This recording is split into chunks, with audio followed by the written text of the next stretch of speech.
by the looks of it, it's definitely going to be a dry start to this race. How long have we got until this race starts as well? It is Hello, everybody. Hello, 11 chat. minutes, just over 11, over 10 minutes until this race starts. You think Perez has a chance to be, eh? Well, I'll tell you what. Oh, whoops. When rain is involved, if you're starting from the back of the grid, that's what you want, because there is an opportunity for you to make up a considerable amount of positions by safety cars, red flags, just timing the pit stop right, being on the right tyre at the right time. So Perez will be hoping for rain, because it's the only, I think, realistically, it's the only opportunity that Perez has to overtake 10 cars to get into the points. Let's see what he has in store for Perez. He really needs to pull something out of the bag here and get himself into the points, because it's poor this weekend already, and there's already been enough talk about his contract renewal and how much he probably doesn't deserve that contract renewal, and of course the talk of there being performance clauses in his contract and stuff. So yeah, we'll keep an eye out on Perez today and see how much progress he makes, because history tells us he doesn't make a lot of progress when out of position, whereas other drivers do. Like Charles Leclerc today, I expect him to make quite a bit of progress and easily dispatch Alonso, Albon and Stroll and be fighting with his teammate, or at least pushing for that top 5. What time will it start? In just 10 minutes time. 10 minutes time. Perez changed motor. Yeah, he changed the PU, guys. He changed the PU. That's why he's starting from the pit lane. Right, guys. Well, I need a quick loo break. Please tired. hit that like and subscribe button. 1,500 of you in here before the race even begins. Let's get that stream. Let's get this stream up to 500 likes before the race begins. I just need a quick loo break so that I am full and ready to, no doubt, commentate and bring you guys what is going to be a cracking and dramatic Silverstone Grand Prix, British Grand Prix. I keep calling it the Silverstone Grand Prix, but the British Grand Prix at Silverstone. We never really get a boring race at Silverstone, and I don't think today is going to be is going to be boring by any means. So 2 seconds, guys. 2 seconds.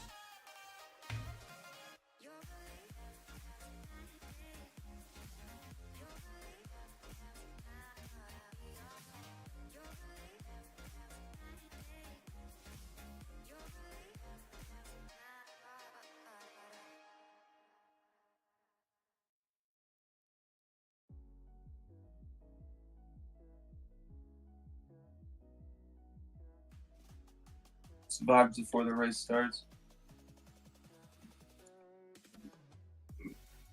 Excuse me.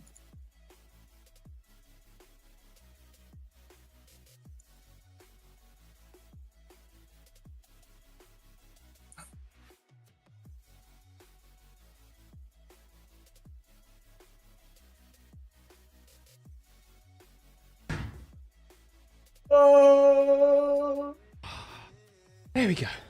Oh, very quick, very quick. I need to crack open the window as well. A bit hot. Okay. So we need less than 50 drivers to start. Well, no, we need minimum 10, but we don't want 10. We should have done GT3. All gets a bit hot under There's the so lights. many LMP2s. That was a quick. No rest for the wicked, guys. No rest for the wicked. Well, right. Is Perez getting kicked out of Red Bull?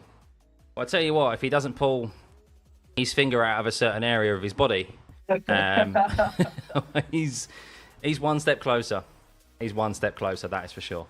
So, that's a slow piece stuff.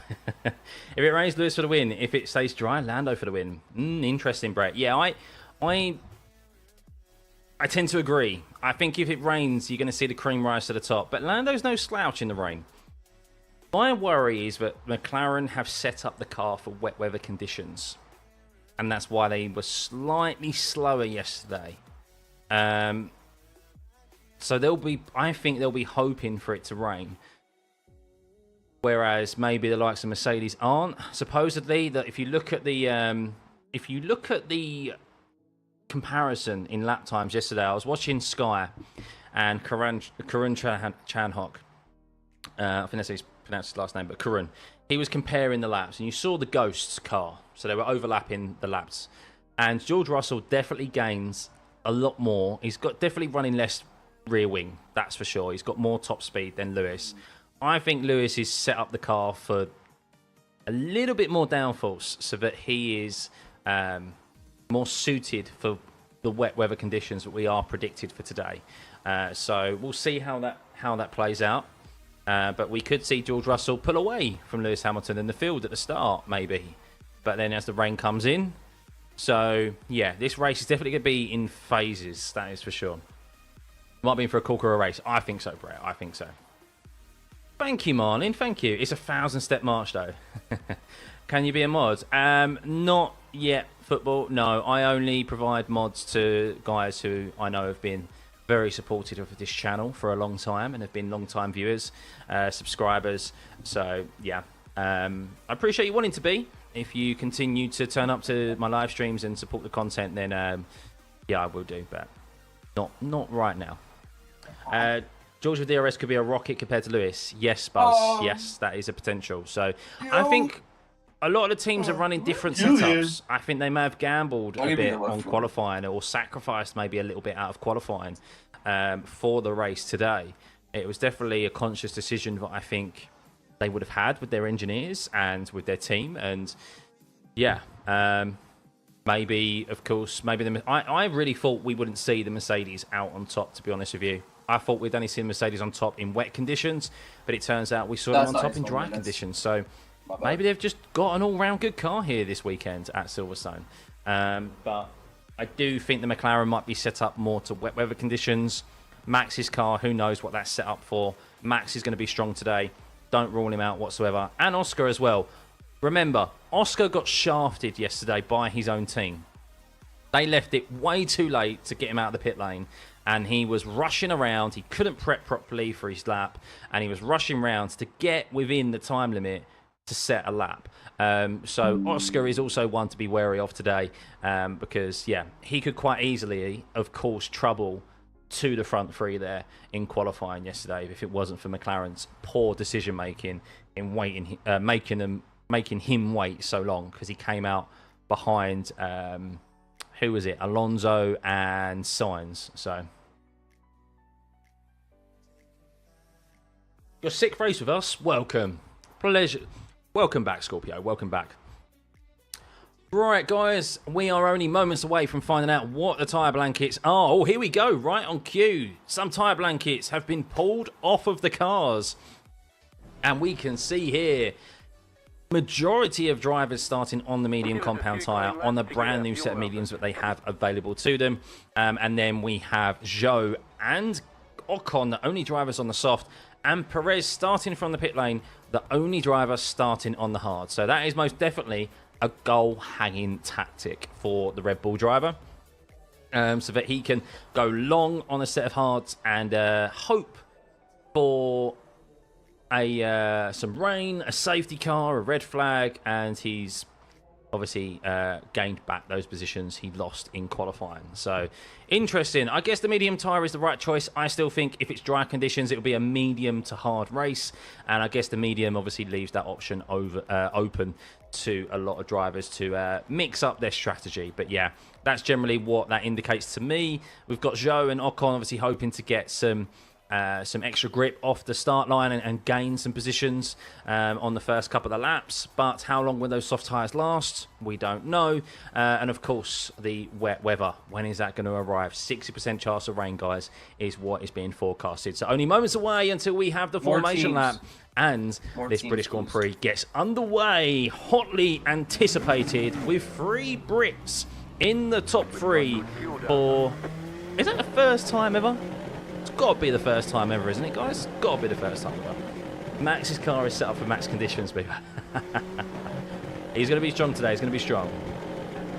This race should be a Lewis victory as a goodbye gift from Mercedes. We'll see. Well, look, George is no slouch. George has been performing very well. He's off the back of a win. No matter how it came about, a win's a win. You have to put yourself in the position to capitalise on others' mistakes. And he did that last week. He was the best of the rest, and he got a win as a result of it. And this time out, he's followed it up a week later with a pole position. So, yes, let's see what he is going to provide. Definitely going to be strong today. Lando's going to be no slouch. Neither is Verstappen. Neither is Piastri as well. Now I'm looking at Piastri. Just got a feeling about him. Got a feeling he might pull something today. might put out a banger of performance. So, end the poll before the race. Yes, thank you, Mrs. Stuffy. What would I do without you, my little producer, eh? So, let's end the poll. 2,500 votes, and results are in. Majority of you, 34%, say Lewis Hamilton is going to win this race today. A lot of faith in Lewis Hamilton. We have Verstappen, 26%, but only by 1% over Lando Norris. Both of them are starting on the second row of the grid, not even on the front row. And George Russell, who is in pole position, has the least faith out of you all with 13%. Interesting. Very, very interesting. As we are underway, guys, with the formation lap. Moments away now until this British Grand Prix gets underway. If you are yet to do so, please hit that like button. Let's get this stream to 500 likes before the race begins. Let's see if we can get this channel to over 20,000 subscribers as well. That number at the top right hand of your screen, let's get that rolling over and get that to 27,000. It'd be much appreciated, and continue to build this great community that we have here for F1, where we can share our love of racing and Formula One. But yes, moments away. George Russell heading out up front. It is currently a dry circuit. It is overcast, however, it is cloudy, and of course 60% chance of rain. So anything could happen. For the ones searching for the products you need, Grainger.ca is always there for you. Find high-quality supplies and solutions for every industry. Call, click Grainger.ca, or just stop by. Grainger, for the ones who get it done. I really hope that was not copyrighted. His way to the end of that pit lane. But of course, we've seen incidents here in the first lap before. Of course, most famously, Lewis Hamilton and Max Verstappen into Copse Corner in 2021. We saw Zhou Guanyu flipped over and crashing at the end of turn 1 into the catch fence, which brought out the red flag for around an hour and a half, I believe it was, last time out, while they extracted him from that car and removed that car as well. So in previous years, we have seen some very dramatic first laps here, or first lap moments at the Silverstone circuit. Are we going to see that again today? Of course, with Russell and Hamilton alongside each other up front on the front row, and of course Lando and Max. We know what happened with them last week as well. No love lost between those two. As much as they're friends off circuit, that all goes away when they get behind the wheel of a Formula One car. Anders, thank you very much for becoming a member of the pit crew, buddy. Welcome, welcome. Yes, if you'd like to support this channel even further, you can hit that join button, and for less than the price of a coffee, you can help support this channel and myself, and bring me a step closer to making this a full-time career and bring some quality content to you all. But as George Russell comes onto his grid starting box at the front of the grid here, let's have a rundown of the starting positions one last time. It is George Russell in pole position ahead of his Mercedes teammate Lewis Hamilton in P2. Lando Norris in P3, rounding off a top 3, Let's go, and all Lewis. British front 3 in third place. Max Verstappen in the second row, now with a replaced and brand new floor in P4. Oscar Piastri P5, Nico Hulkenberg in 6th, Sainz 7th, Stroll 8th, Albon 9th, and Fernando Alonso in 10th. Leclerc is in 11th, Sargent in 12th, Tsunoda in 13th, Zhou 14th, Ricciardo 15th, Bottas 16th, Magnussen 17th, Ocon 18th, Gasly 19th, and Sergio Perez is starting from the pit lane in 20th place. Here we go, guys. They're all lined up on the grid. It will be lights on. And for the British Grand Prix, it is... away we go, green light as they head down to the first corner for the first time in this first 52-lap race. Who has got a good start here? It seems to be George Russell has maintained that position slightly from Lewis Hamilton as he got side by side. Carlos Sainz has lost a position. Albon has lost 2 places, and Magnussen as well as they head into the loop for the first time. The top 5 are as they were. Leclerc up 3 positions now as he's got ahead of Alonso and Hulkenberg there in the space of 2 corners as Max Verstappen gets partially around Lando Norris as they head down the Wellington straight for the first time. It is Russell from Hamilton, from Verstappen, from Norris and Piastri. Carlos Sainz in 6th, Stroll in 7th as they head into Brooklands. And George Russell, importantly, stays ahead of his Mercedes teammate. They have said they're going to be working together today. Teamwork makes the game work, is what George Russell was quoted as saying before this race began. That's not. As it is George Russell, Max Verstappen already half a second back from Lewis Hamilton. Lando Norris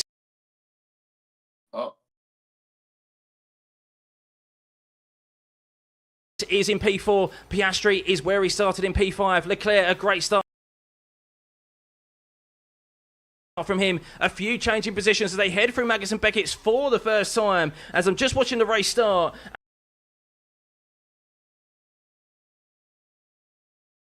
My game's loading in. As we can see, that George Russell did get, Lewis Hamilton did get alongside him as Max Verstappen. Here comes the sun. Verstappen made a great move round the outside. Lots of grip over Lando Norris through the loop.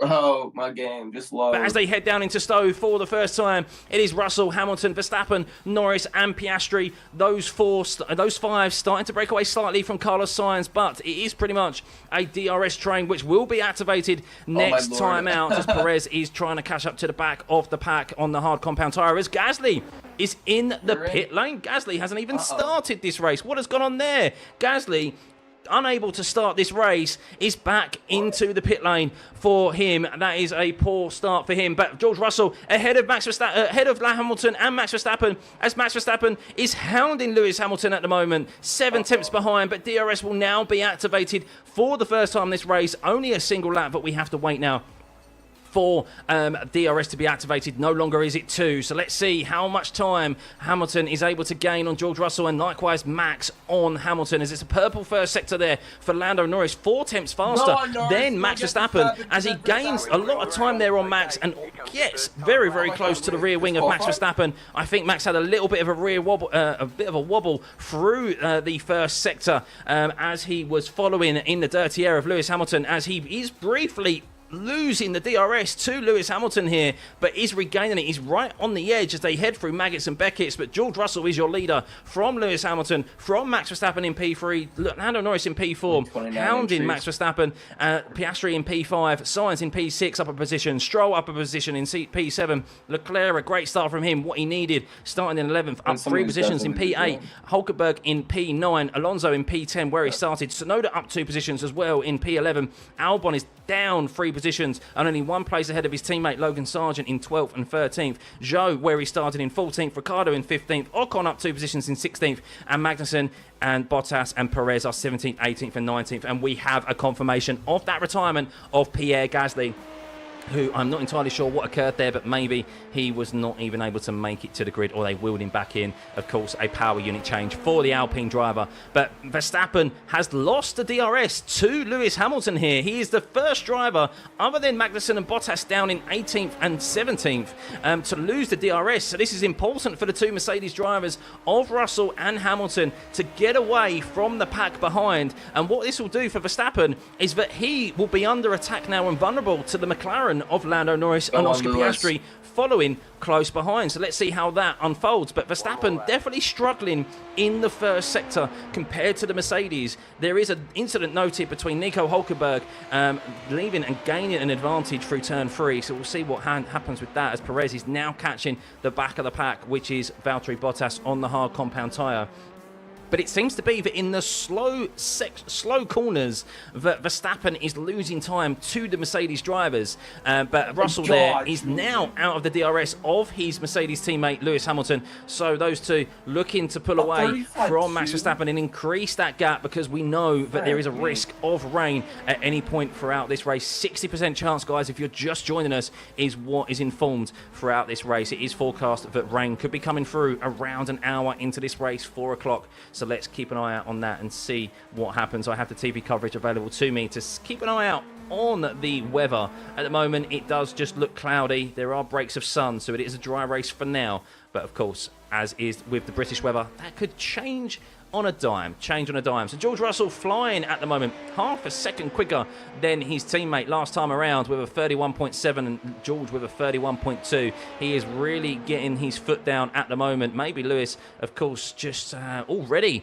thinking about tyre management. You never know. It is kind of, I say the rule of thumb, or what we've seen in the past, is that George does take a bit more out of his tyres than generally Lewis has done. But importantly for Lewis, he is 1.5 seconds ahead of Max Verstappen, who is up a position into P3. So we'll see, of course, how those lap times progress. Of course, Max Verstappen, a 32.2 for him as well. Is this because he's already stepping into that tyre management phase of this race? Or is he just thinking, or is he generally struggling through those slower corners? We will see. But Lando there, 31.9 from him, Piastri at 31.9. And then as we make our way further down the grid, everyone's kind of getting into the 32s. But it seems a bit too quick from George at the moment at this stage of the race. He doesn't really need to be going this quick, but I suppose he wants to keep Lewis Hamilton out of his DRS and avoid any potential overtaking opportunity of Lewis Hamilton, of course, who will be wanting to win this race at his home circuit, going for a record 9th win at Silverstone. Of course, he has the start-finish straight named after himself as well. And it is also 945 days, guys, since Lewis Hamilton last won a race in F1. So we're approaching that 1,000-day mark, which, of course, Hamilton would love to ensure isn't the case. But yes, Verstappen now 1.5 seconds behind George Russell. Behind Lewis Hamilton. He's 3 seconds behind George Russell. Lando Norris just staying within DRS at the moment. And I would say we're already into a tyre management phase of this race. Very early on. 5 laps into it. And drivers probably not looking to get closer than they currently are to ensure that they don't take too much life out of their tyres. I imagine they would only be capitalising on a potential mistake from a driver. We'll see what Lando Norris decides to do Of course, this year the pattern has been that Lando Norris likes to manage early on in this phase of a race, and then at the end of a stint he comes on strong. As Piastri is just outside of the DRS. No, he regains it. We're starting to see some drivers break the DRS as it is. So yeah, you can see the top 5 there of Russell, Hamilton, Verstappen, Norris and Piastri. Is only Norris and Piastri who are in the DRS of each other. Oh my God, and Verstappen is just sitting back comfortably, 1.5 seconds back from Lewis Hamilton. So is Lewis Hamilton ahead of his teammate as well, just dropping back on the first stint of this race. It is, if it is a dry race, will be a one-stop race. So I'm just watching the start of Alex Albon here as he headed into the loop. And Alex Albon, Nico Hulkenberg. Oh, he made contact with Nico Hulkenberg, rejoined the circuit. And while Nico Hulkenberg was reviewed for that and there's no further investigation, Alonso had to take avoiding action of Hulkenberg rejoining the circuit. He made contact with the rear wheel of Fernando Alonso. Was Fernando Alonso? I think it was Alonso or Stroll, either or. It was definitely an Aston Martin, and he had to take avoiding action and save the car very well. But that's why he lost so many positions from P9 and is now down in P12. But 6 laps on now into this race. George Russell is your leader from Lewis Hamilton by 1.6 seconds. Max Verstappen up a position on Lando with a gap of 1.5 seconds to Hamilton. George Russell is, Lando Norris, apologies, in P4 is just staying within that DRS of Verstappen. Likewise, so is Piastri on Norris as well. Sainz now onto the back of Piastri and towing himself along. Hulkenberg, we can see there, but Stroll and Leclerc. Stroll is currently holding up Leclerc, so Leclerc will be wanting to get past him as soon as he can. Let's see if he has. He's quite close here. He's got DRS open, Leclerc. Is he going to have a look down into Stowe corner? He's going for it. We've seen overtakes on the inside and the outside through Stowe before, and he just isn't close enough just yet to have a look at the Aston Martin. But it's important for him to get past Stroll because he is losing ground to his teammate, and that pack of Russell, Hamilton, Verstappen, Norris, Piastri and Sainz, the top 6, the longer he stays behind Lance Stroll. What happened to Gasly? I'm not sure, but he had a power unit change, and, well, he was already starting from the back of the grid with a penalty, and it looks like he didn't even get to start the race. So something maybe stalled on the circuit, I'm not entirely sure, or they decided to bring him in into the grid, into the pit lane before the race even started. But yeah, not a good weekend for Gasly. As Magnussen gets ahead of Ocon, we can see there that Perez, the only driver on the hard compound tyre, is in the middle of that pack. He's on the back of Esteban Ocon now, and looks like with DRS open, with a double toe potentially, he could have an opportunity on the Alpine driver as Ricciardo gains a position on Zhou down into Brooklands corner, as Perez on the hard compound tyre with a brand new power unit, completely out of position, not making it out of Q1 yesterday, is looking at an overtake on the Alpine of Esteban Ocon through Luffield. Has he got the move done? They're side by side, and Esteban Ocon just holds off Perez for a little bit longer, but it looks like they're side by side as they're going to head into Copse corner. Who's going to back out here? And Ocon does, as Perez gets a move done into Copse corner for 17th position, already up 3 places through the retirement of Gasly and overtaking Bottas and Ocon, and he's up into 17th position. But as it stands, Russell is your leader, 1.7 seconds ahead of Hamilton, 1.6 seconds ahead of Verstappen is Lewis, and Lando has now lost the DRS of the Red Bull. And these drivers with a potential one-stop on the cards today, that is what has been predicted by Pirelli. Medium to hard compound is primarily what we are going to see. That is why we're seeing these drivers just drop back a little bit from the dirty air, not able to gain a lot, and, well, it might not get spicy unless someone makes a lock-up towards the end of this first stint, or if the rain starts to arrive. Russell finally started to show why he won the F2 Championship in 2018. Yes, yeah, definitely a good drive for him thus far. Might have taken out a little bit more of his tyres. Might have taken out a little bit more of his tyres in the first stage of this race, though. He was going very quick, around half a second quicker, trying to break the DRS of Lewis, but has that harmed him in the long run in this race? We will see. Yet two reasons: tyre preservation and rain near. Yes, do I obviously think Verstappen can win today? Definitely, sorry? Yeah. I mean, look, the top 5 could all win this race still. Yeah, exactly. Even Sainz, they're all very close together. Sainz is only 7 seconds back, with the potential of rain and still a very long... I mean, we've still got 45 laps left in this race. It is anyone's, but of course George Russell in the ascendancy at the moment. But is he going too quick? As Perez picks off Zhou at Copse Corner. 2 laps in a row, Perez has made overtakes into Copse Corner, and he is now up 4 positions into 16th. Magnussen next in his target sights as he heads down the hangar straight into Stowe Corner for Sergio Perez on that hard compound tyre. Let's see how he gets on. It's important for Perez today, of course. Lots of rumours around the stability of his seat as Ocon also gets past Zhou there. So the 2 Stake F1 cars now in the last running positions in 18th and 19th. So not very good for those 2 cars at the moment.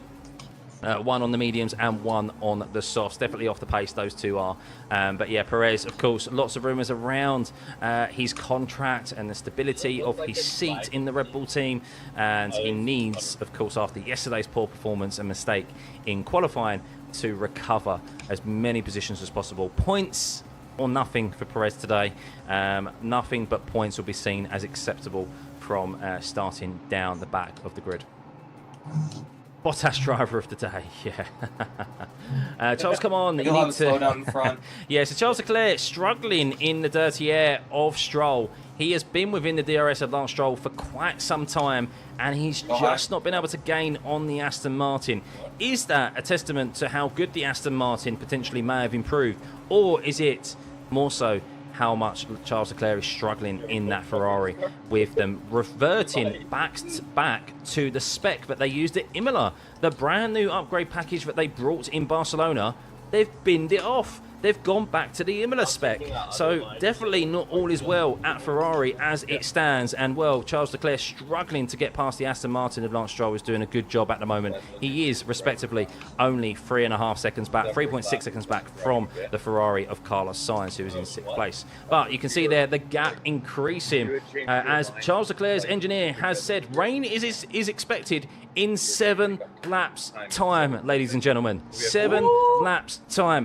What do the drivers do? Do they start getting pedal to the metal, trying to increase the gap, take the life out of these tyres with the rain coming down?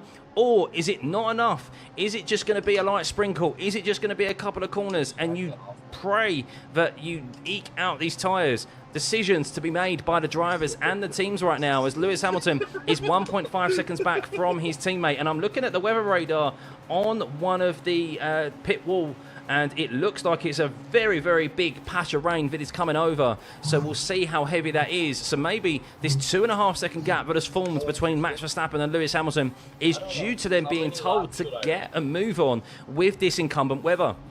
As George Russell and Lewis Hamilton, 1.5 seconds between them, and a further 2.5 seconds to Max Verstappen. 1.5 seconds between Lando Norris and Max Verstappen in P3 and 4. Piastri has just been staying in the DRS of his teammate into turn 15, as you can see there in Stowe Corner, and we can see Sainz has dropped back further to 3.3 seconds now.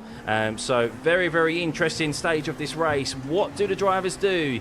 Do they take the life out of these tyres now. We've seen them pretty much go into a tyre saving phase quite early on into this race, but last time around, lap times a 31.6 for Russell, a 31.5 for Lewis Hamilton, as Zhou now gets overtaken by his teammate Bottas for 18th position. Zhou started on the soft compound tyre, and Ocon, the only other driver to start on the soft. Both of them struggling and losing considerable ground to the drivers ahead of them, of Perez on the hard compounds and everyone ahead on the mediums.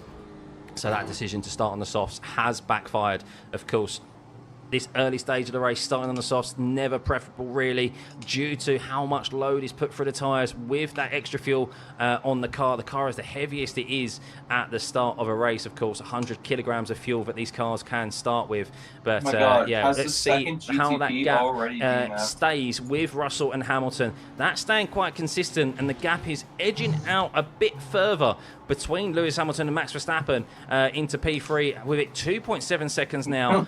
So maybe the Mercedes are getting a move on. Remember, 7 laps it was. We've got 6 laps now, 5 laps until the rain is arriving. It could arrive even earlier. Very windy it gets at Silverstone. That is for sure. You can see there a 4.5 mile an hour wind at the moment, but no doubt that has been up and down throughout the duration of this race. But as we come across the last corner, through Club Corner, turn 18, across the start-finish line for the 12th time, or the 11th time this race, let's see what the gaps are. And it was a 31.5 from George Russell, a 31.4, well, pretty much a 31.5 also from Lewis Hamilton, and a 30... Hang on.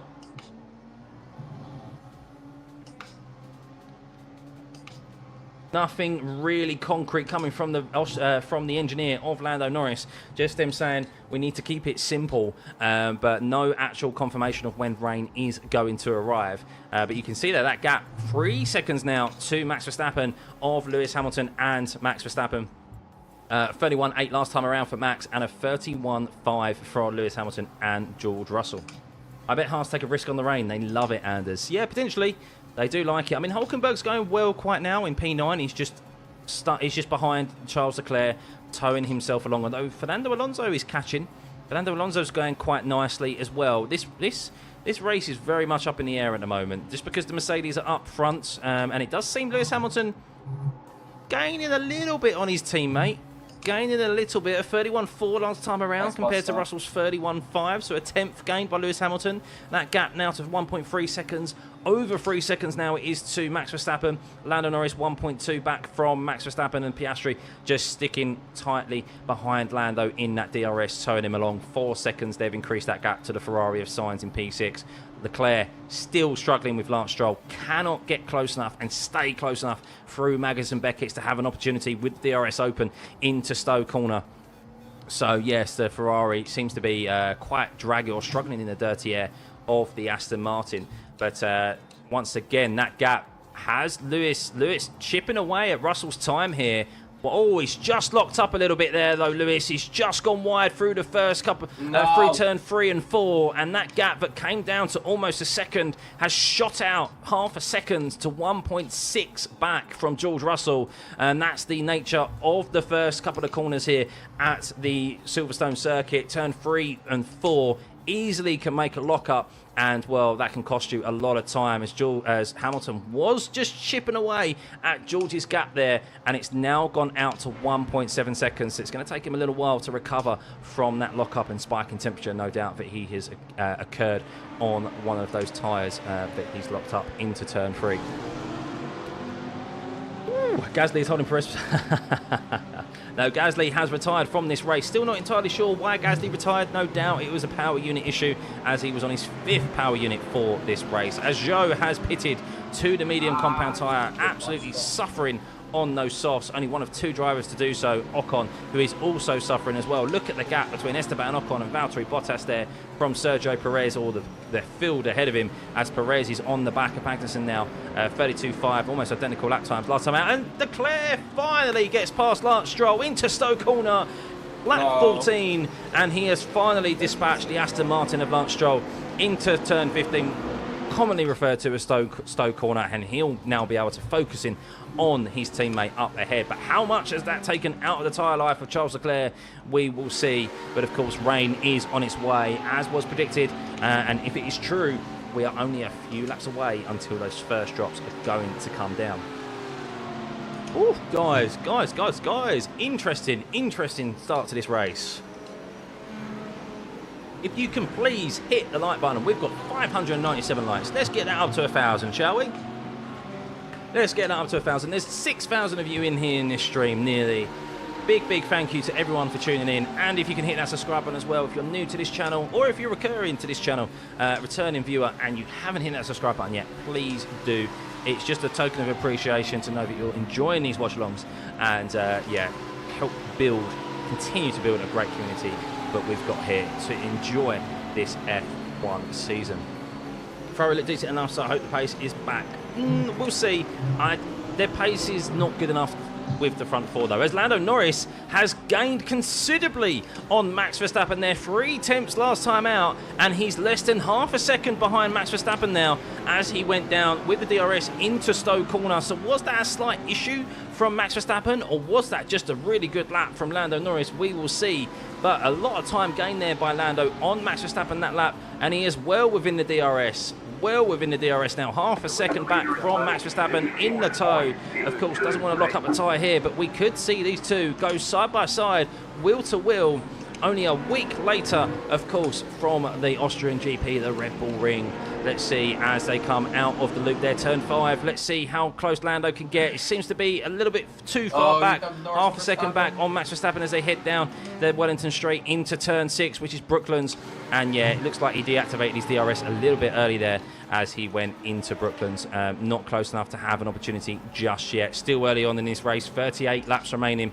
Rain apparently on its way. But Lando, is this Max making a mistake? Doesn't seem to be so, as his lap time last time out was similar to Lewis Hamilton's. But as we have seen from Lando, just keep posted on if anyone's going off. It's coming down slightly harder now, as George Russell reports that the rain is coming down slightly harder now. So is this Lando Norris getting a move on at this stage of the race, trying to get track position with the rain starting to come down? We will see. DRS open for Lando. He's close. He's very close. Is he going to have an opportunity? Max down into turn 15, Stowe Corner. He gets ahead of Max Verstappen. They go side by side through Stowe Corner, and Lando Norris regains third place from Max Verstappen. 15 laps into this race, into the Stowe Corner, heads into Val ahead of Max Verstappen with the rain starting to come down. Lando Norris, it's back to a British 1-2-3, a fastest lap also for Lando, a 30.9 last time out, half a second, 6 tenths quicker than the two Mercedes. And is this Lando now going on a charge with this rain coming down? With George Russell reporting that it's getting harder, but a great move there by Lando. Didn't even go. Let's have a look at it on the replay, and no doubt respect was given. Maybe Max didn't even have an opportunity at Lando down into Stowe Corner. As the overdrive of Lando was so big, he got ahead of Max Verstappen into Stowe Corner, and a great overtake from him as Max Verstappen already nearly losing the DRS from Lando Norris there. But let's see how long it's going to be. How hard is this rain coming down right now? It is definitely getting darker over the Silverstone circuit, with Magnussen and Ricciardo going side by side into Brooklands as Magnussen gets ahead of Daniel Ricciardo into turn 6. Brooklands stays ahead through Luffield, and Sergio Perez will be looking at capitalising on these two fighting as he is on the hard compound tyre in P16, currently up 4 places. He's already overtaken 2 drivers in quick succession at Copse Corner, but is not going to be able to do so this time around. And we can see that drivers now starting to get a move on. Purple sectors starting to be more apparent here, with Lewis Hamilton fastest in the middle sector, and well, George Russell green in the middle as well, as these drivers, very slow in the last sector it was from Lewis Hamilton, but he was fastest in the middle, and that is these drivers starting to get a move on with this weather potentially on its way in. As Verstappen 1.6 seconds back now from Lando Norris, he can't cope with the pace of the McLaren. Maybe it's still a tactical decision by the Red Bull of Max just to keep eking these tyres out with the potential. Maybe they're banking on the fact that there isn't rain on its way in and they're just saving these tyres for a bit longer. Lots of strategy decisions going on play here, but it does seem to be that Max is losing time out of the slower corners. Is that a conscious decision, or is that just a lack of grip from the Red Bull with these his current tyres. But Piastri is now going to be looking at the back wing or the rear wing of Max Verstappen and looking to do what his teammate did only a few laps ago and get past him, potentially down into Stowe Corner. Rain time, it's Lewis time. Vamos, Lando. Vamos. Is it going to rain? 60% chance of rain there has been predicted for this race. Well, 62% now. It's gone up slightly, so let's see what happens. But Max Verstappen is definitely losing time. He is losing time. Is it? It looks like he's just struggling, Max Verstappen, right now. As Oscar Piastri gets ahead of Max Verstappen, like his teammate, into Stowe Corner. DRS activated, and Max Verstappen, in the space of a couple of laps, has gone from P3 and has lost 2 positions to the 2 McLarens and is now down into Turn 5. Lando Norris and Oscar Piastri up into P3 and P4. It is currently the 2 Mercedes drivers out up front in 1-2, and then the 2 McLaren drivers in P3 and 4. What is up with Max McLaren at the moment and that Red Bull car? Has that flaw been sufficiently repaired? Is he just struggling with the tyres, or is this a conscious decision to just look after these tyres a bit longer than everyone else? But his lap times are definitely slow. They're as slow as Lance Stroll and Nico Hülkenberg at the moment. So not very good from the Red Bull of Max Verstappen. Yet to hear any radio of what he's actually struggling with. We will see. But yeah, not looking good at this first stint for the Red Bull of Max Verstappen, as Lewis Hamilton has really closed up the gap there, and George Russell has made a mistake somewhere in that first sector, as Lewis Hamilton is 3 tenths back from his teammate George Russell. Lando Norris 3 tenths back now as well. They're going to be going tail to tail through nose to tail, through Maggers and Beckett, and George Russell will have to go defensive here. He might not even have a defence with Lewis Hamilton 3 tenths back. DRS open. Are we going to see Lewis Hamilton take the lead of the British Grand Prix down into Stowe Corner? He's ahead, but does he maintain it from George Russell? He does. Lewis Hamilton takes the lead from George Russell after a mistake in the first sector into Stowe Corner, and Lewis Hamilton is currently the leader after 18 laps of this race, about to approach 19, is leading the British Grand Prix. Is it team orders? I don't believe so. It seemed to be that George made a potential mistake. Wow, what is happening in this race as Lando Norris has closed in on George Russell now? What has happened? Has George Russell's tyres fallen off? Has he got an issue? Hopefully not. But Lando has closed in as he's looking for a move on George Russell. George Russell's going slow as Lando goes into P2. George Russell, I think, has an issue. Oh no, there's low grip conditions. We have low grip conditions as Lando is now only just over a second back from the Mercedes of Lewis Hamilton. George Russell has lost 2 positions, has lost the lead of this race in the space of half a lap. Wow, he's struggling. George Russell's struggling. We are reporting low grip conditions at the moment, but wow, that seemed to be that George Russell just was eaten up by Lando there, just watching the replay. As yes, the Mercedes both went off into turn 1. Both the Mercedes went off into turn 1. We have low grip conditions, and that's why Lando was able to gain the position on George Russell. We are approaching intermediates now. These drivers are going very, very slow.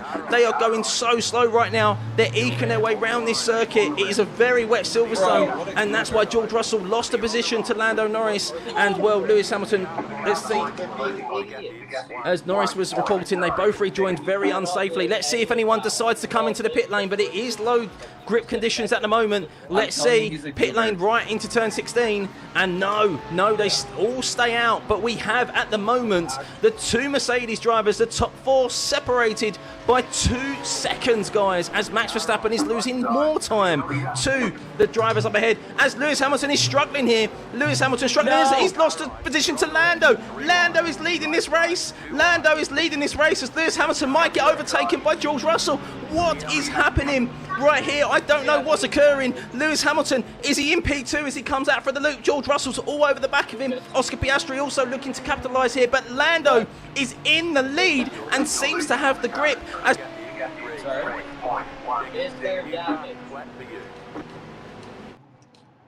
No.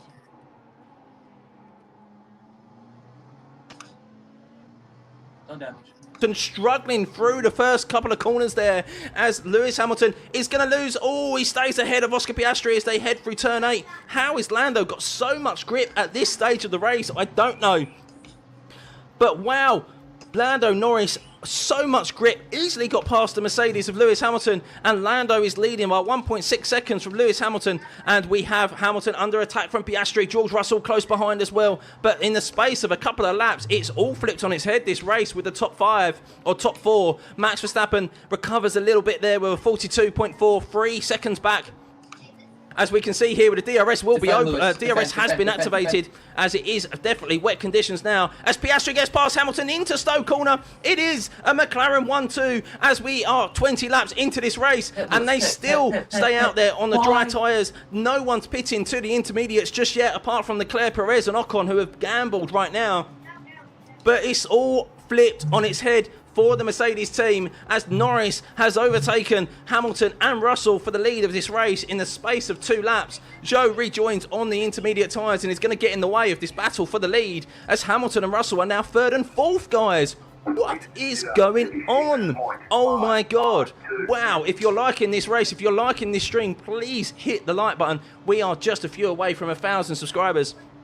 1,000 subscribers, 1,000 likes, and 27,000 subscribers. It'd be much appreciated, guys, as Lando is the leader of this race. Piastri in P2, it is a McLaren 1-2. Hamilton is in P3, Russell in P4. Verstappen starting to make a move now as well. He's found some grip on the Mercedes and is closing the gap there, only 2 seconds back from George Russell in P4, as Verstappen is in P5, Sainz is in P6. And interestingly enough, these drivers are still staying out there in these conditions. I think it's only a few corners that have the wet areas. Just watching Lewis Hamilton, as Lewis Hamilton has been asked, we think it's time to jump to inters, and Lewis Hamilton said nope, it's still dry in a lot of places. That's why we're not seeing anyone pit just yet. And well, there's a couple of corners that are wet, which we've seen from obviously Lewis Hamilton and George Russell struggle. But this race, it has only been raining in a few corners, guys, and Lando Norris has just dealt with those corners so much better than the two Mercedes, well, the 2 McLarens have, as it is currently Norris in P1, Piastri P2, and Hamilton in P3, with Russell in P4. And well, now it seems to be drying out just a little bit again now, as we can see it's clear in sector 17. But slippery in sector 11. The rain is all over the place on this circuit at the moment. The data cannot decide whether it's slippery, whether it's clear, whether it's dry. But Max Verstappen is still poised in P5. We're yet to have a pit stop made by these front 6 drivers. Charles Leclerc jumped the gun and went to an intermediate tyre. So did Perez. We'll see how that plays out for them. Their lap times are quite slow. You can see they're 2 minutes and 1 minute 59 for them, but that was their out lap. We'll see what their laps are when they come through for the first time. So let's keep an eye on Leclerc and Perez at the moment. They're the drivers, but are relative to these top teams. They'll be keeping an eye on those to see how quick they're going on the intermediates. And Leclerc does a 42.8, so he's considerably slower than the top drivers at the moment. Sergio Perez a 41.9, so the intermediates is definitely the wrong choice right now, guys. Definitely the wrong choice. Poor Leclerc. It's Canada all over again. It's Canada all over again, as Perez is reporting on the radio. It's too dry, man. It's too dry. So that rain was only sufficient in a couple of corners. And of course, the Mercedes were unable to deal with it, as Lando's definitely got his foot down now. A 30.8 by Lando. 3 tenths faster last time out than his teammate in P2. 2 tenths faster than Lewis Hamilton in P3. And George Russell definitely the slowest out of the top 4 at the moment. But Max Verstappen also slower than those, and in the top 4 with a 31.9 and Sainz a 32.1. But wow, how this race has flipped on its head with the track conditions in the space of just a few laps. Lando Norris able to get the grip, much more so than Lewis Hamilton and the 2 Mercedes. And it was really dealt with in that first corner where it was raining more heavily. And Lewis Hamilton and George Russell both had big wobbles through turn 1, which caused them to take to the escape road, which allowed Lando Norris to close the gap and use the advantage of DRS while it was still activated. But DRS is interestingly still disabled, even though it is pretty dry conditions out there. So we'll see. But Hamilton 1 second back from Oscar Piastri. Lando Norris pulling out a gap now, 1.8 seconds on his teammate. But it is a McLaren 1-2. Lewis Hamilton P3, George Russell in P4, Max Verstappen in P5. 3.7 seconds back now from George Russell, so he is dropping back quite a bit in this early stint. Or in this first stint in this race. Sainz is in P6, Nico Hulkenberg in P7, Fernando Alonso and Lance Stroll are in P8 and 9, Yuki Tsunoda is in P10, Alex Albon and Logan Sargent in 11th and 12th for the 2 Williams drivers, and Magnussen is hounding Logan Sargent at this moment in time. We have Ricciardo in 14th, Bottas in 15th, and then we have Leclerc and Perez who changed to the intermediate tyres, and well, it was a big mistake from them. They are currently 13 seconds off the pace on those intermediate tyres because it is pretty much dry conditions again, as Magnussen dispatches Sargent down into Stowe Corner to move himself up into 12 places. Currently the most positions gained out of anyone on circuit thus now is Magnussen, up 5 positions. The one who has lost the most positions, guys, I'm sorry, Charles Leclerc fans, 5 positions down for Charles Leclerc, on par with Zhou Guanyu in 19th. Wow, very, very interesting now as Ocon came off of the intermediates almost instantly and is back onto a set of mediums there.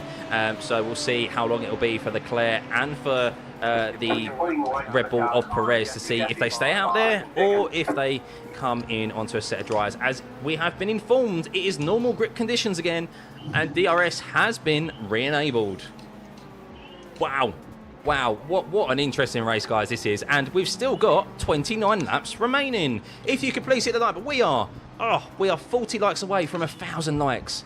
Can we do it, guys? Can we do it? Please, it'd be much appreciated. And we're 75 subs away from 27,000. Hit that like button, guys. Let's get that number at the top right-hand side of your screen up to 27,000. It'll be much appreciated, guys. What's wrong with Charles? Nothing wrong with Charles. Ferrari have done a Ferrari. Are you driving and they've again? jumped the gun too early with their strategy. Yeah. Matt's looking normal now. He's not in the fastest car. You can drive. I disagree. I mean, look, we don't know. I don't know if there's any issues with Max's car compared to... Hang on. Oh, there's rain on the way. Oh, dear. There is a 30-minute batch of rain on its way. I'm just looking at a very fast shot on the TV coverage. It is on its way. That is why we're now going to see drivers getting their foot down. It is hammer time for every single driver out there now with this rain on its way. That's why Leclerc and Perez have yet to pit on the intermediate tyre, because they can see it in the distance. I could see it in the distance. It is on its way, guys. We have rain, and this race is going to flip on its head once again. So we will see, but Perez has just been lapped by the top 4 drivers of Norris, Piastri, Hamilton and Russell.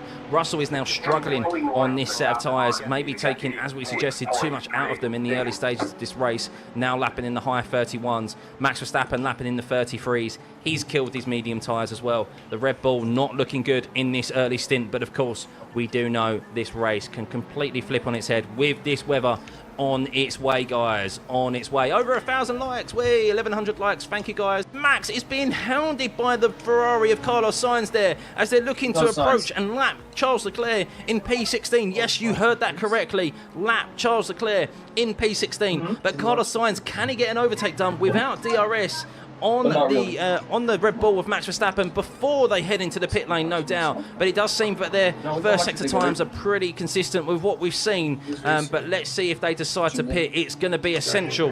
Who's going to pit first? Who's going to pull that trigger first? Who's going to be standing out there too late? We will see. It's very close. It is definitely a 4-way fight, a 2-team battle for the win today at the Silverstone circuit for this British Grand Prix between the 2 McLarens and the 2 Mercedes. 3 Brits in there, 1 Australian. Who will come out on top? Don't write off Max Verstappen either, but he is currently 7.6 seconds back from the lead of Lando Norris. As Piastri reports, it's too early for Inters just now. Too early for Inters, and the lap times, the sector times do discern that as well. So Piastri is 6 tenths back, 5 tenths back from Lando Norris. So Piastri has caught up on his teammate there. A very good first. Very good lap from him. Let's see if anyone's going to pull the trigger. Are they going to come into the pit lane? Laps into turn 16. That is where the pit entry is. No. All the front 4 stay where they are. However, is a decision to be made, of course, between Lando Norris and Piastri, as Piastri seems to have gained quite a bit of time there. A full second, full 9 tenths on Lando Norris last time out. Not entirely sure what happened with Lando Norris that lap. But with these ever-changing conditions, the slightest mistake, of course, as Verstappen and Sainz are both into the pit lane. They've gone early. They were losing so much time on the medium compound tyre. They had to try something. 10 seconds back, Verstappen was when he pitted, just losing so much ground on the leaders. Red Bull are taking a gamble here and going onto the intermediate tyres right now. Or is it a masterstroke by the by the Red Bull team, by the Ferrari team to pit? And are they going to get an extra lap as well? Oscar Piastri is getting the rear out big time. I think it's intermediates now. It looks like it. Yes, we're seeing drivers come into the pit lane. How much time is it dry around the rest of the circuit so that the McLaren and the Mercedes team don't lose so much time as they go? You can quite see there how much the icons are putting up as they head through Cops Corner, turn 9. So very, very slow through there. We track slippery through through sector 17, but let's see as they head through Maggis and Beckett's. We can see that Piastri is still on the tail of Lando Norris. Hamilton, they're going to have to double stack here. They can't leave one driver out there for longer. Surely we're going to see some double stacks here between the drivers. Let's see. We've seen Verstappen and Sainz pit to intermediates already. Let's see if anyone responds out of the top 4 teams, or is the rest of the circuit still dry enough for them to get their laps in as we come through turn 16. As Lando Norris pits and Oscar Piastri stays out there. Lewis Hamilton comes into the pits as George Russell also comes into the pits. So the Mercedes are going to double stack. Oscar Piastri going very slow through turn 17 and 18 through Val and through Club Corner. This is risky by the McLaren team not to do a double stack, but their drivers were very close together. They could have risked a penalty if Piastri tried to back up the 2 Mercedes drivers, but obviously pressure is on now on the pit wall. Verstappen is coming through turn 17. He's on the intermediate tyres. Red Bull could have pitted at the perfect time here as Norris comes out and he's going to be ahead of Max Verstappen. Lewis Hamilton is going to come out ahead, but George Russell is going to lose a position here to Max Verstappen as the Red Bull team have pitted him at the perfect time. 1 lap earlier than George Russell made all of the difference with that double stack, but George Russell had to make as he's gone from leading this race to now being in P6 as he's regained the position from Carlos Sainz there as he came out side by side into turn 3 out of the pit lane, but George Russell is now in P5 having to cover off Carlos Sainz with an extra lap of warmed intermediate tyres, whereas Lando and Hamilton have got out ahead. They had track position. Oscar Piastri is losing so much time. McLaren have absolutely bottled it with Piastri as Piastri is about to be caught by Lando and Hamilton and Verstappen and Russell and Sainz before he's even made his pit stop. Oh, Oscar Piastri, they screwed you over yesterday in qualifying. They've screwed you over here again today. Oh, I feel so sorry for you, Oscar, as he is coming around turn 15. Obviously, the rain has come down sufficiently more. He's the only driver currently out there on a set of slicks, and Oscar Piastri is just trickling his way into the pit lane to ensure that he doesn't lose control of the car, and he is in the pit lane, but he is going to come out down. Well, where is he going to come out? He's going to come out in 7th place behind Carlos Sainz, and he's going to have some way to catch up to the back of the pack. But after these pit stops, guys, for the intermediate tyres as it currently is, it is Norris in P1, Lewis Hamilton in P2, Max Verstappen in P3, George Russell in P4, Carlos Sainz in P5, and Perez, well, he's not in P6, he is in P16. Add 10 on there. Charles Leclerc is back into the pit lane as well, no doubt for another set of intermediates. We'll see.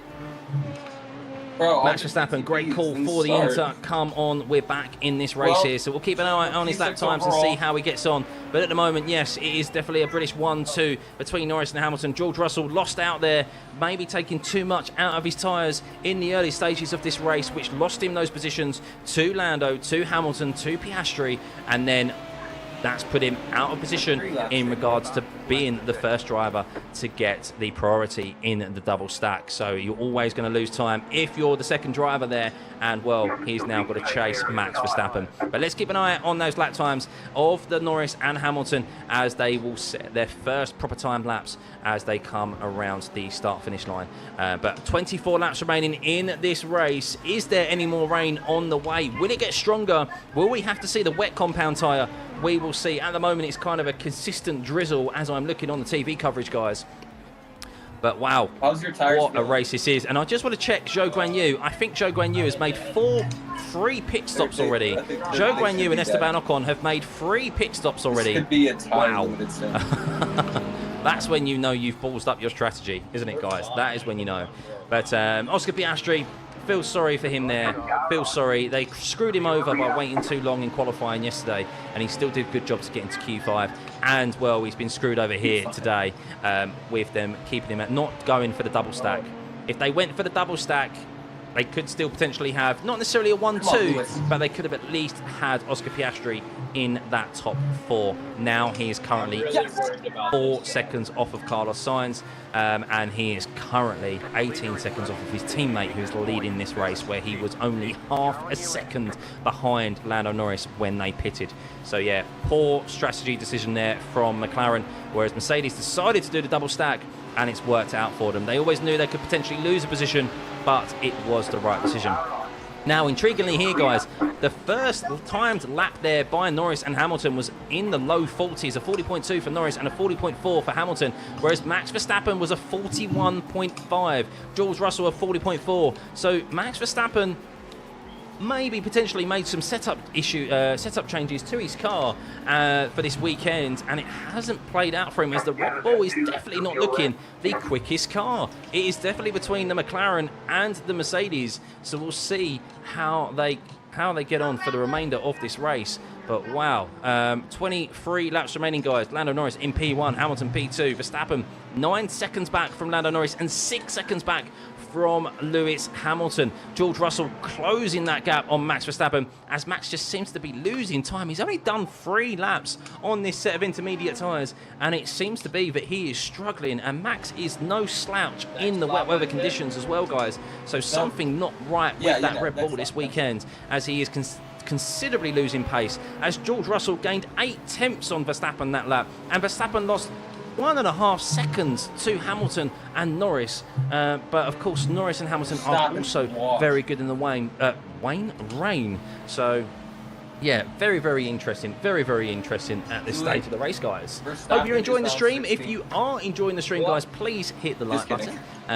We have over 52,000 individual views for this stream already, so a big, big thank you. 7,500 of you here in the stream, and only 1,200 likes. Come on, let's get that to 1,500. And I need 17 more of you.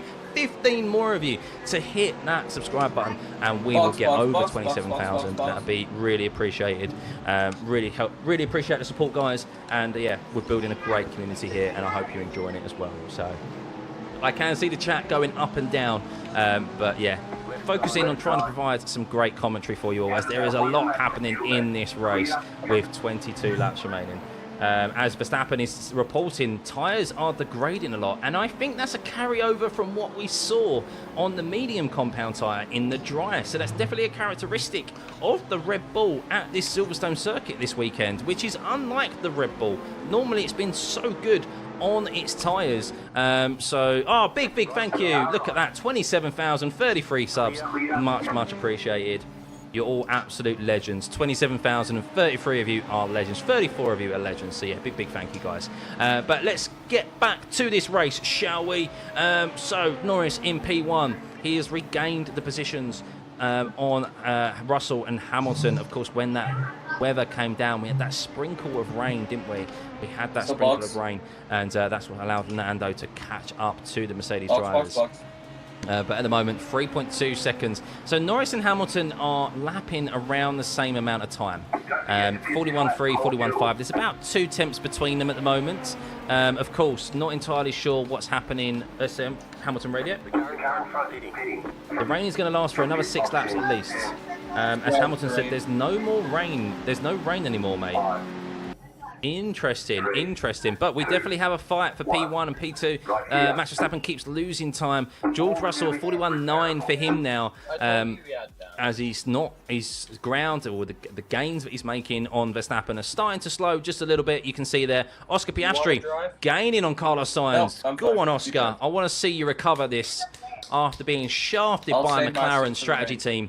over the course of this weekend, not only in qualifying, but now in the race. Come on, Oscar, you can do this. I like Sainz as well, guys, but I think Oscar Piastri deserves this after what has happened this weekend.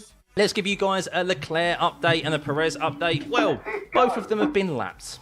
Yes, you heard that correctly. Charles Leclerc and Perez have been lapped. Sergio Perez started from the pit lane, was making good ground, but then the rain started to come down and they pitted him onto the intermediates. Ferrari did the same with Leclerc. They pulled the trigger too early, and, well, they were so slow. It went back to dry conditions, and then by the time the wet weather actually arrived, the intermediates they were on were already lacking grip because they were running them in the dry, and they lost about 12 to 13 seconds per lap. So yes, Leclerc and Perez down in 16th and 17th, not good for them. Let's give you a Yuki update. I know there's lots of Yuki fans in the chat. Let me know if you're a fan of Yuki in the chat, guys. Any Yuki fans out there? Let me know. Yuki Tsunoda, update for Yuki. He is in P10, up 3 positions at the moment.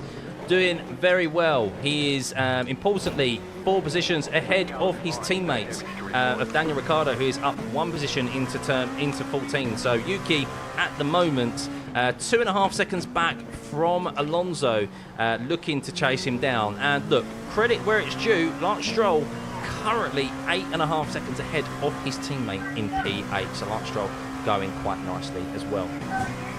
Sargent doing well. Sargent is doing well. He's not last. So Sargent's doing very well. Sargent's doing well. Is Lewis gaining? Not at the moment. He's consistently losing about 2 tenths per lap at the moment.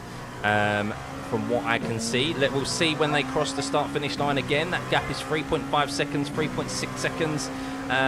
So maybe the McLaren... So from what the data analysis was, guys, after qualifying yesterday, the McLaren was slightly slower, a little bit draggier than the Mercedes. And the rumour was that they've set up their car more for wet weather conditions. Wet weather, you want more downforce to provide you more grip. Of course, you don't want less rear wing because you want the grip for the corners. And Russell comes into the pit lane. What is this for with George Russell? Back into the pit lane. Is this for dry tyres? Are we seeing dry tyres come out? What is this for with George Russell? He is into the pit lane. What has occurred here? Is this an issue? Is this a strategy decision to go onto a set of slick tyres? I'm intrigued here. What have Mercedes got up their sleeve? Is he back out to the end of the pit lane? He's stopped and he is not moving again. George Russell is stuck in the pit lane. Could this be a retirement for the Mercedes driver? This is not good, George Russell fans. Started on pole position today. What has happened with George Russell? I'm waiting for the TV coverage to see what has happened with George Russell, guys. And George Russell has stalled out. They've been told to retire the car. George Russell, who started on pole position today, has been told to retire the car. An engine issue has informed them that he has to retire the car for George Russell. What a shame for George. Not what we wanted to see. So at the moment, what that has done, that has promoted Max Verstappen into P3, Carlos Sainz into P4, and Piastri into P5. Well, it's promoted everyone below George Russell from 4th position up 1 place. So that will mean that you can see there Yuki Tsunoda is now in 9th place. Albon's now taking the last points positions. Stroll and Alonso, double points for the Aston Martins at the moment. And Hulkenberg in P6, going very well where he started the race. Doing very nicely at the moment, holding off Lance Stroll, who is in 7th place. But let's have a look at the times. Lewis Hamilton gaining a little bit more now on Lando Norris. That gap did just drop to under 3 seconds there, but I think Lewis had a little bit of a wobble through turn 3. You can see a 42.7 for Lewis Hamilton. Max Verstappen now, good lap from him last time out, 3 tenths faster than Lewis Hamilton and 6 tenths faster than Lando Norris. But yeah, real shame there for George Russell, as he has confirmed there, retired the car due to an engine issue, which is a real shame for the Mercedes driver at his home circuit as well. That is a shame. That is a shame. Mercedes making Ferrari look like rockstar. P3 Carlos, let's go. Yeah, he's close. Very close, that's for sure.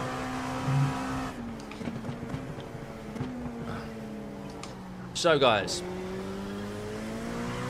Oh, a suspected water system issue is what Lewis has just been informed why George retired the car. So, yeah, not what we're used to seeing from Mercedes at all. Always very good with reliability, aren't they?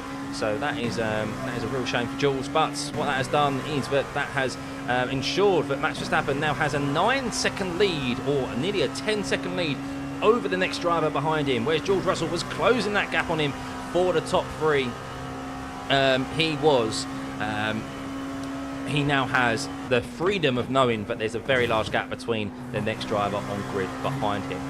So yeah, let's have a rundown of the grid as it stands after a couple of retirees. We have Lando Norris in P1. We have Hamilton closing that gap very much so. 8 tenths, 7 tenths faster last time out than Lando Norris. That gap in a space of a couple of laps has come down from 3.5 seconds to just over 2 seconds now. Hamilton getting the move on the McLaren of Lando Norris. Max Verstappen 7.5 seconds back from Lando and Hamilton. It seems that the Red Bull not quite at the races here this weekend. Not entirely sure why that is, but I'm sure, no doubt, we will find out in the post-race interviews.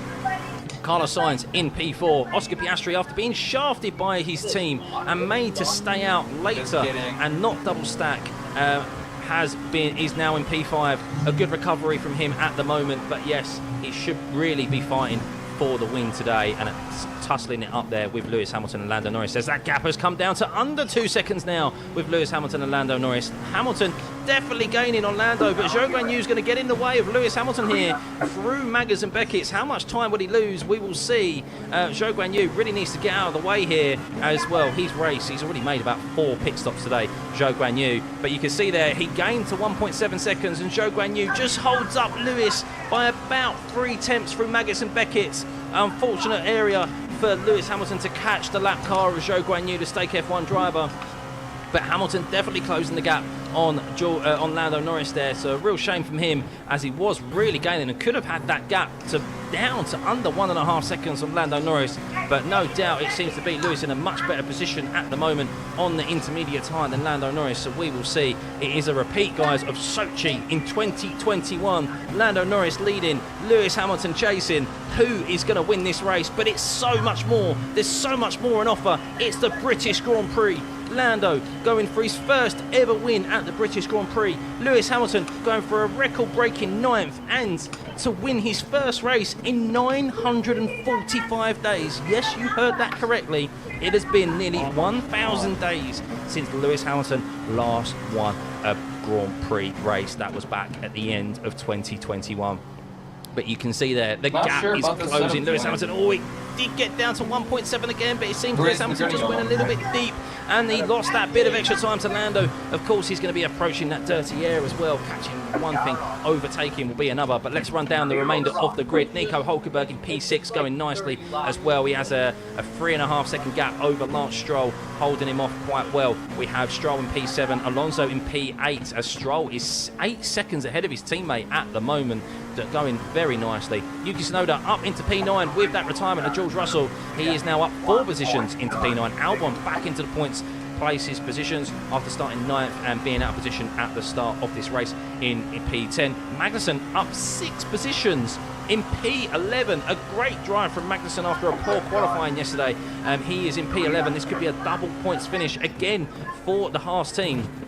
Really did expect them to not be very well, as Orlando touched a curb through club corner and had a bit of a wobble. There is a discernible dry line forming, guys. There is a dry line forming on circuit at the moment. But, of course, if you want to overtake, you need to go offline. So that's why they stand on the intermediate tyres.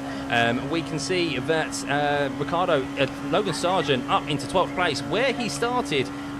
Funny enough, going well, being chased down by Daniel Ricciardo, who's up 2 positions in 13th. Bottas up 2 positions in 14th, but he is 21 seconds behind Daniel Ricciardo. It's been a poor weekend for the Stake F1 cars. And Charles Leclerc, well, down in 15th place, guys. He's been lapped. He's 30 seconds behind Valtteri Bottas in P14. Oh, dear. Sergio Perez, 17 seconds further back from Charles Leclerc in 16th place after he decided to, both of those, go onto the intermediate tyres too early. Ocon in P17. And Zhou, well, he's been lapped twice in P18. And then our 2 retirements are Russell and Gasly, who didn't even start the race. So that is it for the grid. But let's jump back up to the top. Norris is in P1. He is 1.8 seconds, 1.9 seconds back. Or ahead of Lewis Hamilton. That gap staying around 2 seconds now. It is Verstappen has closed a bit on those two. 5.6 seconds now. He's gained 2 places. So here we go. Magnussen and Ricciardo into the pit lane. Surely this has got to be for a dry tyre.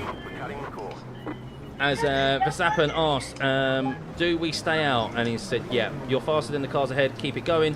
So we'll see. Max Verstappen not out of this race at the moment, but there's definitely a dry line forming. And, well, it looks like it could be dry tyres, as Magnussen and Ricciardo think so, as they've come into the bit. As Hamilton and Verstappen also think so as well, as Norris stays out for another lap. This could be the race here with 14 laps remaining.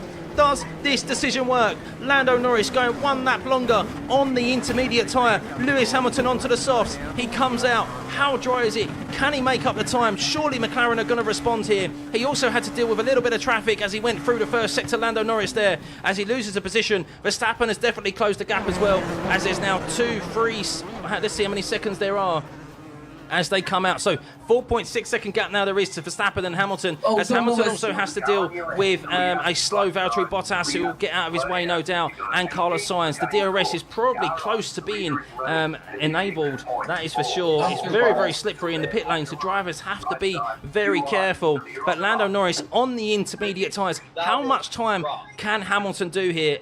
Can he pull the undercut off as Bottas swiftly moves out of the way? The undercut is definitely on as Piastri comes into... The setup is rough. What'd you say? Clear.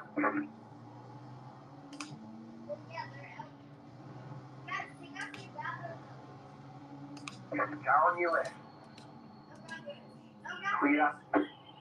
Stuck behind Carlos Sainz. There's no DRS to assist him in getting past Carlos down into turn 15 either. And no doubt Carlos Sainz is going to be getting into the pit lane as well. Hamilton is closing. And this could be the difference here. This is going to be very tight between Lewis Hamilton and Lando Norris as they come into the first corner. How much time is Hamilton making? He's definitely going quicker. He was 1.4 seconds quicker than Lando last time out in the first sector alone. You can see there a 38.8 compared to a 39. Compared to a 38.4, so 1.4 seconds. Here they go. They're coming out of the pit lane. Lewis Hamilton, they're going to be side by side as they head into turn 3. The 2 Brits drivers, and Lewis Hamilton regains the lead with a brilliant undercut by the Mercedes team. And it is now full throttle to the end of this race between the 2 Brits, as this race has flipped on its head once again, as Lando is out in P2. That decision to stay out a lap longer for Mercedes to pull the trigger a lap earlier has put Lewis Hamilton into the lead. You can see there a purple first sector for Lewis Hamilton. He also has the benefit of having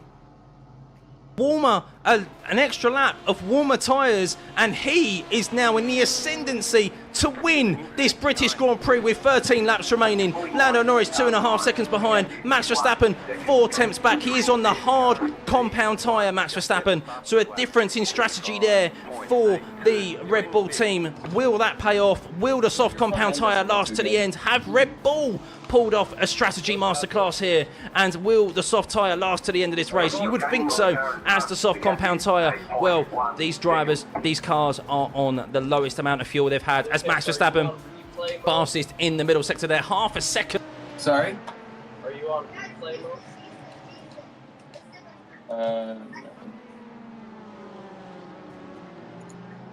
Let's see. I'm live. Look at 2 laps ago in the bus stop. I can't. I was driving. Oh, look at my stream then, like 3 minutes ago.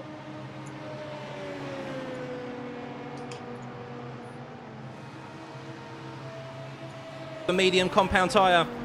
We'll have to keep an eye on this time, but it is definitely going to be a showdown between the top 3. That is for sure. As Lando Norris, let's have a look at the pit stop. Was it a good pit stop by Lando Norris's team, by the McLaren team? It was a pretty good pit stop. It was just the fact that Lewis Hamilton was out for a lap longer on the soft compound tyre to Lando Norris and pulled off a tremendous undercut. But Hamilton, 2.5 seconds, 2.6 seconds ahead of Lando Norris now in P2. Verstappen looking to close that gap as DRS has now been enabled. We are into full dry racing. Car on your left, clear, right side, clear. As Lewis Hamilton has said, leave me to it, Bono. Leave me to it. He wants to see it to the end of this race. Remember, 36% of you predicted Lewis Hamilton would win this race, and second position was Max Verstappen, and well, he is definitely gaining a lot of time in that middle sector, Max Verstappen, on Lewis Hamilton and Lando Norris. But he loses a little bit through the fast corners of the fast corner there of Stowe. So we'll see. Is the soft compound tyre? Red Bull might have gambled a bit here in regards to that hard compound tyre lasting as long as it will. But at the moment, Max is fastest on circuit. Max is fastest on circuit with a 29.6. But no, Piastri takes it off of him with a medium compound tyre. We are in for a showdown with the front three. There is 5.5 seconds separating Lewis Hamilton and Max Verstappen. Max Verstappen is 3.2 seconds back from Lando Norris. And of course, Lando is not going to be thinking so much about defending from Max right now. He's going to be thinking about attacking Hamilton and wanting to win this race. But if he gets his elbows out with Max Verstappen, that could benefit Lewis Hamilton with only 11 laps remaining, guys. 11 laps remaining. While you're watching this, 8,000 of you, 9,000 of you here in the stream, big thank you. If you could hit that like button, let's get this stream to 2,000 likes. Come on, guys, let's get this stream to 2,000 likes.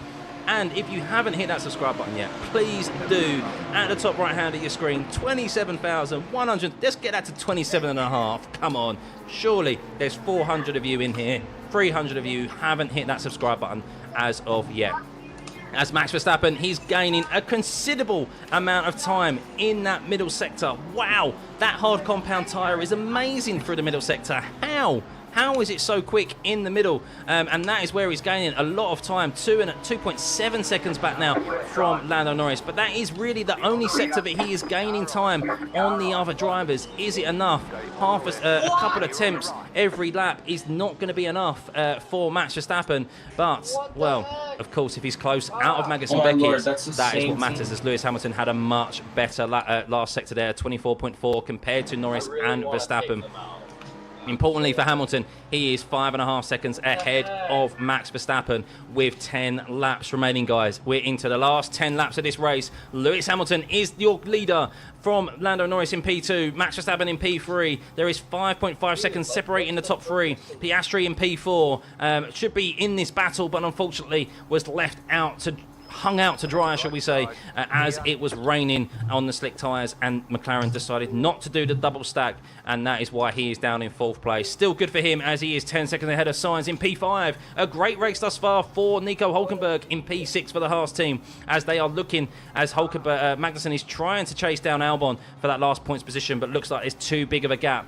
So no double points finish at the moment for the Haas team. Lance Stroll and Alonso in 7th and 8th. A good performance from the Aston Martins, as they've kind of been very understated this weekend. Sonoda in P9, and we have Albon in P10. Logan Sargent going quite well in P12. Ricciardo in 13th. Bottas in 14th. Leclerc in 15th. Perez in 16th. Ocon 17th. Zhou 18th. And we have 2 retirees of Russell and Gasly.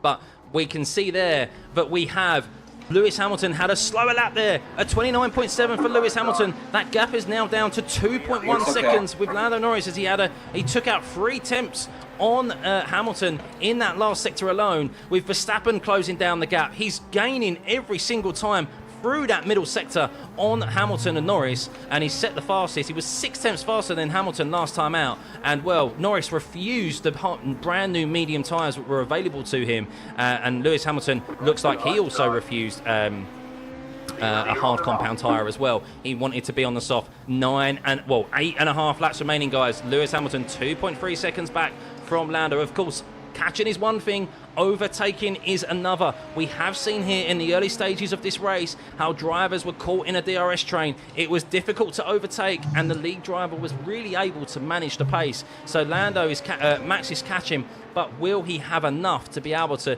get past Lando? So Max Verstappen, let's see how much he takes out of the middle sector here again. Not as quick, a 35.867, but it is quicker than Norris and Hamilton, importantly for him, and that's why that gap now is 2.3 seconds between Max and Lando.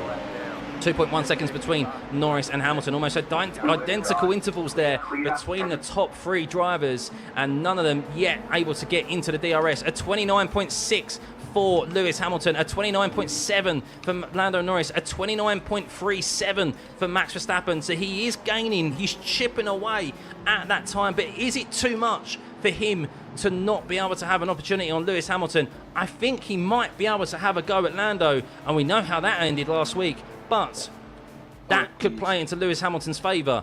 Let's see. 7.5 laps remaining, guys. 7.5 laps remaining. Let me know who you think is going to win this race, guys, in chat. Do you think it's going to be Lewis? Do you think it's going to be Lando? Do you think it's going to be Max? Let's see.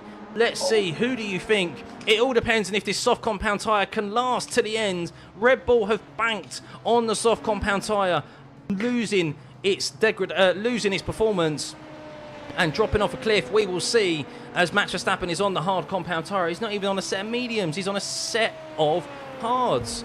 So we'll see.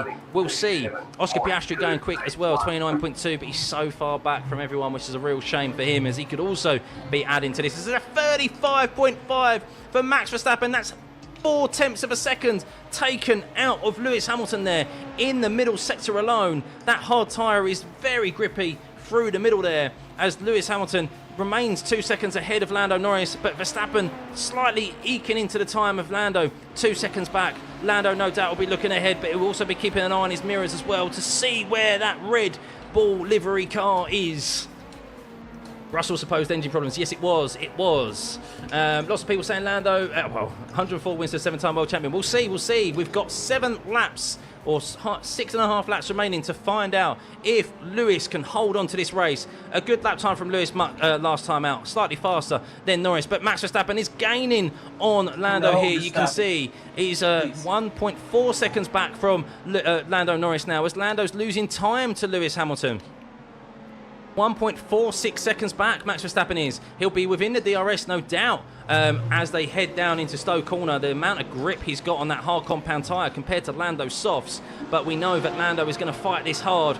Could there be further contact between the two friends? They've said they've sorted it out off circuit, but that will be tested, of course, again the following week here at Silverstone, as we predicted. But at the moment, it's not necessarily for the win, it's for P2. But Lewis Hamilton will be hoping that those two cars fight it out for as long as possible. Thank you, Mark, much appreciated. Thank you for the 5. As we head into the 6 laps remaining, how much time did Verstappen gain on Lando there? Not a lot through the middle sector. So now, as we said, catching is one thing, overtaking is another. How much will Verstappen be able to gain on Lando now he's within the dirty air?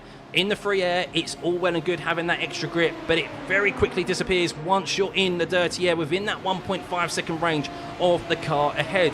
And I think that's what Lando has struggled with. He's been trying to push on with Hamilton, while not necessarily in the dirty air. He's been in clean air trying to go for the win, rightfully so, but that's allowed Verstappen to catch up with him on a brand new set of hards. But you can see here, 1.1 seconds now, Verstappen on Lando Norris. Unlike the Red Bull Ring, it is a bit easier to overtake here with the DRS, so we'll see how Lando is able to defend from Max, as he's just outside of the DRS now, as Norris is 2.8 seconds back from Lando Norris, from Lewis Hamilton, and it's getting back even further. And this is what Lewis Hamilton wants. He wants Verstappen to be held up by Lando here.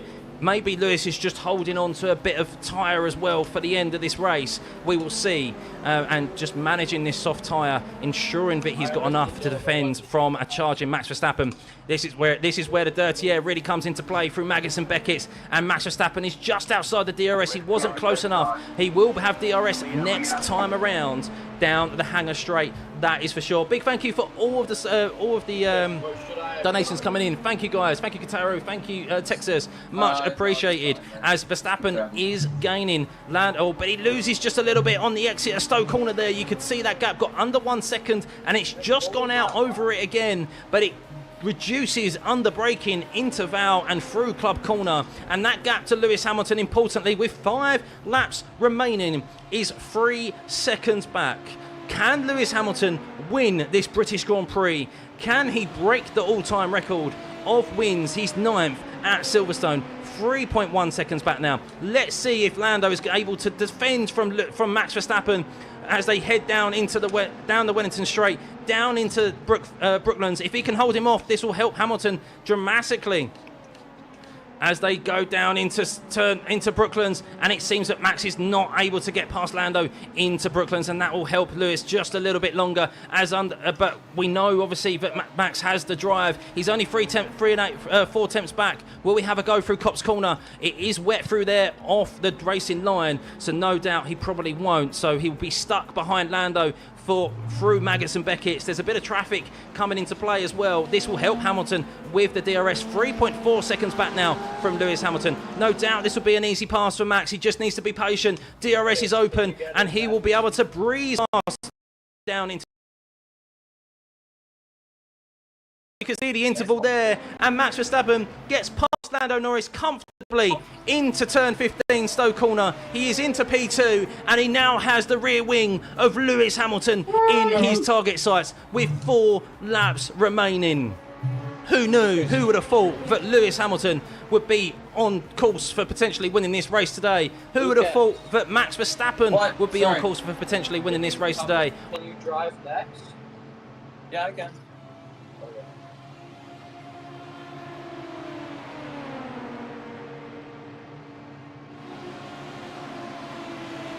Chance of weather coming soon, it'll be small. Right at the end of the race, I'm not entirely sure what's occurring. I'm going to have to restart it. I do apologise. No! What is happening? What is happening? Stop it! Come on! Why is it so delayed? Wait, okay.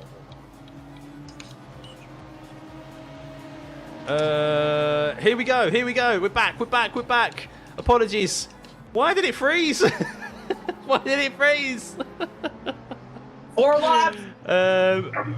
So we know there's no love lost between Max Verstappen and Lewis Hamilton. There is only a few laps remaining. 3 laps remaining as Lewis Hamilton is approaching some lap traffic. He's hoping that they'll get past him pretty sharpish here as we are.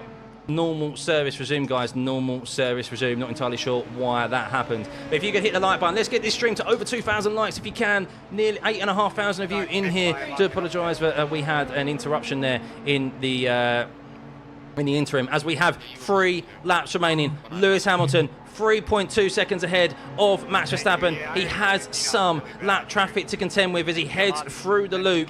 He will get, I think, DRS assistance down the straight. Perez needs to be very, very smart here and not do anything stupid to help his teammate. He can't do that. It'll be against the rules. He doesn't, as he swiftly gets out of the way. No DRS activated for both of them. 2.5 laps remaining. Lewis Hamilton and Max Verstappen fighting it out for the win. We haven't said that since 2021, guys. Wow. What is going to happen here? Has Lewis got enough left in his tyres? Max Verstappen is on the hard compound. Does he have enough grip, enough differential in those tyres, enough delta to gain on Lewis Hamilton? We will see as they head through Maggots and Beckett's. Daniel Ricciardo is going to get out of the way of Lewis Hamilton there. He's caught him at a nice little time. He won't hold him up like Zhou Guanyu did a few laps ago when he was chasing Lando Norris. But wow. Only 2 more laps remaining, guys. Only 2 more laps. Please hit that like and subscribe button if you haven't already. Hit that subscribe button. Get that number at the top up to 27.5. It'd be much appreciated. Let's get the likes to over 2,000 as we have 2 laps remaining. That gap is staying at 3 seconds. Oh, Max Verstappen gained just a little bit on the exit through turn 17 there, but it's not enough. Lewis Hamilton 2.8. We are on the penultimate lap of this race. Lewis Hamilton is leading the British Grand Prix from Max Verstappen in P2. The Red Bull hasn't looked at the races here this weekend, but with a great strategy, with a great few calls by the Red Bull pit crew, by Max Verstappen himself to pit onto the intermediate tyres when he did, to use the hard compound tyre at the end here. He is on a charge for the win with only 1.5 laps remaining at the British Grand Prix, and further extend his championship lead over Lando Norris, who is in P3. George Russell unfortunately retired due to an engine issue in P19. But Lewis Hamilton, who started on P2, is coming through Copse Corner, 2.7 seconds ahead. He has 1.5 laps remaining through Magnussen Beckett. Magnussen and Sargent are up ahead. Magnussen chasing down Sargent after making another pit stop there on the soft compound tyre. He's gained quite a considerable amount on Logan Sargent actually in this last stint as well. Albon, I've missed that. Albon has got ahead of Yuki Tsunoda in P9. So a good result for Albon, who's regained the position back into P9 there. But 2.7 seconds is the gap to Lewis Hamilton and Max Verstappen. No cars separating them as it is. Max can see Lewis. He can see the rear wing. There's 1 lap remaining. One final lap for Lewis Hamilton to win the British Grand Prix. It will be a 9th record-breaking Grand Prix. He has only 3 sectors remaining of this Silverstone circuit. He is a master here. He loves it here. A number of people were expecting him not to win another race at Mercedes again, and well, there is still half a lap remaining. Max is trying everything that he can. 2.3 seconds. There's nothing left on the table for Max Verstappen now. He is using every bit of tyre life he can in those hard compound tyres, as Lewis Hamilton has 2.3 seconds as he heads through Luffield for the last time. He does have the Haas and the Williams car of Sargent and Magnussen up ahead, but I don't think he's going to catch here as they head down through Copse Corner. Of course, Max Verstappen and Lewis Hamilton have rich history through there, but no side-by-side action this time around, as Max is gaining every single time. If he had a few laps remaining, I think he might be able to do it. Through Magnussen Beckett, he heads down the hanger straight as Max Verstappen gets within 2 seconds, but it is only a few corners remaining for Lewis Hamilton. It's been 945 days since Lewis Hamilton last won a Grand Prix. He is the most successful British driver ever. He is the most successful F1 driver ever, and it's been a very long time. We thought we might not get a swan song for Lewis Hamilton in his Mercedes career, but he is the British Grand Prix winner. Lewis Hamilton from Max Verstappen has won a record-breaking 9th Silverstone British Grand Prix. Oh my God! Lewis Hamilton, who would have thought it at the start of the season, but he would win a race in that Mercedes. Hit that like button, hit the subscribe button. Oh my God. Unbelievable race, unbelievable drive from Lewis, unbelievable drive from Red Bull and Verstappen. The strategy by them was unbelievable, but Hamilton, the experience shone through. Mercedes making some very good pit strategy calls for once in their life, and Lewis Hamilton has won his first race in 945 days. 2021 is when you have to go back to for Lewis Hamilton to have won his last race. He had his old nemesis, Max Verstappen, chasing him down as well on much fresher, much longer lasting hard compound tyres, and he got it done. Lando Norris, commendable in P3. It was in his hands, but just fell short. If the track conditions stayed wet, I think Lando would have won this race. The car was more suited and set up for the wet weather conditions, but still a good race nonetheless by him. A good recovery from Oscar Piastri, but we have 2 Brits on the front, we have 2 Brits on the podium. We have Lewis Hamilton on the top step for the 9th time at the British Grand Prix, and, well, unfortunately for George Russell, down in 19th position. What a day it would be to be at Silverstone, eh, guys? What a day. Lewis crying. I never thought we'd expect this. I didn't expect this. I really didn't expect this. Bono saying, I have been waiting for this. Jeez. I almost flicked it into a wall right there. Yeah, Lewis is crying. Lewis is crying. So much emotion. What a drive. Unbelievable drive. Silverstone, eh? What a circuit. What a circuit, guys. What a circuit. I just want to say a big thank you to everyone who tuned into the watch along today. I'm so glad the data sorted itself out at the end. But wow, Lewis Hamilton is your 2024 British Grand Prix. He extends his record of the most wins in F1 ever. And he has set a record on his own of being the most successful driver ever out of British Grand Prix. 9 wins now. 9 wins. And, well, Lewis Hamilton now can end his career with Mercedes on a high. He can go away with a win. And, yeah, unbelievable, guys. Unbelievable. Good job, Max. Yeah, it's a 5th consecutive podium for Merck and 2 wins in a row. Oh, he's 2 wins in a row. Yeah. Lewis did a lot. Verstappen, the absolute go. He was very good there at the end, Max. Yes, charge him. A few more laps, he would have probably had Lewis. The soft compound tyre, great strategy calls by Red Bull to get Max back into this race. They weren't the fastest car here this weekend. The Mercedes was, and it still feels weird to say that. But some great strategy calls, going onto the intermediate tyre at the perfect time, got them back into it, and then going onto the hard compound tyre rather than the soft was genius, absolutely genius. Because if he was on the soft, he wouldn't have made up the time, I don't think, on Lando and Norris. So, yeah, very good pit calls by the Red Bull team. And, yeah, Norris potentially made a mistake there at the end. He refused the medium tyre. He had a brand new medium to use, or he had a used medium to use, and he refused it. Or maybe it was the hard, but he refused it. And potentially that could have got him the win, because he was much closer to Hamilton and didn't have that much gap to close up. So, yeah, we'll see what they have to say in the post-race interviews on that. But what a race, guys. What a race. Lewis Hamilton. 33% of you who guessed Lewis Hamilton would win this race were correct. You were correct. Lewis Hamilton is driving into the pit lane with the UK flag held up high. And, yes, for the 9th time, we are seeing that image. And we'll see that image of him on the top step. But Oscar robbed, I agree, Jay. They made a very poor decision, McLaren, not to double stack. Very poor decision. Thank you, Taco, for the 5 Canadian dollars. Much appreciated. Thank you, guys. Yeah, if you haven't, we are only a few away from 2,000 likes on this stream. Hit that like button. Go on, you know you can. And if you haven't already hit the subscribe button, please do. I've seen a number of subscribers come through. There's too many to say thank you to, but I just want to say I appreciate every single one of you. We are growing this stream. We are growing this channel, and I appreciate. I think we hit 10,000 viewers there.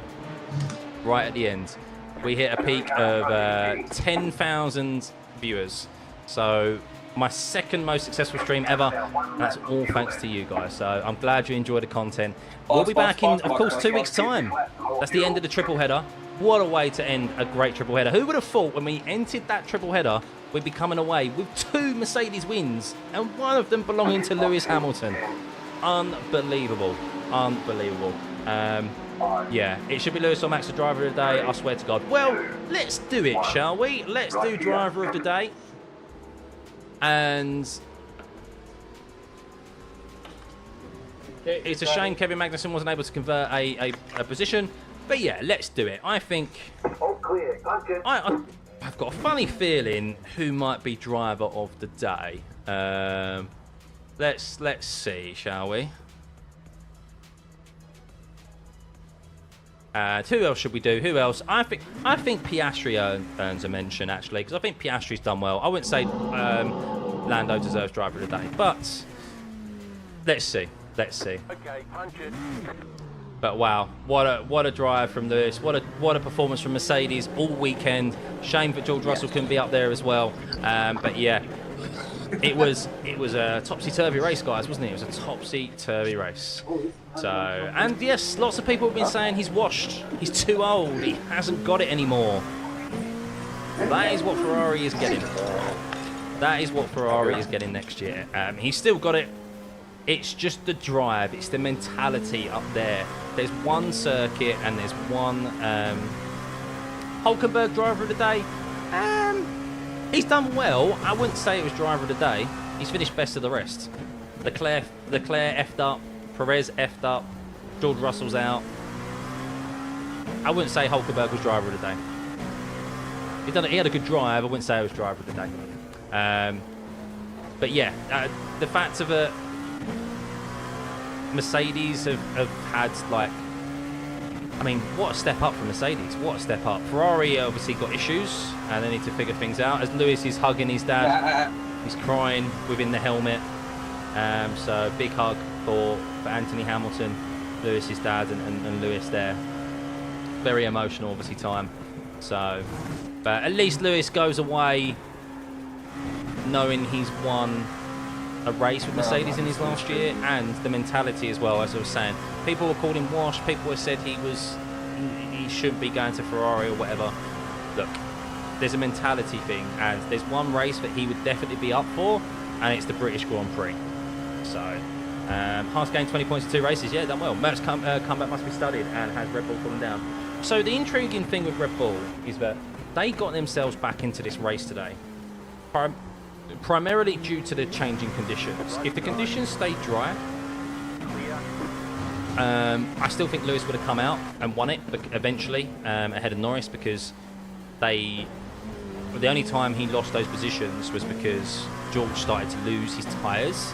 I'm pretty sure of it. It was his tyres started to fall off because he pushed too early. Lewis overtook him because he made a few mistakes. It was before it just got wet. And then Lando Norris ended up overtaking them both because they both made mistakes through the first corner of it getting wet, the two Mercedes drivers. So the McLaren was definitely set up for the wet. The Red Bull was struggling throughout on tyres. They were just struggling throughout. I don't know why, but the time, that is just the nature of a great team. It's not just all about the driver of the car, it's also about the guys in the pit wall making the right strategy calls, bringing them in at the right time, giving them that tyre advantage to get them back in a race. And that's exactly what Red Bull did with Max Verstappen today.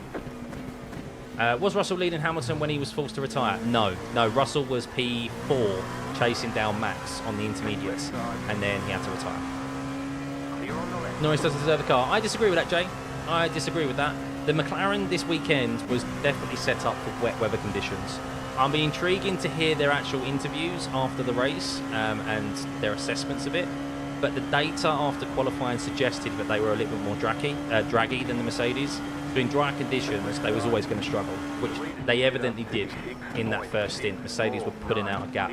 But then as it started to get wet, and then they went onto the full intermediates, Lando and Piastri just pulled a gap out on the Mercedes drivers. And then the fact of it dried up again is then when we saw that gap close and the race flip on its head again. So yeah, McLaren took a gamble on their setup by the sounds of it. But look, it nearly paid off for them. So, 78% of you, 79% of you overwhelmingly say Hamilton. I would never have guessed it. I would never have guessed it. Oscar got screwed over. I agree, he got screwed over. I don't know why they left him out there for one lap longer. They refused to do the stack up, the double stack. Mercedes did. And look, the second driver in is always going to lose out. But he lost so much time.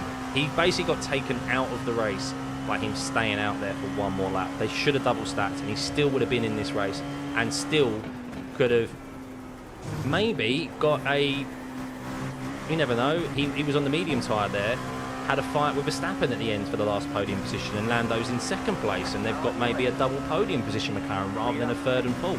So yeah, McLaren's screwed up there with that decision by Piastri, and I think it definitely had a knock-on effect later on in the race. Thanks, Neil. No worries, buddy. No worries. No, I appreciate everyone for tuning in. If you're just discovering us, we've been doing these all season. I've been doing them since last season and the season before, and I really enjoy doing them for you all. I hope you enjoy the commentary as well. And yeah, I just love F1. Of course, I'm a Lewis fan. I'm a British fan. I'm British. But I just love F1, and I just want to see great racing, and I want to see great races like that. And look, it would have been buzzing to see Verstappen go at Lewis Hamilton at the end there as well. But yeah, it's I'm happy Lewis won, of course. So yeah, we'll be back in a couple of weeks' time. I think it is. We have a week's break now. It's the end of a triple header. We then go to Hungaroring, Spa with a double header, and then we have the 4-week summer break, which is going to be interesting as well. Trust me, we're going to have a lot of driver movements occurring in that 4 weeks. So silly season is definitely going to be silly, to say the least. Verstappen was close to taking over after Ferrari dipped. Yeah, Oscar needs to be having a chat with his team. I agree, Aaron. There's a point now where he has to step up and go, why did you not double stack us? What was your decision there? You've just hung me out to dry. It's only because I'm quick round here that I got us back into P4, but we could have had a double podium there. He got screwed in qualifying yesterday as well. It's not just this race. He got screwed over big time in qualifying. They sent him out too late. He couldn't prep his tyres. He was rushing around to get to the finish line. He almost did a Charles Leclerc. So Lewis Hamilton he's being interviewed by Jenson Button as well. That's cool. Says he can't stop crying.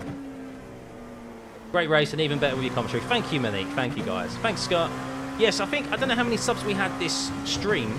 I think we've had, once again, over 500 subs. So I just want to say big thank you to everyone who's discovering this channel for the first time, everyone who's subbed, all you returning viewers.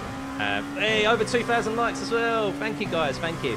And just continue to support this. And we're only getting bigger and better. And we hit 10,000 viewers, peak viewers, for the second time this season and the second time in my channel career. So, yeah, big thank you. The fact of see all you regulars come back in. And it's... I was sitting on the sofa beforehand with you guys chatting in chat before. It puts a smile on my face that we've got a great community going on and we can share our love of F1. Good luck this weekend. I'm in the Dutch team. Ooh, you're with the Dutch team, are you? Yeah, Wednesday I think it is. Wednesday. Should be a good. Well, I say it should be a good game. England's been very difficult to watch. So Mercedes will not show up to the podium, man. But yeah, I think, look, Lewis Hamilton, statistically the greatest of all time. He's been going through it, obviously difficult at Mercedes. His head's been down, but there's one race he was going to get up for. It was this, and the fact that he's won. And look, George Russell retired. He wasn't good enough, even with Lewis. He made the conscious decision to push and get out of Lewis's toe. Break the toe from Lewis, and it hurt him at the end of that first stint. And yeah, Lewis was able to overtake him before the weather came down. So. But that's where experience shines through. Max Verstappen able to deal with those sort of changing conditions as he did in Montreal as well. Lewis able to do it here. Obviously Montreal, you could argue Lewis should have been fighting for that win as well. If it wasn't for obviously a poor qualifying, being out of position, and then they favoured George because he always had track position. But you see the experienced drivers, the cream rises to the top in these conditions, I always say. And that comes in the form of them being able to drive in these conditions, but also to make the important decisions as well. And yeah, we saw that today with Lewis, Verstappen. Norris made the right decision at the end. So they're in the cool-down room. Let's see what they've got to say.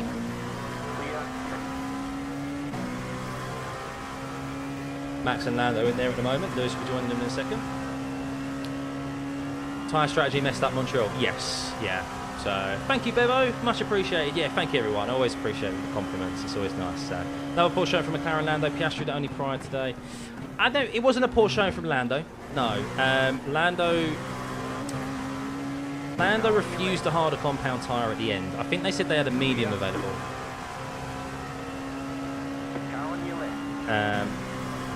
But yeah, they're just watching some replays. Are they going to say anything to each other? Not really much being said. They're just talking about the weather. Lando obviously really upset. But yeah, not too much being said between them. Thank you, Beth. Much appreciated. Thank you. Hamilton's last win ever? Bold claim. No, I don't think so. Lando's been in F1 for 6 years. He's still making rookie mistakes each year without mental growth.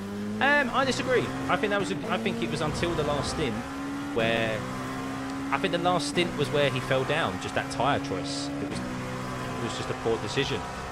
Supposedly they left it up to him, and he refused it. He went for the soft, but the soft just fell off too quickly.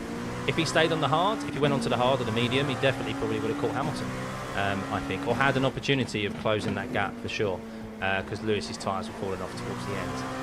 But you can see there, look, Max's last lap was a 29.0 and Hamilton's was 30.1. So that's what Lando could have had at the end of the race to Lewis, but he went like for like. So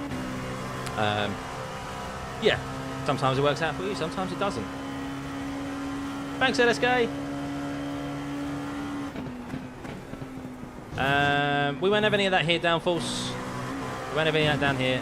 Look, drivers are allowed to share their emotions, as whether they're angry, happy, sad, you know.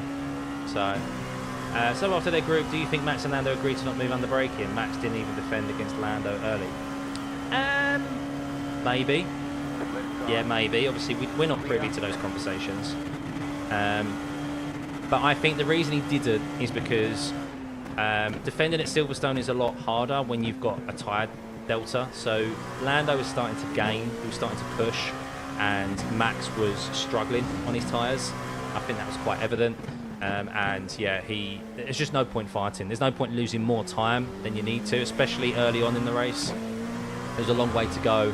There's weather, but they knew at some point it was going to rain throughout this race, and you can get yourself back into it, and that's what happened. If Max decided to fight Lando unnecessarily there, he might not have been an opportunity later on to recover to P2. So, thanks, Daly. What happened to Russell? Yeah, so it was a water issue or something.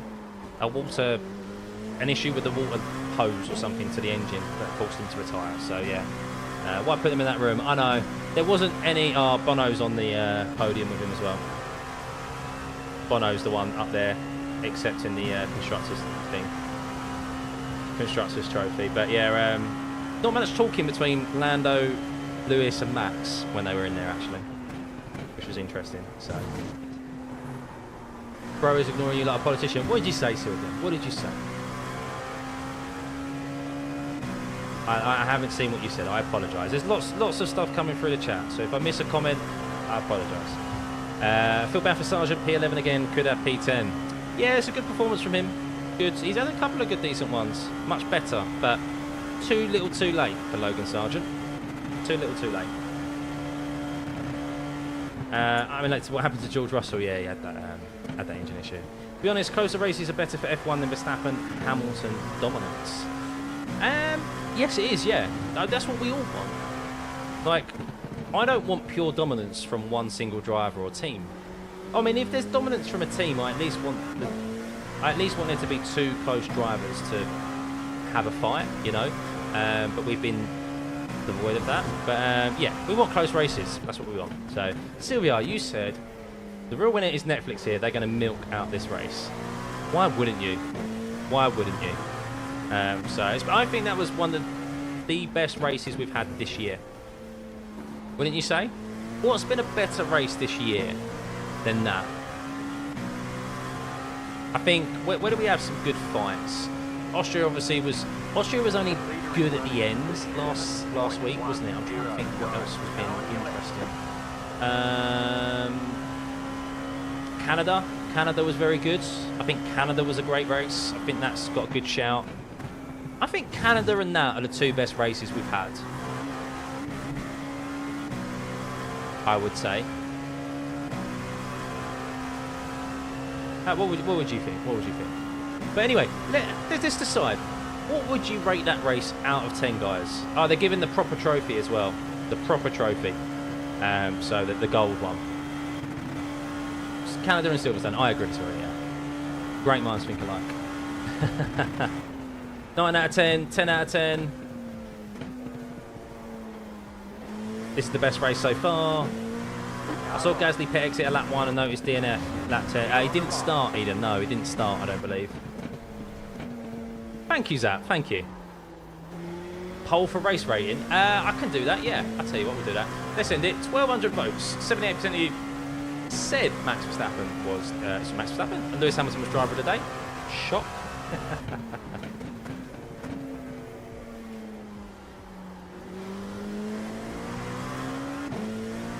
Race rating. If I can spell. We'll talk about Carlos Sainz in a second. He had a bit of a quiet race. Didn't really go well, did it? So I can do 1, 2, 2. I don't think. No, I'm not even going to put 1 to 2 because no one's going to go 1 to 2 on me. Let's be honest with you. 3 to 4. 5 to 6. 7 to 8. And 9 to 10. If you do 1 to 2, you're just trolling. So I'm removing that option entirely. You love Lewis Hamilton? Good. 6 out of 10, boring first half just. Yeah, I can see that. I can see why you would find it boring in the first half.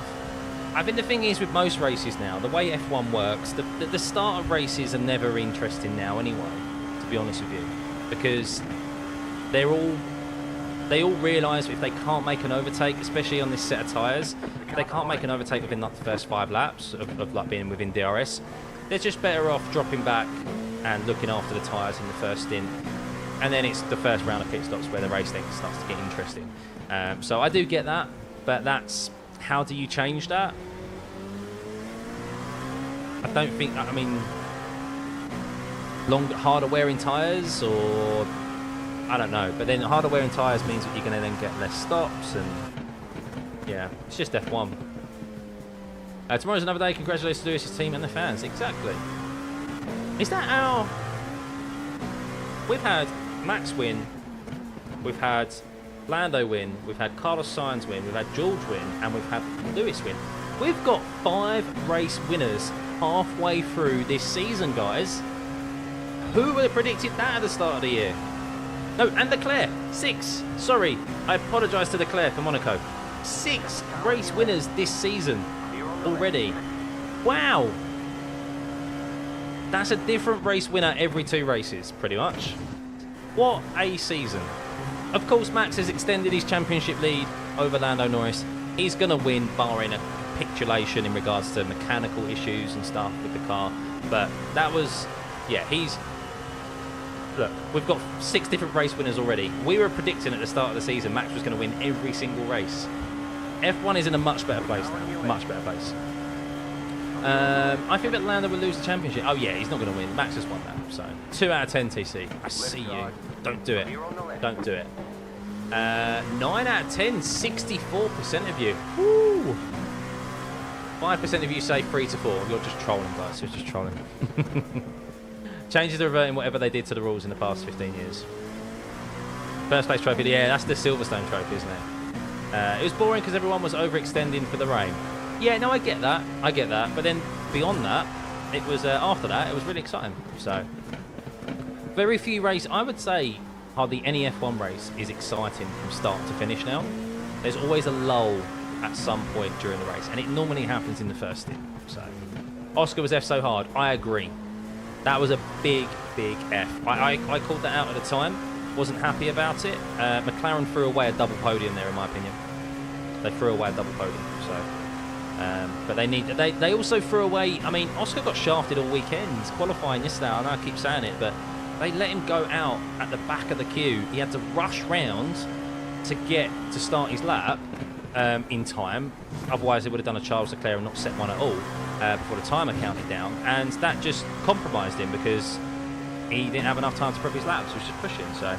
Thank you, MCU. Yeah, thank you for everyone who was subbed. I can see, look, we've got 27,325 subscribers. Unbelievable. Fast approaching the 30,000 mark. I started this year, I think, with just under 15,000. Like, I've nearly doubled that halfway through the year. So a big, big thank you to everyone who've been enjoying these streams and the other content I've been doing. And I've got some really exciting news. A new partner of the channel to be announced this week as well. I've got to do some editing, actually, after this.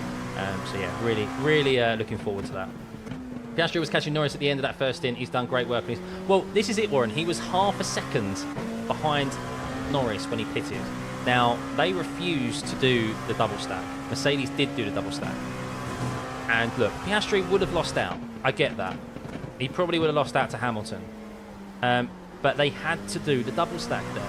He ended up being half a second behind, and then ended up being a full pit stop behind Lando after one lap. Like, ridiculous decision. Absolutely ridiculous decision by McLaren there. 27, so we can have 7X. Clear on the left. Checo and Leclerc, yes. So they ballsed up on the Ferrari, did Ferrari things, and they just.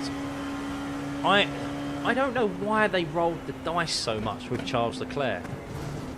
Like, he was only behind Sainz at that point. He was P7 and Sainz was 6th, and then they ended up bringing him in too early, and it was an unnecessary gamble, I think. And now they've ended up with 2 drivers out of the points. And they've still got a constructors' title to win, or to try and fight for. And they've thrown it away in this last 3 races. We were talking after Monaco, Leclerc could be fighting Verstappen for the World Championship. Ferrari could be fighting for the constructors. That's definitely likely. Now, that's off the cards entirely, you'd say. So, how did the Missed Apex Live go, Carl? Yeah, it was really good fun. Yeah, we had a good turnout. It was quite an intimate setting at Formula Fast. It was about 30 people, I think it was. But yeah, really good show. Everyone got engaged as well, and yeah, really enjoyed it. I'm looking forward to doing more. That's for sure. I know he plans on doing more. Hey, Helena, go and eat breakfast with the fam now. No problem. No, thank you for tuning in. Do I think McLaren will beat Ferrari? Yeah, McLaren. So let's have a look. Actually, let's have a little look at the. Where is it? F1. I want to see the updated constructors, because we know that Max has extended his lead, but how is the constructors? Because while Max finished 2nd, McLaren's finished 3rd and 4th, and Perez finished outside of the points. Sainz has picked up that extra point for fastest lap, so let's have a look.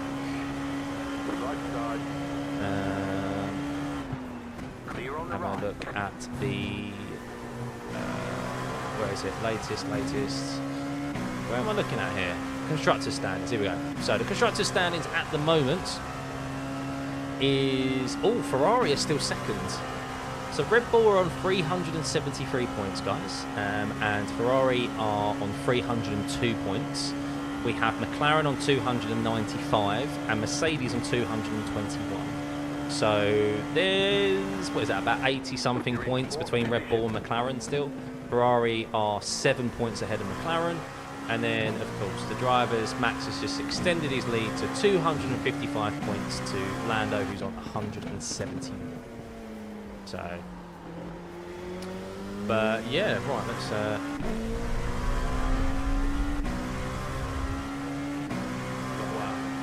what a race. I didn't expect I really didn't expect him to win. Really didn't expect him to win that race. Really didn't. Piastri now ahead of Perez. He is indeed, yes. Piastri is now 5th. Carlos Sainz is 4th. Charles Leclerc is 3rd on 150. So Max has a car rise. We'll see that to the end of the season. Has like 2 or 3 races in a row where he doesn't finish. Even then, Lando kind of has to win, doesn't he? Lewis Hamilton now up into 8th on 110 points. George Russell is 1 point behind George Russell. He's on 111. I bet Ted's having fun with his notebook. Yeah, I bet so. Leclerc's so unlucky after Monaco. He has been. Yeah, he has been. So Leclerc made the call and Checo got called in. Oh, did Leclerc make the call, did he? Oh, well, that's on Leclerc then. He made the call. I didn't realise that at the time. Yeah, that was a poor call. Leclerc has rolled the dice, and it's just massively backfired. How many times did the lead change like that? So the lead changed from George Russell to Lewis Hamilton, so that's 1. Then Lewis Hamilton lost the lead to Lando, that's 2. Then Lando lost the lead to Lewis again. So there were 3 changes for the lead. Yeah, 3 changes for the lead, and then yeah, but there was a lot, like it was up and down, wasn't it? Like the top 4 of 5 were very top changing throughout the whole race. So. Will Lando win the championship? No. He's like more than 3 race wins behind. So he needs Max to not finish a race outside the points for 3 races. And he needs to then win them, and then he'll still be like 10 points behind, something like that. So yeah, he's not going to be winning that, barring an absolute capitulation of the championship. That's it. So, but the constructors is definitely up for grabs, that's for sure. Especially when it's just Max and Perez isn't scoring points, and Max isn't winning every single race now, the constructors are definitely up. Hello? So, Anybody there? Lewis won. I'm so happy I waited for a whole 2 years. Finally, the day has come. Actually, it's been 945 days. 945 days since Lewis Hamilton last won the race. That's now 0. Now 0. So, should Red Bull replace Perez? A big fat 100% yes. Good question, guys, actually. In chat, who would you prefer to take the position of Perez at Red Bull? Who would you like? I think realistically it's 3 drivers. It's Lawson, Ricciardo and Tsunoda. Out of those 3, who would you prefer to see in that Red Bull seat over Perez? I'm intrigued to see your thoughts. Am I happy with Lewis 1? Oh, definitely. Yeah, I'm massively happy with this one. Thank you, Scott. Great stream. Totally enjoyable. Thank you, though. Ricardo, Scott. Signs isn't going there while Josh Verstappen's Matt Andrews. Amazing race, happy for Lewis. Would George have got on the win? No, Mike. No, I don't think he would have done. Because he already lost the position to Lewis before the wet weather came down, and that was due to him eating his tyres too early, I think. I was worried that he was doing that. When I saw him putting out the gap on Lewis, I was like, is he eating his tyres too much? Lewis is just biding his time. And yeah, there was a point before the rain came in, Lewis was starting to close that gap, and then I think George had a slight lock up somewhere, or he went deep into a corner because he's struggling with grip, and Lewis overtook him. So yeah, I think Lewis would have won that race over George if George was still there. Who's counting, right? But Lawson isn't ready. You think Lawson isn't ready yet, Scott? Interesting. Interesting. Lawson is your choice, Yuki. I personally would like to see Yuki. I think he's worth an opportunity. I think he's about to be in his 5th year at the junior Red Bull team next year. Like, give the guy a chance. That's the whole reason why the team is there. If you're going to keep him on, give him a promotion if your second driver isn't performing. So, but we know why Perez is there.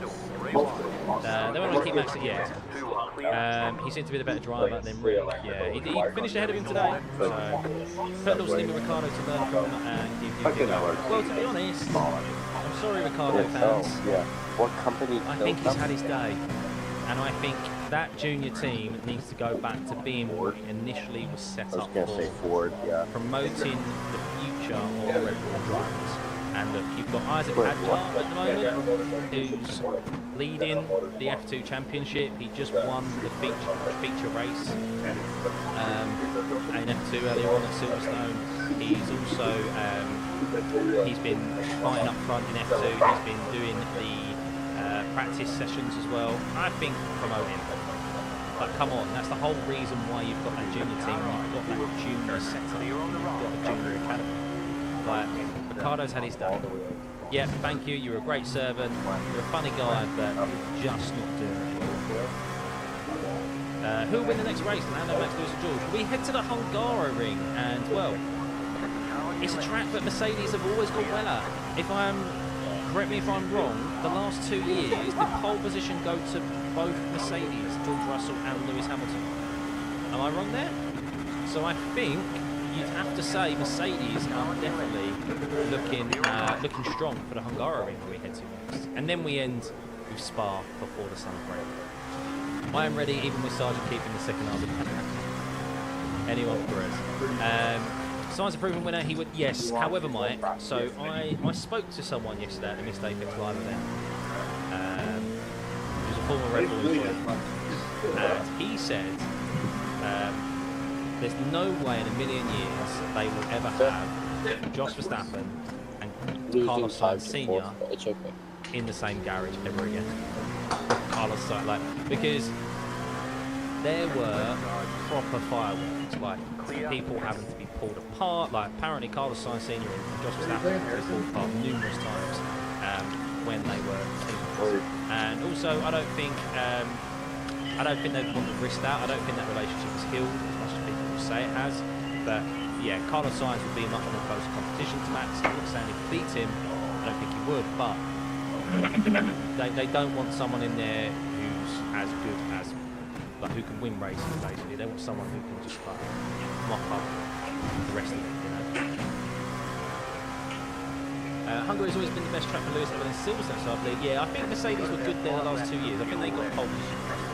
Especially with so we also know why Bottas was Mercedes for so long. Yeah, he was also born. First time viewing him a good host. Oh, thank you, mister. Thank you, mister. Sorry, MPD. I try and be as subjective as possible. Look, of course, we all have our biases. And I do lean more towards, obviously, the British drivers. I support them first. But I love racing. And I'll give everyone the benefit of the doubt as much as I can. I assess what I see. And I'll tell you if I like it or not. Simple as. So, yeah. And I will just say, and I don't want to go over old ground, but the FIA have just come out and said we should have penalised and we should have given Max a warning last week for moving under braking. Now, I'm sorry, how many people said he didn't? The FIA have come out, but I'm just saying, like, I will say what I see, whether you can agree with it or disagree with it. But yeah, that assessment has just been justified by the FIA themselves. But too little, too late. No good doing it a week later. There's no week later. Very excited Hungary, especially Aston, already figured out their problem. Oh yeah. Also, here's another story for you. You're getting this exclusive right here. So Hungaroring is where we head to next. Do you guys remember when Sebastian Vettel finished second to Esteban Ocon in that crazy Hungary race, where Lewis Hamilton was the only driver to line up on the grid? That was the race Esteban Ocon won, and Vettel came second, but he had to stop the car. He didn't have enough. He didn't have enough left, and they had to take a fuel sample. And it turned out that obviously he got it removed. So he got the podium removed. So they came out and Lawrence, well, I got told Lawrence, the owner, Daddy Strong, was telling them over the radio, you get that car back no matter what, even if it stalls, like when it comes in, like just get it, we'll deal with the fuel later, get it across the line. So they got all the fuel lines out and they put it into a container of some sort. I don't know what container it was. And they had to have a meter fuel test at the end. And the guy who was withdrawing the fuel from the car knocked the container, the fuel sample over. And that is why they weren't able to test it. And Sebastian Vettel got his podium position removed and got disqualified from the race. So they had the fuel sample, but they were obviously getting it out of all the lines, and supposedly up and down the track, down the paddock, they called it the floor sample, because obviously it spilled all over the floor. So a little bit of a fun story. Bottas got a seat because Toto was also his manager. Yeah, that's true. But Bottas was also doing really well in remember that statement from a different team of stewards? I don't know. Yes, but it's more so race control. Race control are the ones who deem that they should. I think, look, that, don't want to dwell on it too much, but they definitely put the entertainment value over the sporting aspects last week, because it's been so long since we've had a wall-to-wall fight. And I get it. We want to see racing. We want to see wall-to-wall racing. We want to see fair racing. And last week just crossed that line, in my opinion. And I think, others who, obviously stewards as well, have come out and said the same thing because under the FIA ban. So, hope Charles Leclerc wins the Hungary GP. Yeah, I mean, Ferrari's a tricky one. I don't know what's going on there. They reverted back to their Imola spec. So they brought a massive upgrade to Barcelona, like 8 new parts, more around the car, and they went back to Imola spec for this race. God knows what's going on with Ferrari at the moment. We'll see. Stroll's best race for taking everyone out. Doesn't have stewards with the same nationality as driver in the incidents. Yeah. Oh, that's a tricky one because there's so many different nationalities on the grid just. So that's going to be a tricky one to have. One person. It's not like football, where of course you've got two nationalities playing. Oh, So you sorry. could have, like they do in football, so they have a neutral team I have no of idea. referees. So It might be. I think it was the semi-final for Spain and Germany was the English team who's left that was refereed. But in F1, of course, there's so many different nationalities. Like, how many stewards are there that are going to be totally impartial to that? But I'll be watching how you reacted when Lewis passed Lando after the stream because I screamed that high when my mother came. Yeah, I need to go back and listen to myself as well. I hope the commentary was good. I'm always listening back to myself to see where I can improve as well, guys, and make it a more enjoyable experience for you. So, FIA max history equals shoulda, coulda, woulda. I have to agree with that. Yeah, there's a lot of since Max came into F1, a lot of it's been hindsight, isn't it? We should have done this. We should have done that and stuff. Okay, learn from that and then implement it the next time it happens, whether it be Max or another driver who does the same thing. Don't just let it happen and set a precedent to let it occur. You're going to hope that Charles wins the Hungarian GP, unlike Mercedes FIA or cheat. Disagree with they're not cheaters. They're not cheaters. Is Lewis in trouble next year? I don't know. I don't think he is. Obviously, I'm really intrigued to see what's gone wrong with Ferrari, but yeah, there's definitely a lack of performance there. And because of that, they're also making poor mistakes again. They're creeping in regards to strategy. But no, I don't think so. I think look, he's so happy that he's won that race. Okay, so He goes to Ferrari. He's still ending his year. He's still ending his career like the three most historic films ever in F1. McLaren, Mercedes and Ferrari, what seat needs to have, and I'm sure he'll win races. He'd love to win a world championship. If he doesn't, he's still got 7 of them. And yeah, he could go out on a high saying I won races with 3 most historic race teams ever. Charlie sorely misses a race director. I agree, Warren. Yeah, I agree. I mean, they're usually 2 different drivers in an incident. Just choose a steward with a different nationality, not that hard. Yeah, but it's... They all kind of assess it together because there's a lot of data and things that they have to run through at the same time. The problem is, it's not even necessarily the stewards themselves. This is it's the fact of that race control, the race director and his team, they pass on incidents to the stewards to review. So the stewards may sit there and go, "Oh mate, I can't believe he's just done that. That's a penalty," but they can't act on it and actually award a penalty or a warning unless race control passes that down to them to assess. So it starts with race control, and race control obviously were in control of that race as they always are, and they wanted to see the racing, and we got racing. But as we said, there's a line between it being hard and fair, and it was hard racing, but it was across that line of being fair in my opinion. With the moving in the braking zone, which you can't do. So I think Ferrari makes mistakes due to pressure. I don't think so much pressure. I think it's just they make mistakes when they're not performing well. They try and like overcompensate for when they're not doing well. That's kind of my assessment. The big fact is where there have been 5 different winners this year. 6 actually. We worked that out earlier. There's been 6 different winners, and we're halfway through the season. 12 races in. Corner race before. Oh, thanks, Tom. No, I've just winged this. I just wing it. I've always been a very talkative person. So, funnily enough, the missus recommended you should do watch-alongs. This was a few years ago, and this is just kind of how I've always done them. So yeah, and I've just improved over time.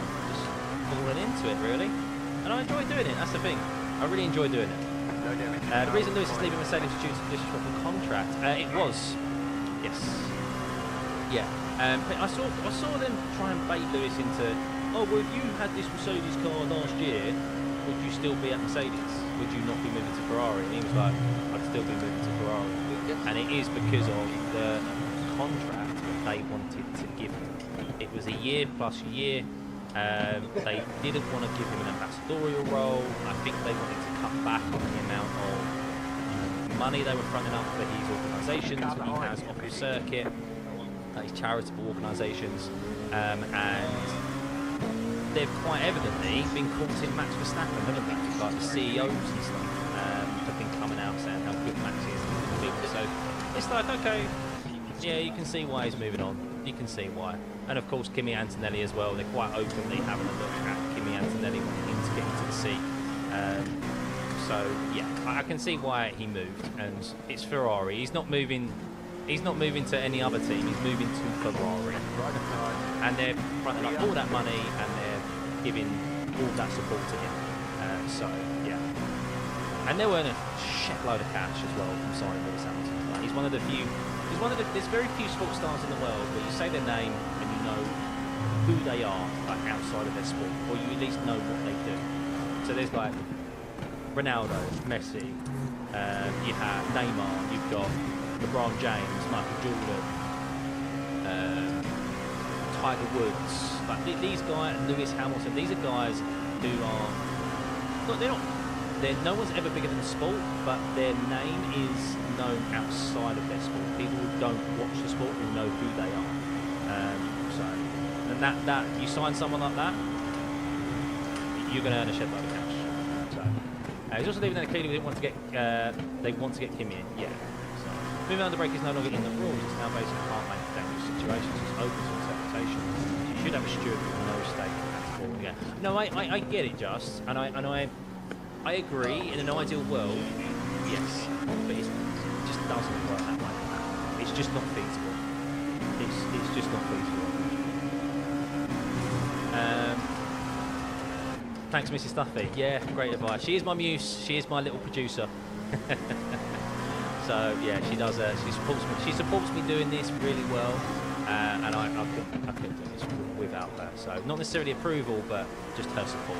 So she is really supportive. Just go extreme. You should do this. You should do that and stuff. I love her. As soon as Lewis left Mercedes, Tommy Hilfiger and Kuma are leaving Mercedes. This shows for Lewis. Of course, yeah, a driver always brings sponsors. You understand that's always been the case in F1 and always will be. There are drivers on the grid who are signed for commercial reasons. Sergio Perez brings a shed load of cash in sponsors. His biggest sponsor is, we've spoken about it before, is it Telco? Is Telco the name? The communications company, like, is it, what's the guy's name? What's the guy's name? I can't read the guy's name. Who's Sergio Perez's biggest backer? Owns Telco. Is it Carlos Slim? Carlos Slim is like a billionaire. But you look at the sponsors Sergio brings in and the merchandise. He's there for commercial reasons and to keep their number one driver happy. Then you've got Zhou Guanyu has Chinese backing, Chinese sponsors. He brings supposedly £30 million with him in sponsor backing. So he's not necessarily paying for his drive, but it's like, if you sign him, we'll bring X amount of sponsorship to you. And that's a lot of money for people to turn down. There should be more permanent stewards. I think so. I am a big advocate of permanent stewards. Yeah, I think so, because at least you should get consistent rules. Now I know people always go, oh, it's about the biasness. What about if people are biased? It's like, yeah, but you can say the same thing about referees. You can say the same, like in any sport, like you have the same referees all the time, and there could be bias with them. At least with the consistent ruling on things, and you know, I'm not going to be able to get away with that because they're consistent on not like doing this and things. So. Oracle, no, Telco. So Oracle are different entirely. Telcel. There you go, Telcel. Carlos Slim. Yeah, that's what I thought. Yeah, he's a billionaire, and he brings in a load of money. So I know for sure we shouldn't have iRacing B licenses as stewards. That's a fair point. Stewards should be past drivers because it will provide more reality for the OV drivers. I disagree with that sometimes. I don't think you need to be a former professional to be able to rule and interpret the regulations and enforce them. I don't agree with that.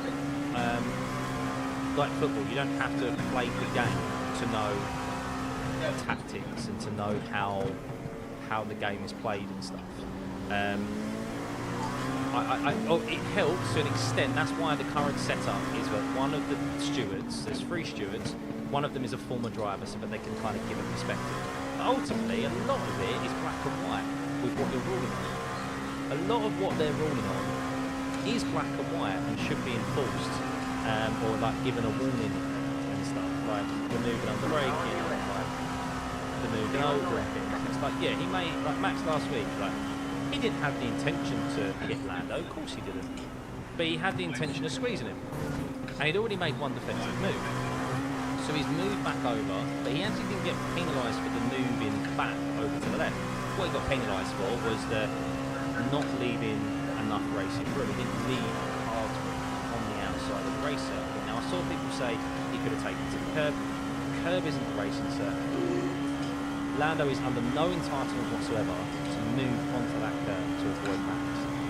And Lando is thinking at that moment in time, I want as maximum grip as possible to swoop round the outside of turn 3, which is a very viable overtake move at turn 3 in the straight. But ultimately, Max has just misjudged it. Maybe fault Lando might have moved out of the way, but you're talking minimal margins anyway. And I think Max has just slightly misjudged it, and because he obviously wants to maximise his entry, he's racing line into turn 3, get the best grip as possible, best grip for him and exit as possible, and they make contact.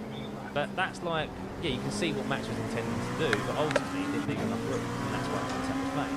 So that's pretty black and white, same as like moving under braking and things as well. A lot of it, I get obviously wanting the interpretation of former drivers, but more often than not, you don't need when enforcing regulations. So Sergio might forward, Daniel Kvyat and Yuki might put up. Professional race officiating team would be best. I think so, Wick, but they have a play. So no, he got penalised for the contact, not having space. He had space on the curb. Well, he got penalised for the outcome of that contact. Yeah. But the reason the contact occurred is because he didn't leave Lando sufficient racing room on the outside. So if Max would not have moved to the left, they would have touched on the exit. Not necessarily, no, not necessarily, because there's more room on the outside. So Lando asking, should we have won the race today? Yes, I'm going to be happy. Because anyone's really won the lowest point for me the entire year, it was an offence. Max is a great driver. Yeah, well, that's just an indication of them prioritising entertainment value over sporting elements of sports, the fairness of sport. So, yeah. Oracle's biggest sponsor, followed by Carlos Slim. Okay. Yeah, Oracle's contract was like 500 million over the course of 5 years, I think. But the biggest sponsor ever in F1, I think. Sponsorship package. Yeah, look at that. Dude, he would have overshot the exit, we would have gone. Yeah. No, have you ever raced the Red Bull Ring? Have you ever raced in the series? Have you ever made an overtake on the outside? It is such a viable overtaking opportunity. And Lando had the grip, he was on pressure tyres as well. That would have been he wouldn't have shot through it. No, definitely not. Yeah, I know that, buddy. Yeah. I know that. But you're wrong. He would have had a viable overtaking opportunity of going around the outside of Max. It happens all the time. In sim racing, in real life motorsport, that is a totally acceptable overtaking opportunity. And Lando would not have gone well. He would not have gone well. And he had more grip, so he has more braking capability as well. And that's why he wanted to stay on the racetrack and not brake on the curve, because he wants to maximise the grip that he has available to him to go round the outside and stay on the tarmac. Could have gone on the curve, but he would have sacrificed that drive and that grip in having two wheels, not on the grippy tarmac. So, like, I get it, but he would have had it slowed down. The inside, yes, he overshot a few times because he was trying to force Max into something, trying to catch Max out, and he did go over. He did overshoot. So. He couldn't move because he would have locked up. Yeah, he would have locked up if he was on the curb. you've done it in sim racing as well. You brake on that curve, the wheels lock up. So he was braking on the tarmac. That's why he didn't move over.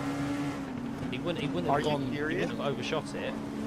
That's why Lando didn't move over. I think Jolyon Palmer assessed it that way as well. He said the reason why he hasn't gone to the curve is because he went onto the curve, he's right on the edge of braking anyway, he's trying to get the edge on Max and drive around the outside. He would have lost the time. He would have lost that advantage. I'm trying to catch you. I'm a lap car. Why do you care if I'm ahead of you? But I'm trying to catch the leader. I'm trying to lap myself. yeah, you can brake on the curve. You can't brake as late as what Lando did. He would have lost it. So that's why he decided not to move. But he would have locked up if he stayed on the tarmac as well. He didn't. That's why he didn't take the forward action. But anywho, that's what I'm saying. And I stand by it. Obviously, you can have your assessment of it. But that's my assessment of it. But anywho, I'm going to call it a day, guys. I've got a podcast to do later on as well. I have the Mixed show. It's going to be an interesting one. We've got plenty to talk about. Where the race was won and lost, no doubt. I don't think there was really any whose fault was it. There was no incidents in this race, was there, guys? It was a pretty clean race. We had no yellow flags, no safety cars, even with the changing conditions. What's going on here? But it provided, obviously, a Lewis Hamilton win. So, yes, his first race win in 945 days. Wow. He's now a record winner at Silverstone. 9 record-breaking wins, and he extends his record for the most wins ever in F1. But yeah, I want to say a big thank you for everyone for tuning in. Have a lovely rest of your Sunday. I'm now going to go have a nice roast dinner, and have a nice. I'm going to have a nice pear cider actually. I'm going to have a nice cold brew. And I just want to say a big thank you to everyone who's subscribed. And look, this is what I love about these watch groups. We can have a debate. Everyone's entitled to their own opinion. And we have a back and forth. I love talking F1, guys. I love talking F1. And I'm glad that you guys love watching me commentate it and experience it as well. So, Albon got stand at the start. Oh, yeah, we can do that. We can do that. I'll be sure to include that one. Yeah, whose fault was it? So, yeah, I'll see you on Track Dust. Lando's interview was a rough one. Yeah, no doubt. Well, he's lost a few races this year, quick. He has lost a few races. McLaren definitely could have won that race today. I think so. Would have been close at the end if they went for the harder compound tyre. But I'm going to go assess the data, and I'll have some surer opinions of this race later on for the Mistake X podcast. If you aren't familiar with it and you want to listen to a good podcast and want to hear more of me, tune in to YouTube tonight, the Mistake X F1. Link for that is in the description below, or you can find us on the Spotify, iTunes, Acast, or other podcasting platforms. So yeah, have a lovely rest of your evening, guys. Thank you for all the subs. Thank you for the donations and super chats as well. Big thank you, guys.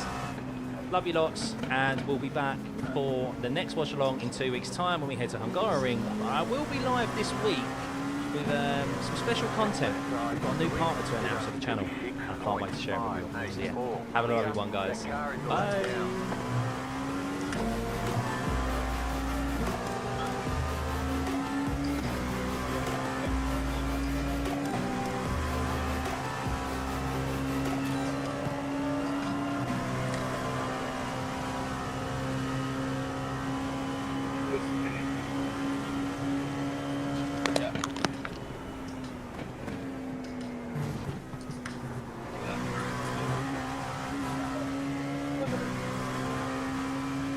Boxing 10, 5, 3, 2, 1. Right here. Car on your left. Clear.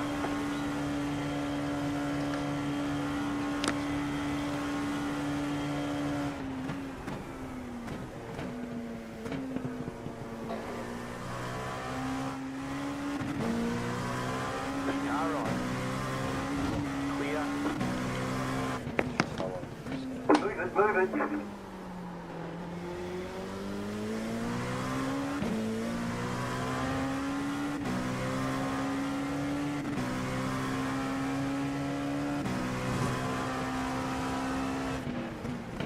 Left guard. Clear on the left.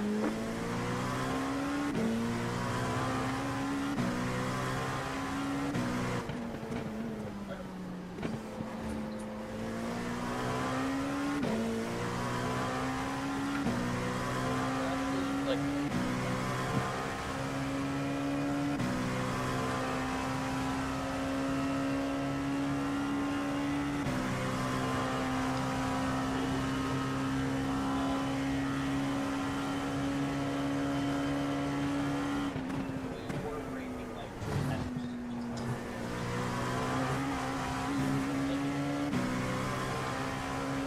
Cut the cord.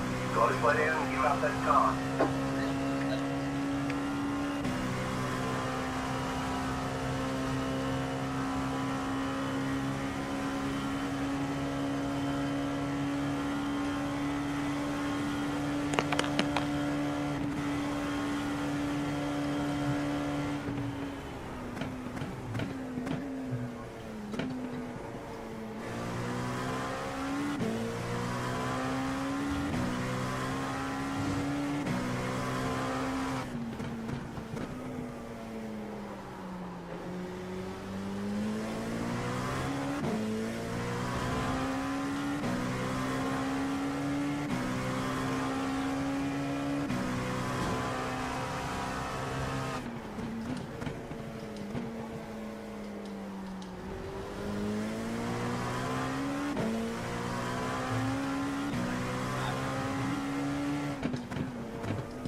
That car is a lap down. There's an incident ahead.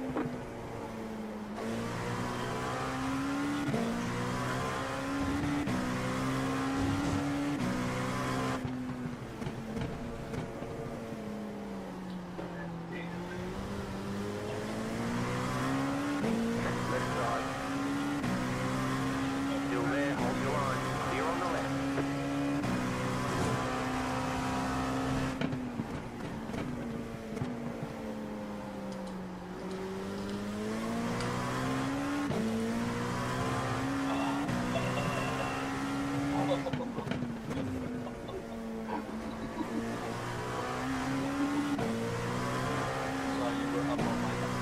Yeah, I love it. You've got some damage. Let's get that fixed.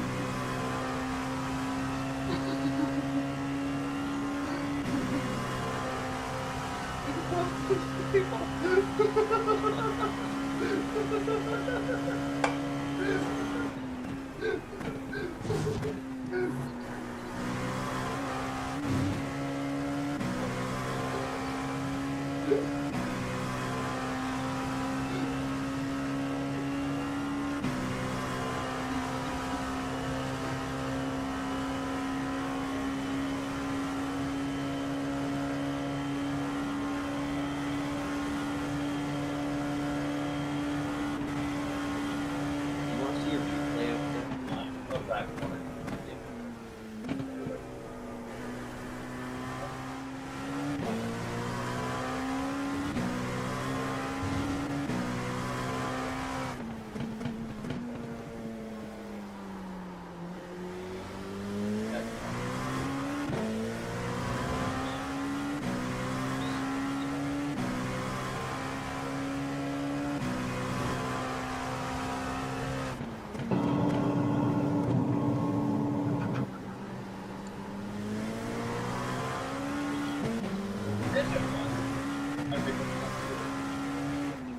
That's it. Like, well, Is that the president? look at I know the overseer. but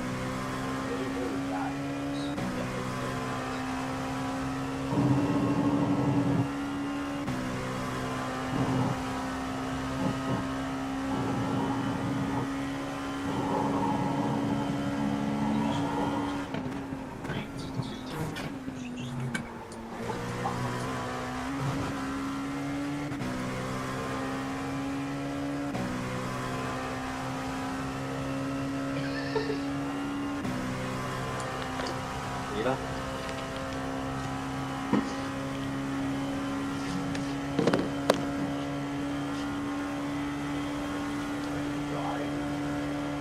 That one is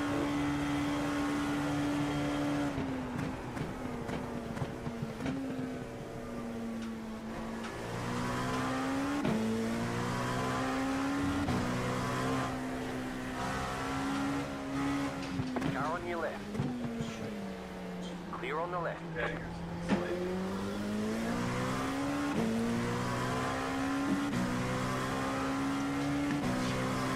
I didn't get the gas.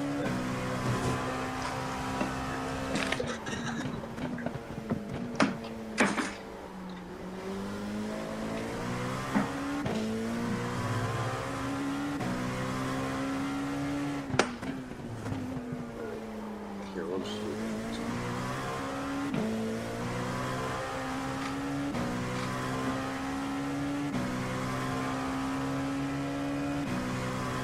Which one do you want? Which lap do you want to look at? My best. Your best. What about like Commerce Street? Commerce Street.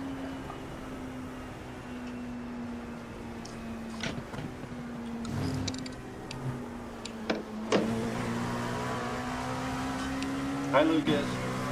Not Are you still driving? Clear. Yes. That's good. Okay, so you lose a second in turn Car on your left. 1. You're Clear on red. the left. I'm wider than this. Still losing all this car. So, oh. 8.7 seconds. So my apex is decent. I was doing like he's a little bit bigger than us, than me. Through this braking zone, we come out to the same track up point for our turn in, brings it in more aggressively to an earlier apex track, and comes out basically in line with this curve, which is why we see that he's forced to do this little thing that I was talking about. The leader is running. Well, this is me. Oh, this is you? Yeah. Okay. Sorry, I was used to the blue line being that other really fast. You're red. Right and side. Yeah. Clear. I don't know which of these two. I know that this line approximates the what I was asking you.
I'm obviously too quick. I'm nowhere near the apex. Yeah. And I'm the latest to go up. So. Yeah. This one I'm really interested to see because I don't. It's not great. Yeah. It's just So I'm last breaking early as we're breaking late. Oh, sorry, that's the problem. He's lifting. He's also breaking late with less pressure for longer.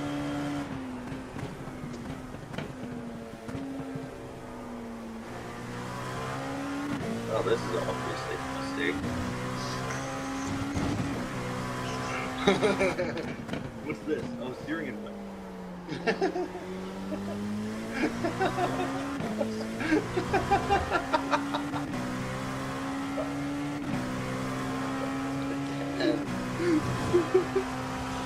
The way that I always enter right enter steering left.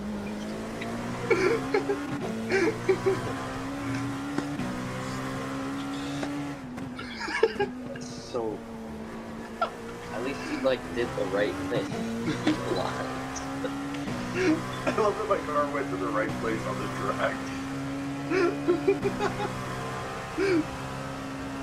It's like, oh, I'm supposed to be going over it there? Okay.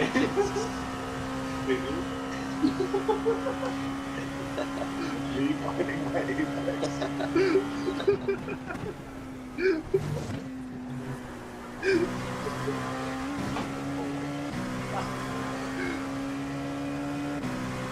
And that's just a result of... Oh, that's why I had to abandon the brakes. Are you like firmly gripping the Now steering you wheel? in. No. Clear. You're like using light points. Yeah. Very conscious. Because if I wasn't, I wouldn't. Yeah. I don't think there's anything to learn here. I think that I'm just fucking it up. And I know what to do. And you know what I need to do. And anybody with 2 eyes knows what to do. Yeah. See what to do. But I'm also not losing that much time. Yeah. No, that's a lie. I'm losing a lot. Like, not compared to turbo. Yeah, it's really tough. You only lose 4 times. It's not too Look at the bad. next section.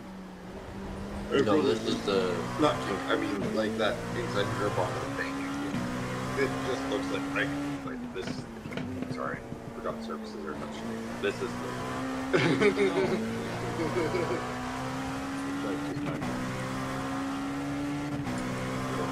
You're in for it.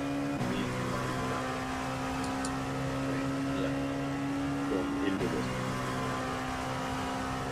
Oh, I should be... That's what I see, right? Yeah. Like, it's impossible to tell the connection. But I believe that. I just wanted to make sure we could actually see this line, so we don't know this. We could have just downshifted it to exactly the same time as you. Oh, I see. Yeah, he's in third. I'm in third. It's you that Okay, but you still lose. Still, like, yeah.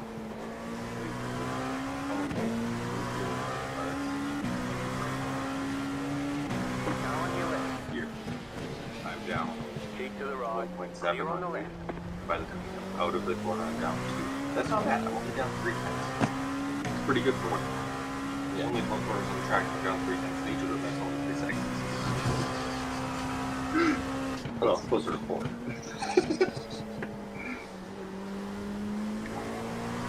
I'm braking harder at the same point. But I'm ramping it Too quick. similarly, but to a higher point. Oh, And then he stayed on it a little bit longer.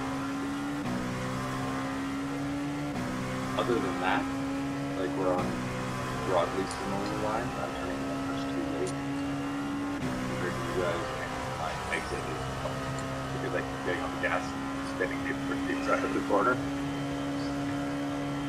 so Yeah, we'll hit your throttle inputs, because I think you're too hard on it.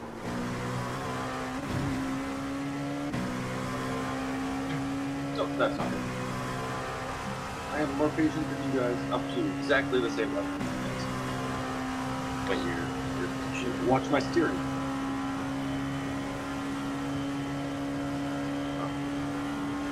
Look how soon I go to neutral compared to you guys. Right. Okay. Yeah. Right? Like, does that line up? I'm wondering, does me going to neutral line up perfectly with me hitting the gas? And it sure fucking does. Yeah. It's like, oh.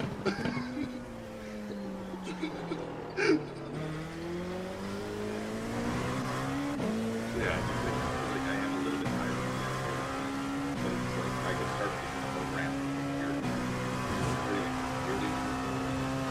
And then I'll get until that first here. Look how low my speed is. That's actually almost my torque. It'll probably get You're in first. Leader is running Yes. 37.094. Oh. Yeah. Yes.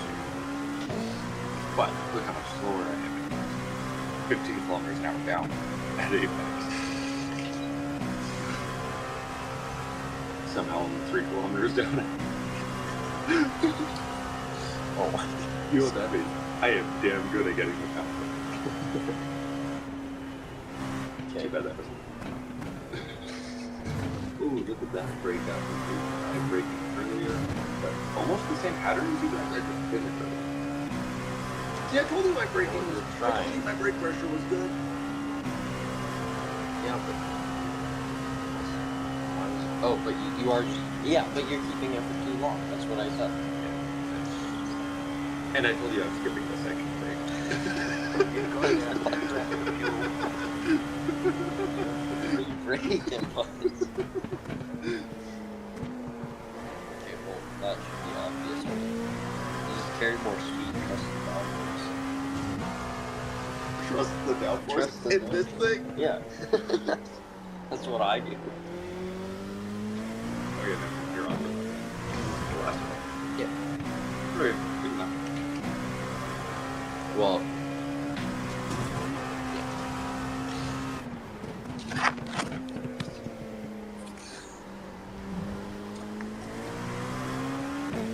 So overall, what are you gonna do? Smooth in your braking. Basically. And turn in a little bit later in that one. Yeah. Are you gonna do more practice? I agree. Oh yeah. That would be a problem.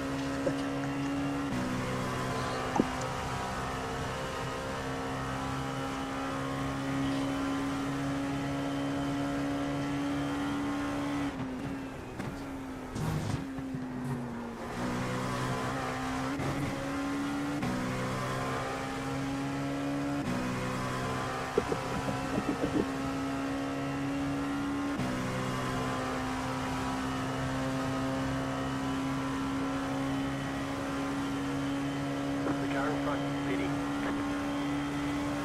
You have about 1 lap of fuel left.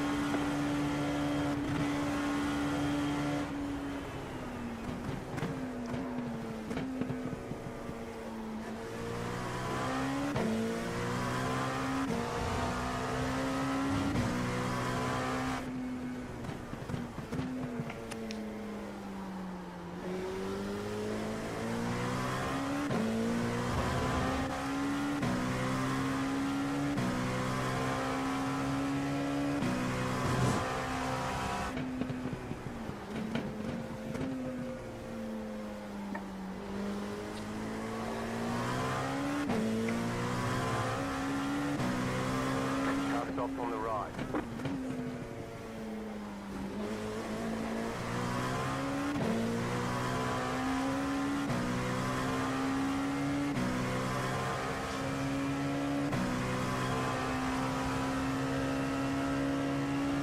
Right side.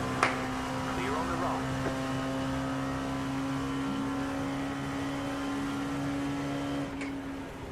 I wonder while racing, do you listen to the tire gauges though? Wait, no, I have a great speaker on my computer. Subwoofer. Yeah. Start a song radio for too hard. Don't forget to hit this lap for more fuel.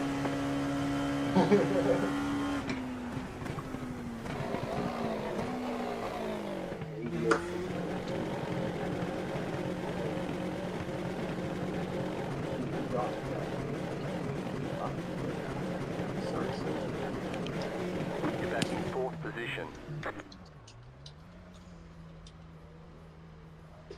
Oh.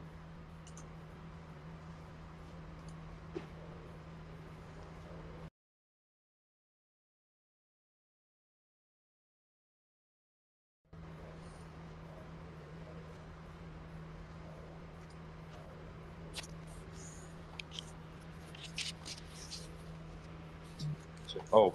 Oh. It's playing on my mom's phone. Hold on.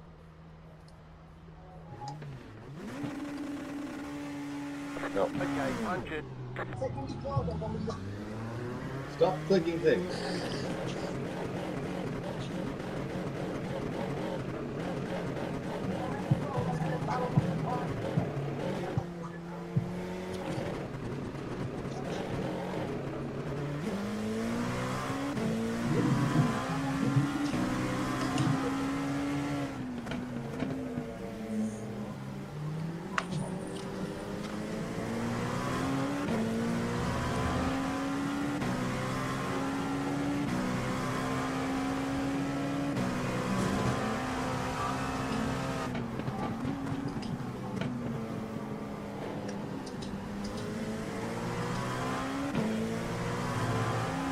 What does?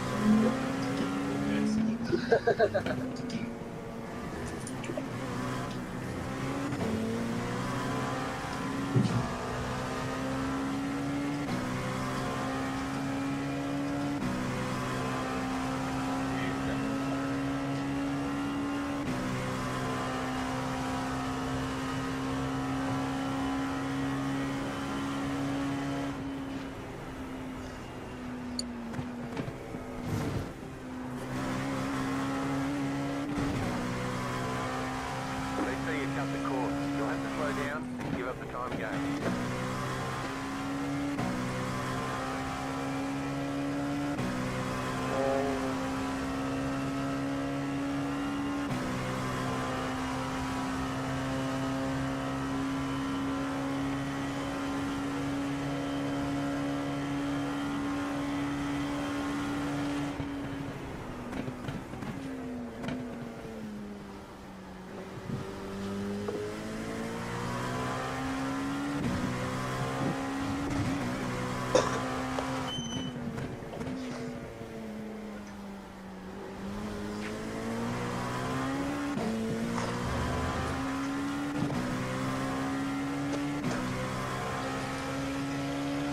Lucas?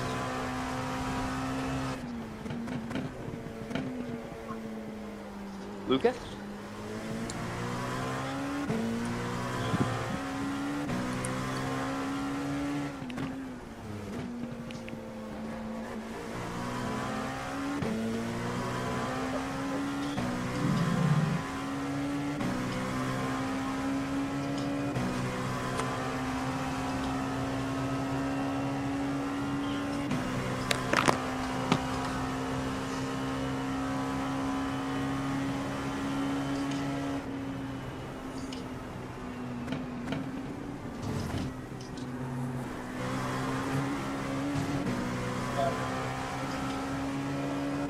The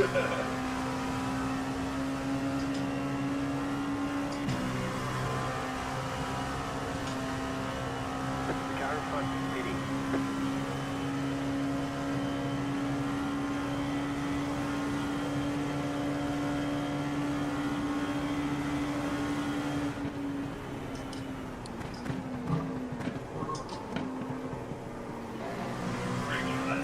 Slow down. You got a penalty for cutting the course.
Leader is running 36.32.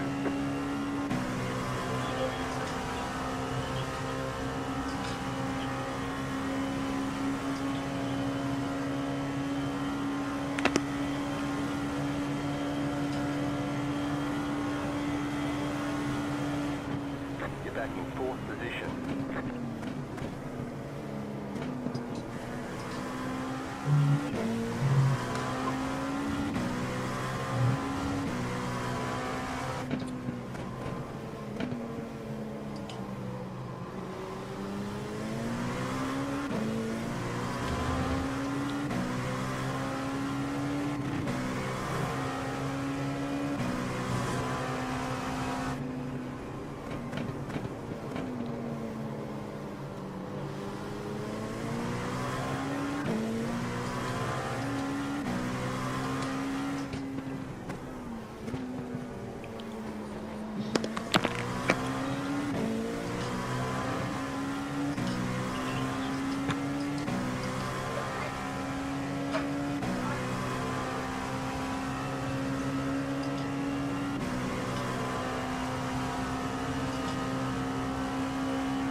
I have to.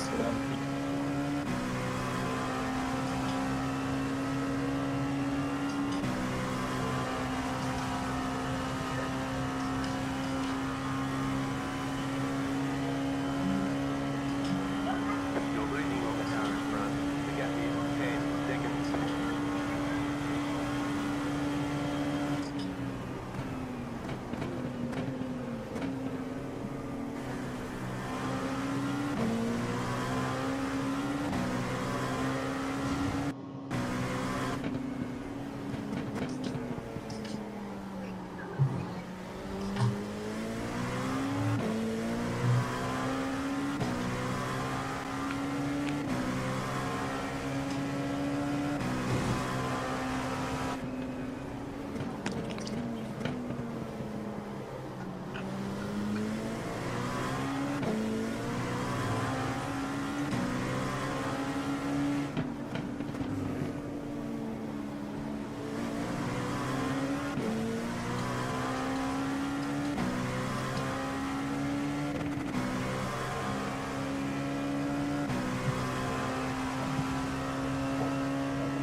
They say you cut the course. You'll have to slow down and give up the time game. You've got wheel damage.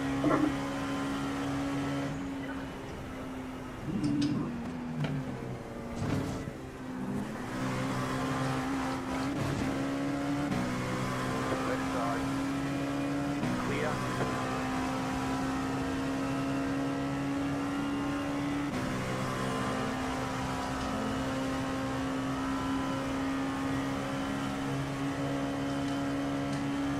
You're losing on the car in front.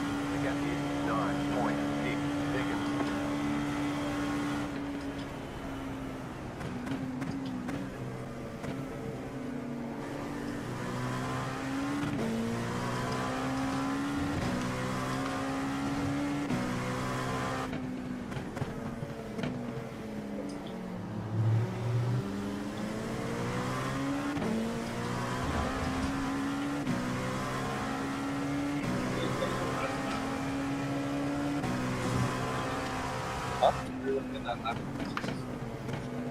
I should.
What?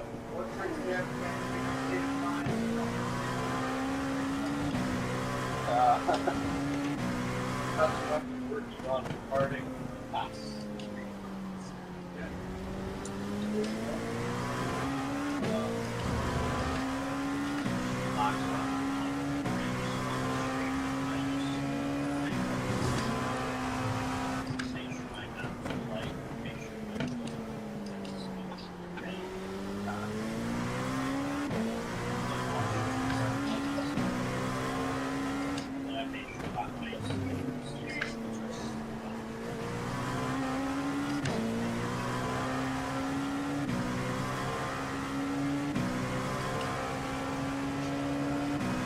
Left side. Clear on the left.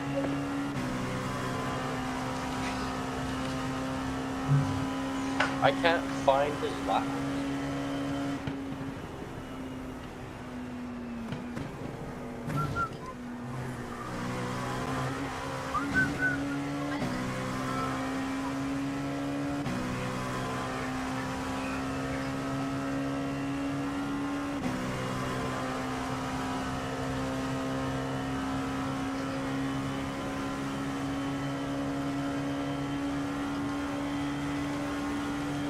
You're losing on the car in front. The gap is 8.9 seconds.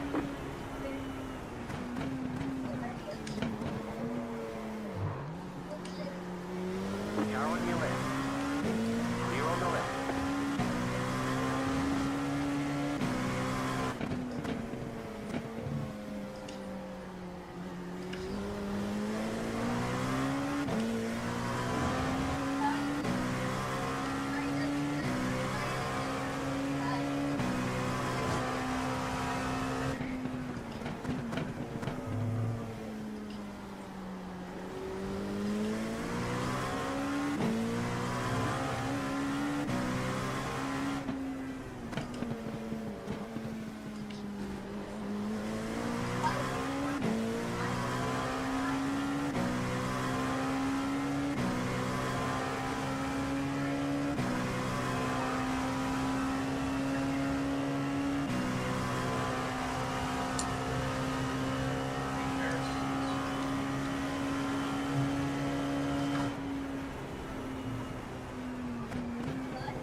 Left side. Keep to the right. Clear.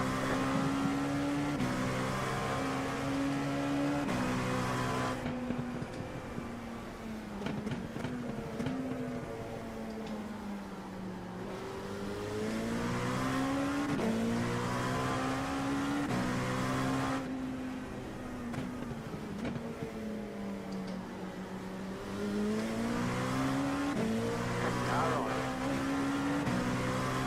Clear.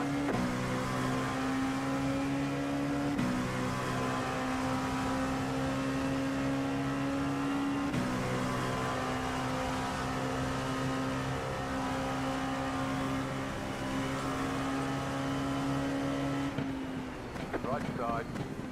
Clear on the right. The lead is pitting now. The car behind is pitting.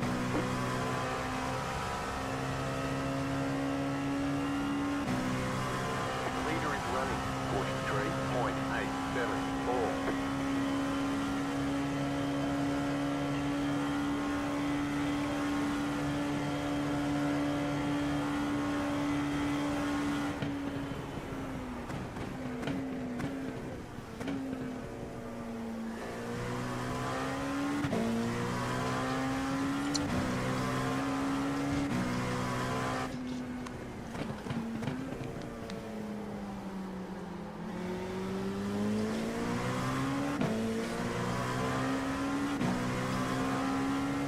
if I turn off the bell, so it would help.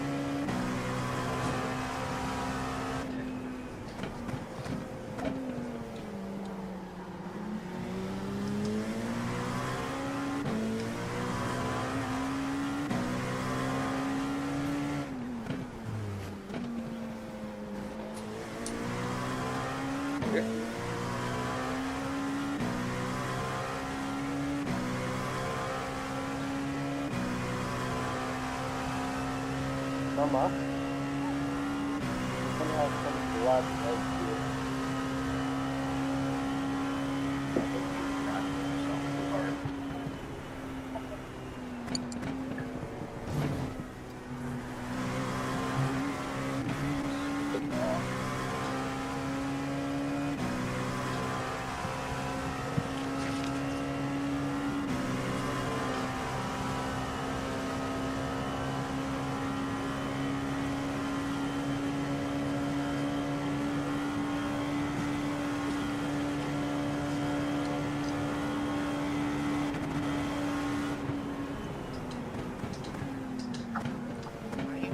Why are you running so early?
Left side. Stay on the right. Still there, hold your line. Clear on the left.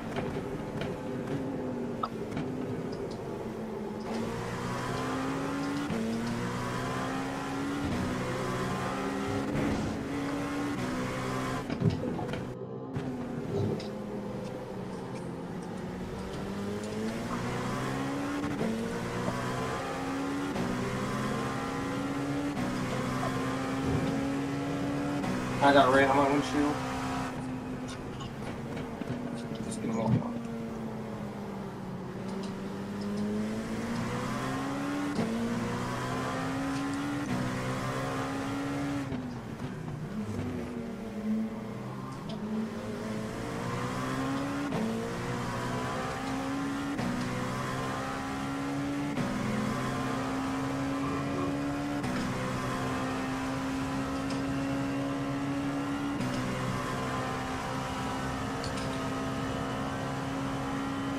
Lucas, Yeah, how many stints have you done? or 4? just kidding. This is my third. Oh. Alan, how ready are you feeling? Right. How many laps do you have left, Lucas? 13. Okay, you have like 13. You have 8. Right side. Clear on the right.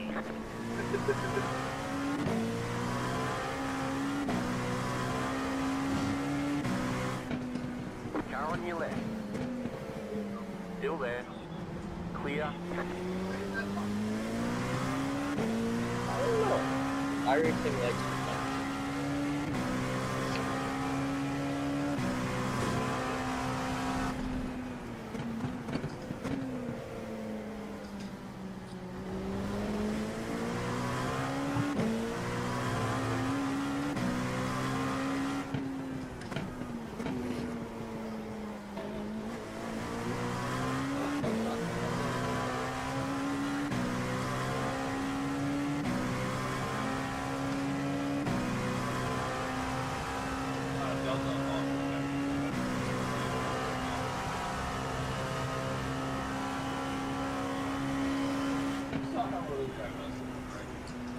Yeah. Your tires are cooked. Right side, in the middle, 3-1, clear, 2 wide, stay on the right, clear on the left.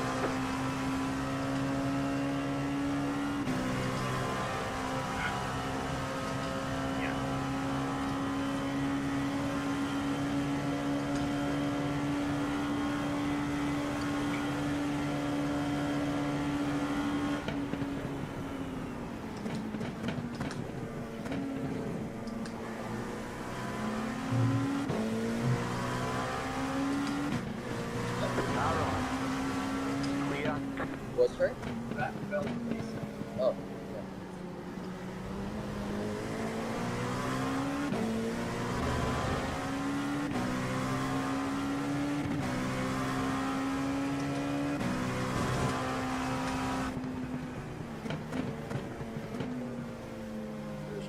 Pitboxing, 10. 5, Look at the 3, replay. You'll see 2, 1. Right here. Pitbox is early. Be ready.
You're back in fourth position.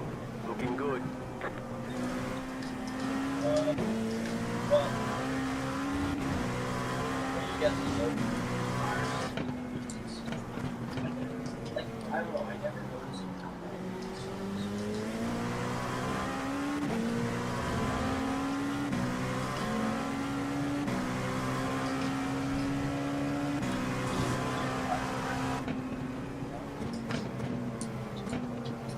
The leader is running 37.229.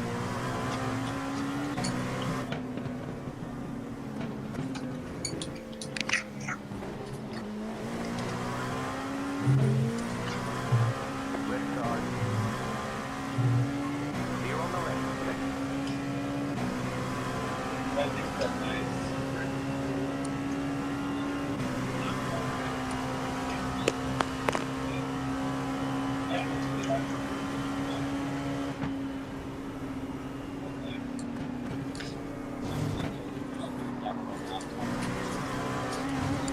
like we know how to be fast. It's just hard.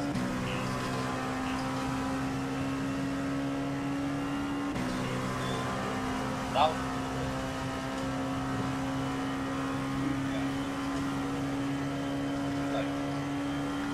You're losing on the car in front. The gap is 8.7 seconds. That car is a lap down.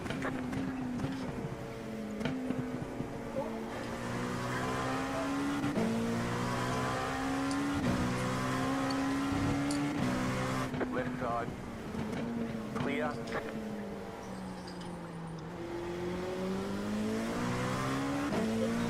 do the actual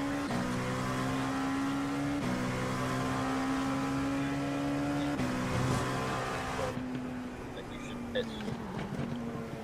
Oh, so there's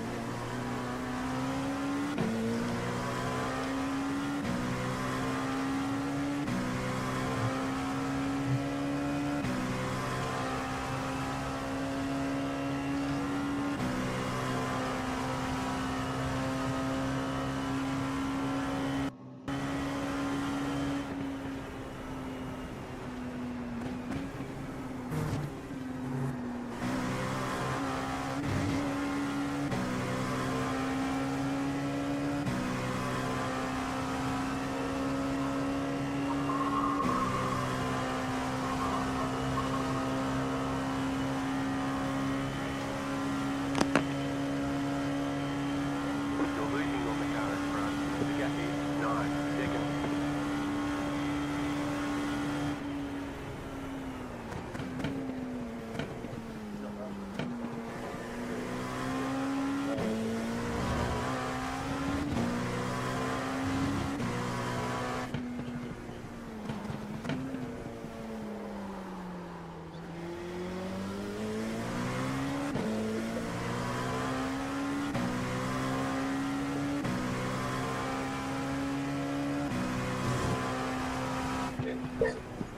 Hey, Dad.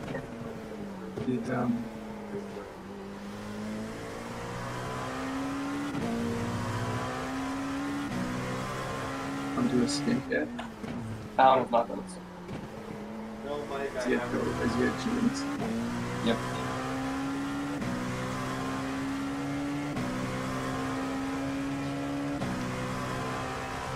He'll be doing one after me. Did I spell that wrong? I don't think, Panicking? I don't think the panicking is It's not? Look at how that looks. Look at the work. There's no way that. Yeah, What is the mechanizing? mechanicking. No. Mechanicking my go-kart. No. Left side. Clear on the left. You're losing on the car in front. The gap is 9.3 Even the seconds. Urban Dictionary. It's Urban Dictionary. I decided that music was bad because I get distracted by trying to hear the music whenever we play. That's it. Really taking a long time to load. That's why I said 8 laps.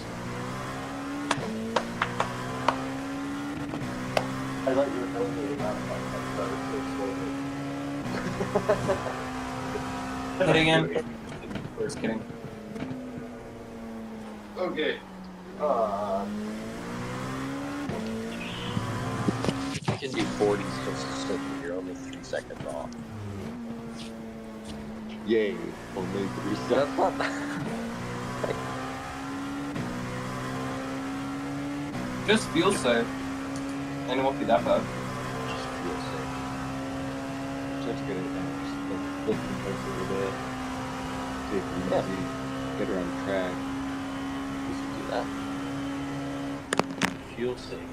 Yeah, something. This is it. You've had to pick. Oh, so I can't. No, you can feel safe. Just make us friends.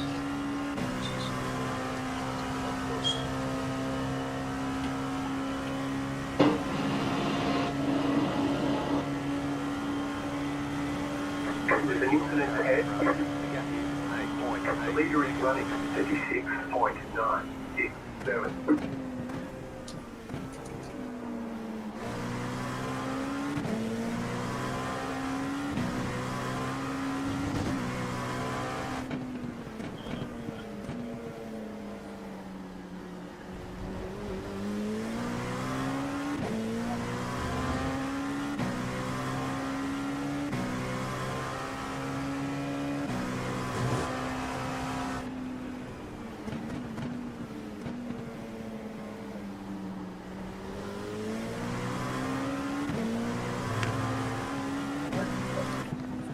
We are? How far ahead are we? Oh! Right side, But he's in traffic. clear, clear.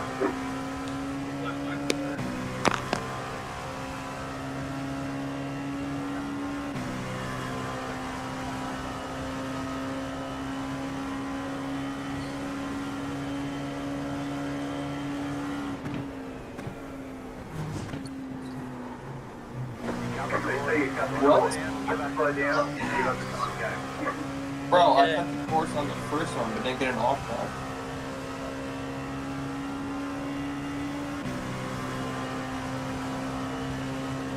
Car on. Into the left. Hold your line. You're losing on the car in front. The gap is 9.3 seconds.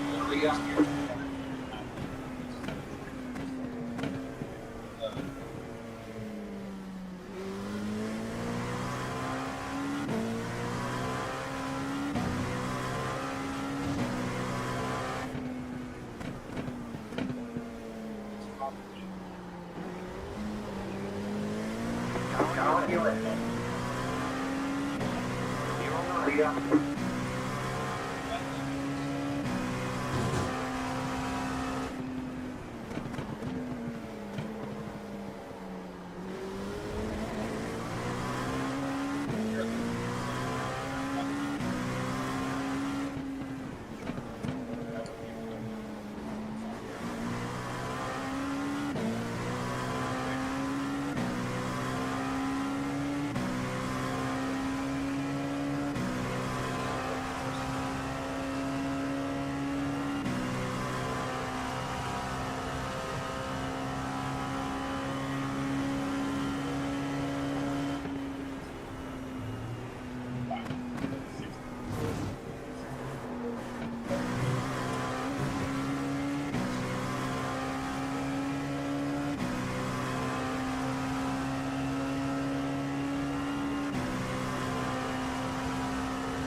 Lucas, did you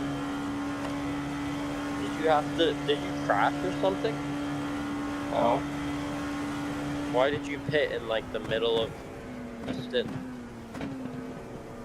I never pit in the middle of the stint. That's probably just a slowdown. Oh. That invalidated my lap.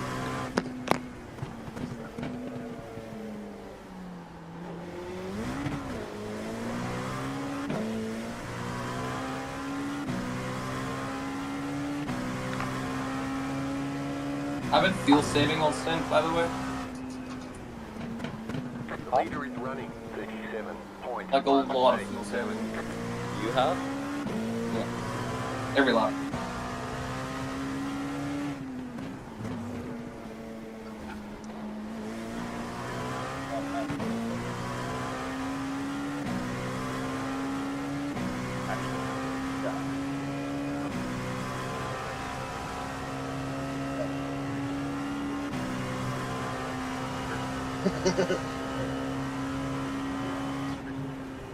Yeah. There's a chance that people could.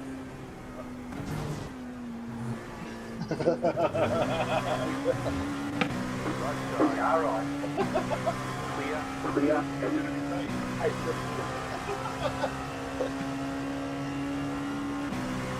Like it's on like 19 hours.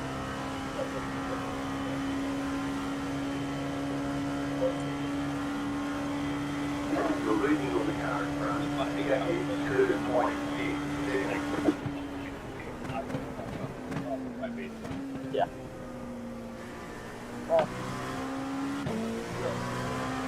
that one overtaken GT3s before? I overtook one.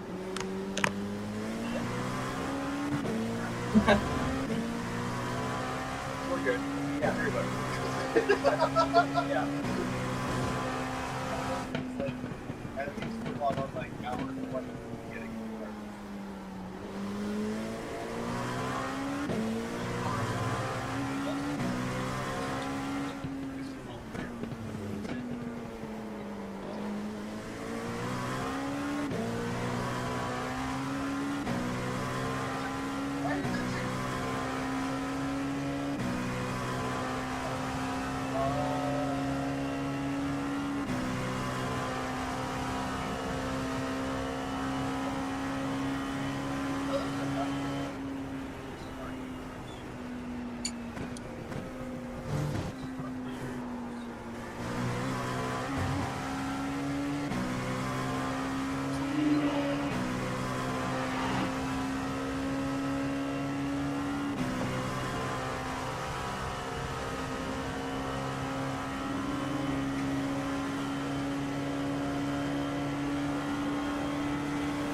Now on your left.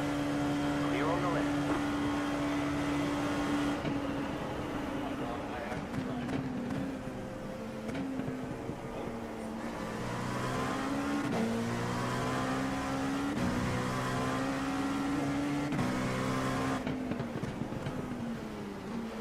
Now on your left.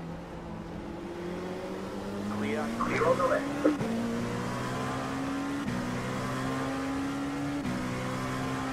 So I'll hop back in the car because rain will be coming. Right, so is that what we want to do? Alan can do like a stint. Two left up your left. Rain will come down, I can hop back in. So like a whole.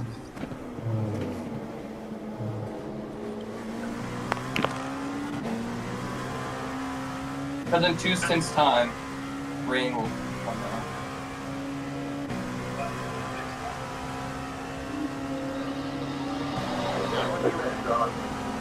Clear on the left.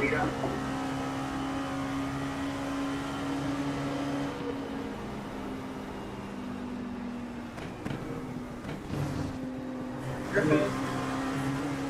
Come.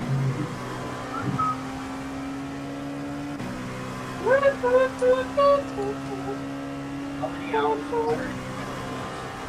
8?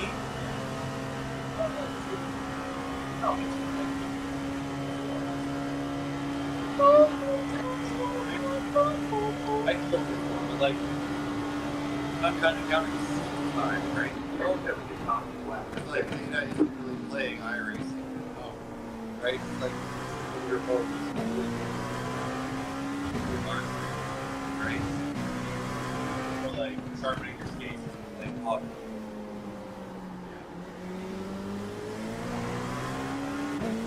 But I guess it's like,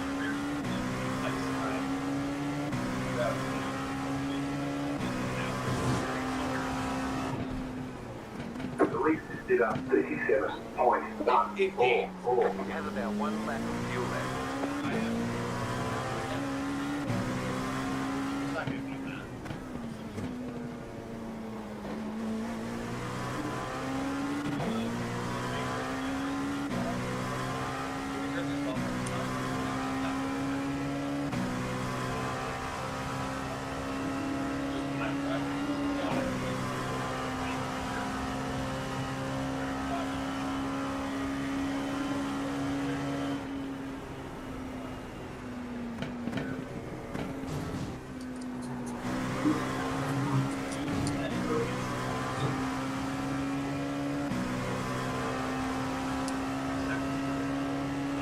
Unboxing. Clear on the left. Don't forget to pit this lap for more fuel.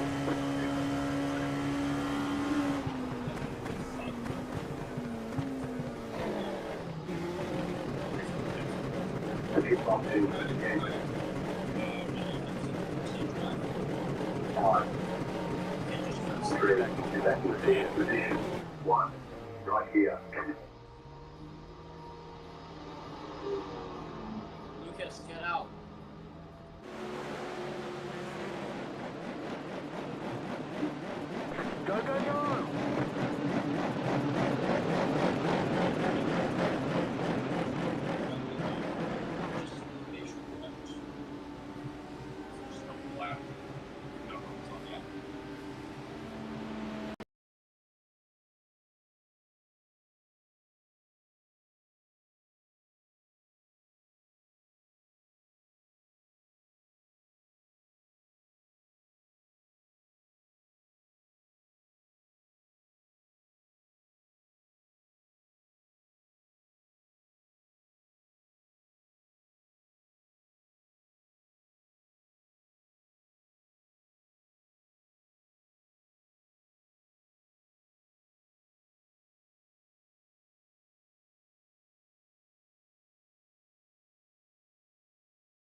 cut that corner and got a slow down penalty.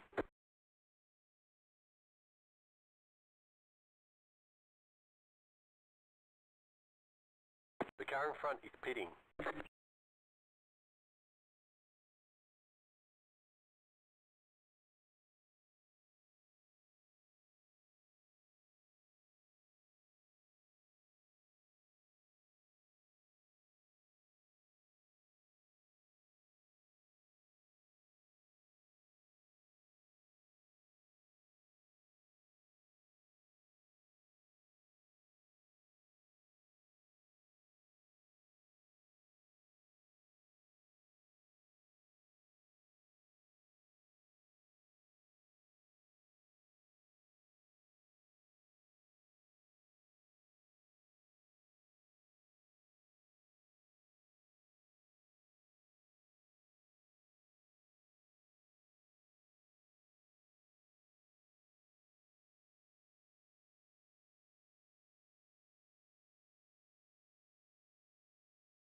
The leader is running 36.546.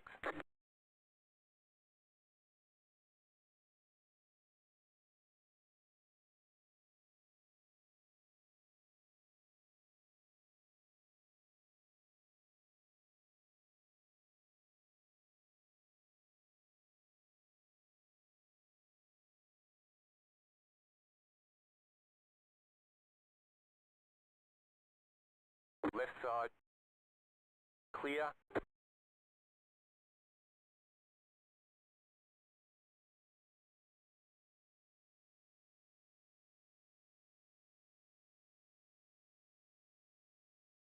The car behind is pitting.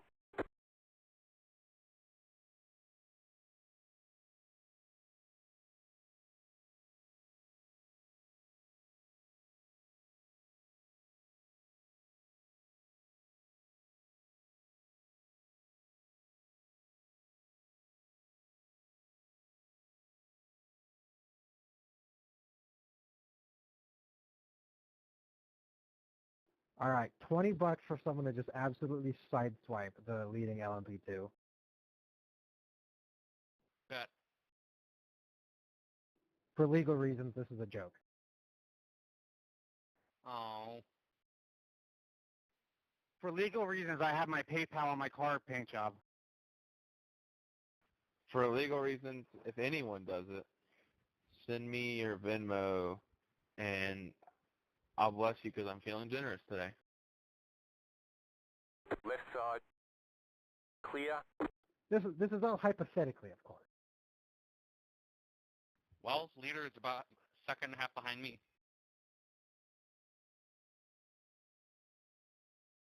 They have to have required repairs or you're not receiving your generous donation. Yeah, it's better you read the fine disclaimer now. Uh-oh, my brakes accidentally locked. What a shame, honestly. You hate to see it. You're back in fourth position.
Why is it for like an hour or two I don't see any GTPs? All of a sudden I see one in front of me and then there's a bunch of one behind me. Yeah, we're still getting DDoS. I think that's the reason why.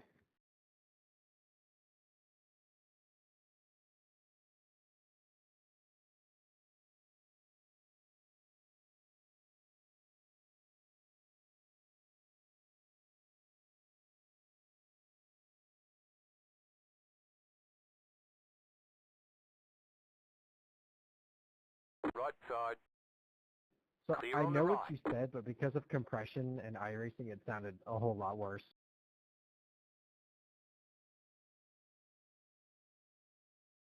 Yeah, I got a lot of shit going too. It's probably because of the DDoS attacks. That was a little clearer. No, I know you said DDoS, but it sounded like you said something closer to the name of a Michael Jackson song.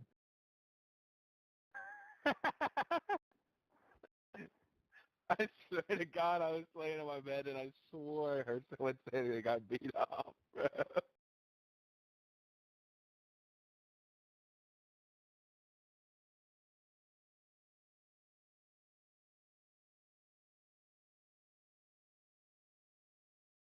Round the outside, round the outside.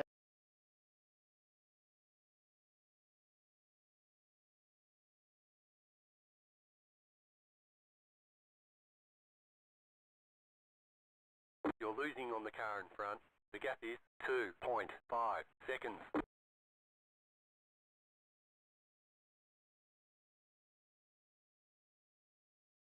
Go left.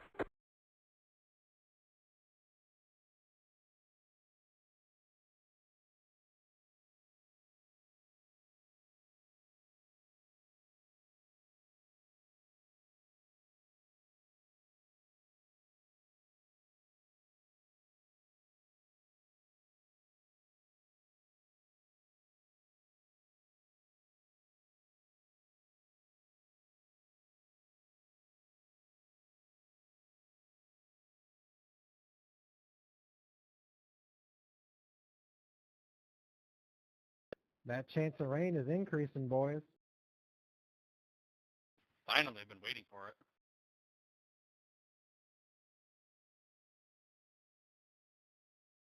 My setup Car on is your so left. bad in the dry. Clear.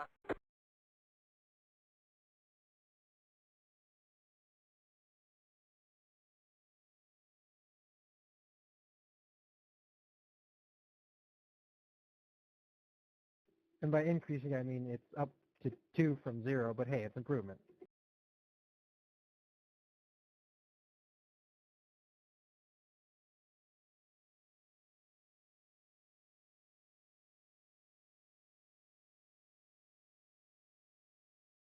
You're losing on the car in front. The gap is 3.6 seconds.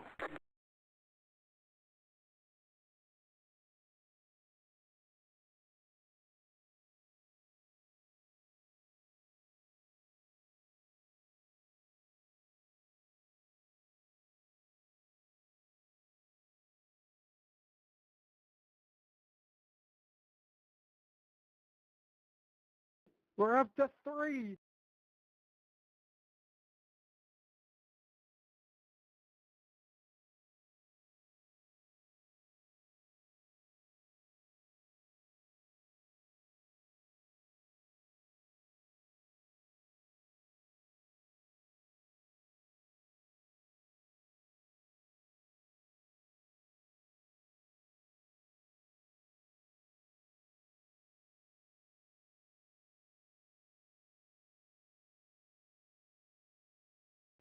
Yo, is anybody trying to do this split again next or in 2 weeks Car on your after the left. 24 hours of Spa? Clear on the left.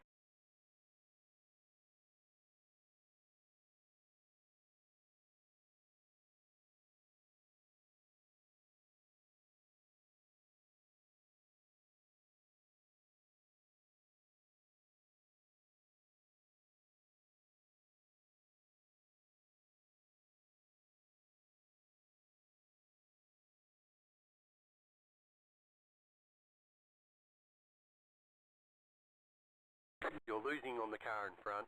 The gap is 6 seconds.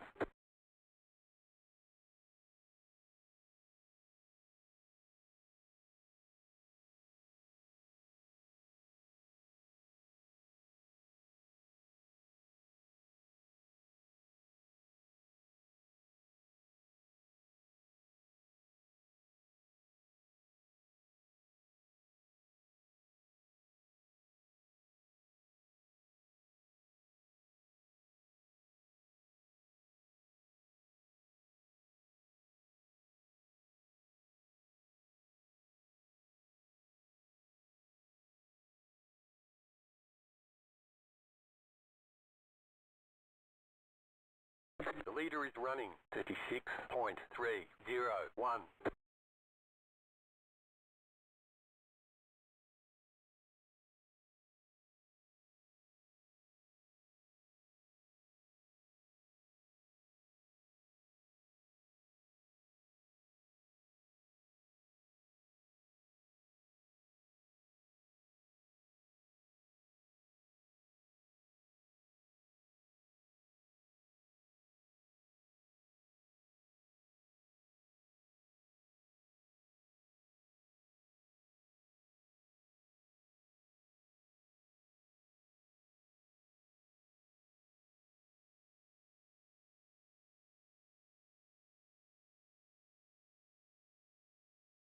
You're losing on the car in front.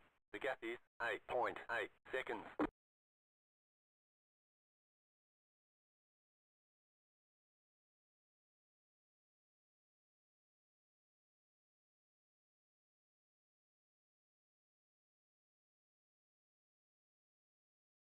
Car stopped ahead.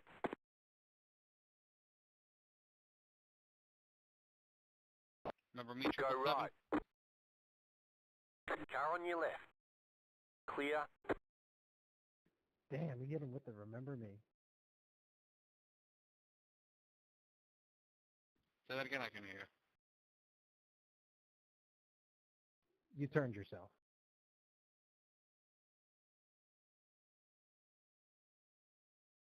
No, that's just the GT3 who wrecked my team out earlier.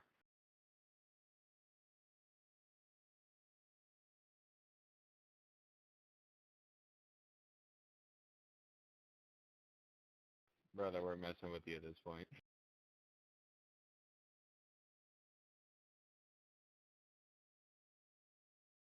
Kimmy, Andrew's dead.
The leader's pitting now.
leader just did a 37.355.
Car on your left. Clear.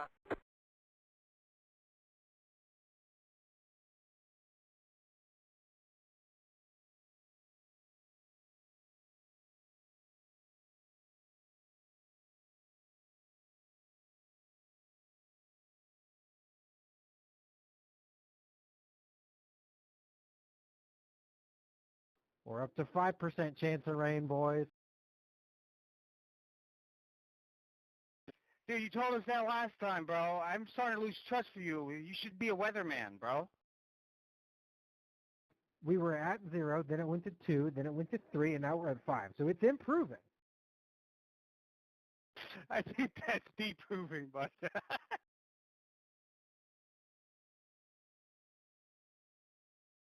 I mean, 3 to 5 is an improvement. That's a greater chance of rain.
Car on your left. Clear.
Alex, you're jumping and blinking.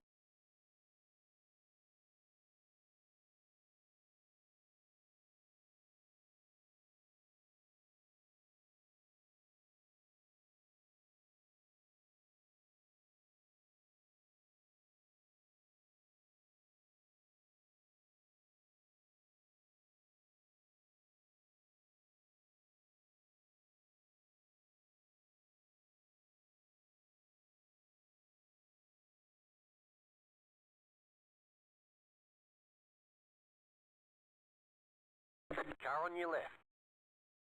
Clear.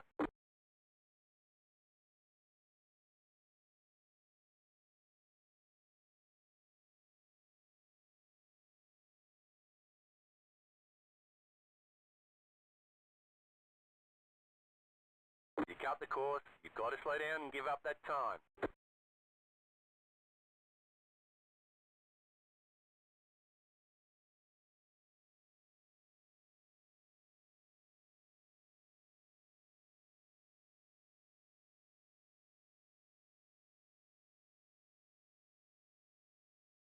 Left side.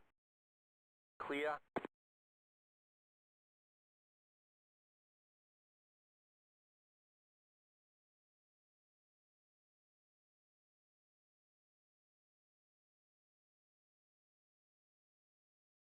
Left side.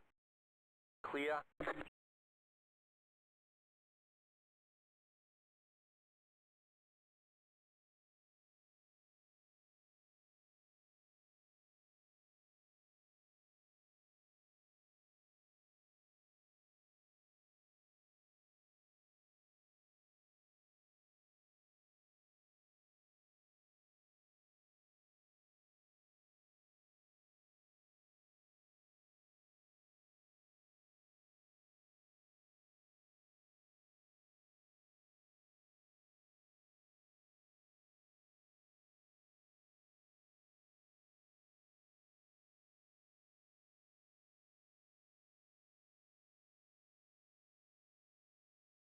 The leader just did a 36.704.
There is rain on the radar, folks. Yet somehow it's only 4% chance.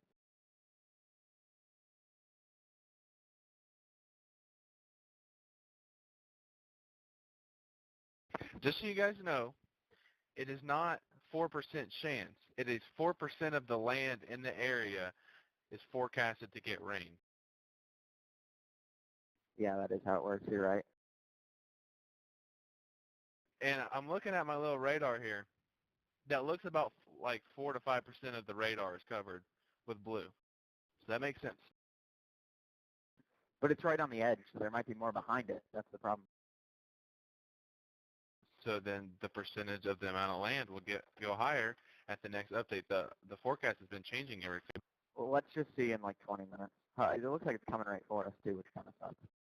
Hopefully it misses, but we'll see. Well, the forecast updates every 15 minutes. So in 5 minutes, we'll get a forecast update. It's every 15 minutes in sim time, so we'll get one at 8:15. It's 8:10 right now.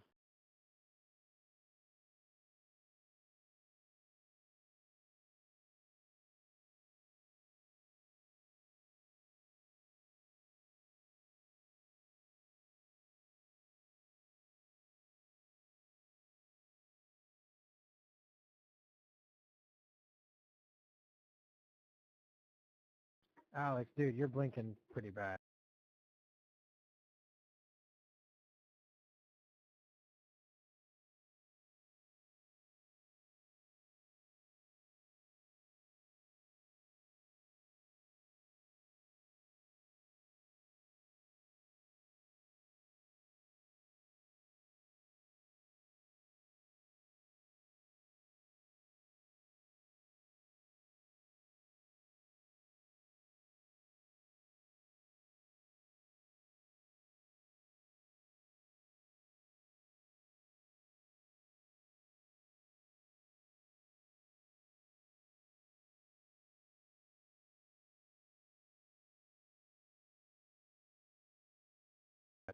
I know we got a car contact, but like you were blinking. I had no clue where you were. I apologize.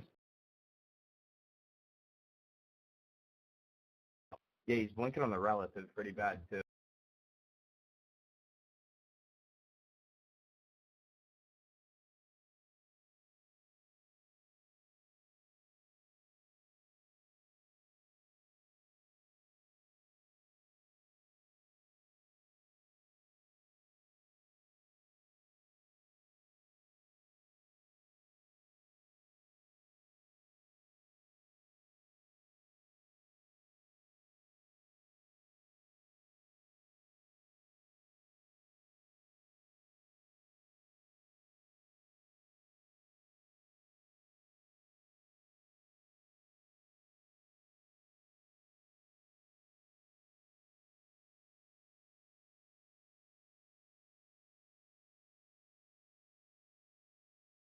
Left side. Clear on the left.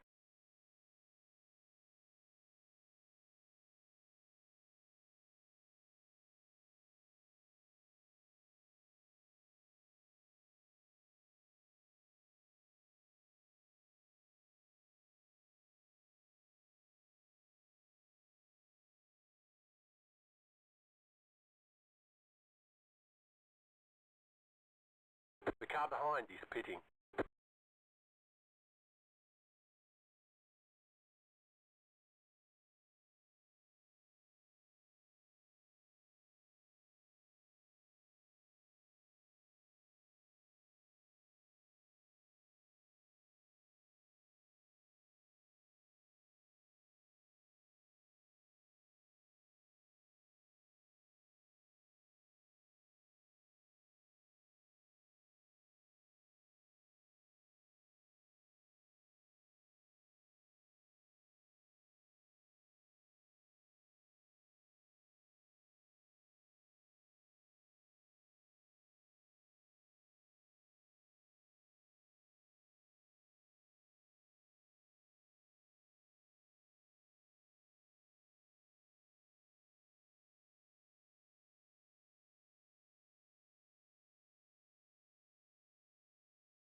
car in front is pitting.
That car is a lap down.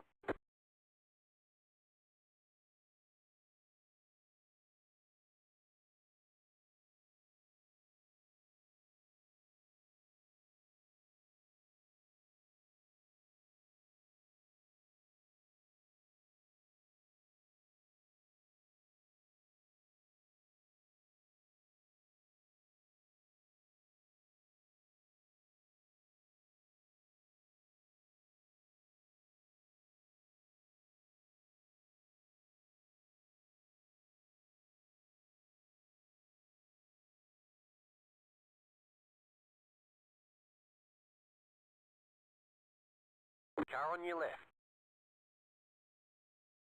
Clear.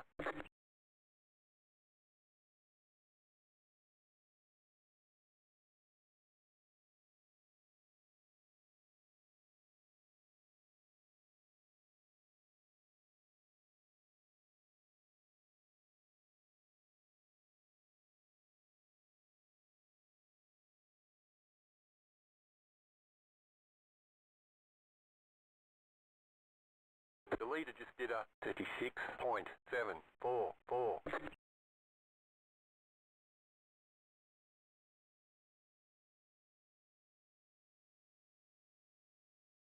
Car on your left.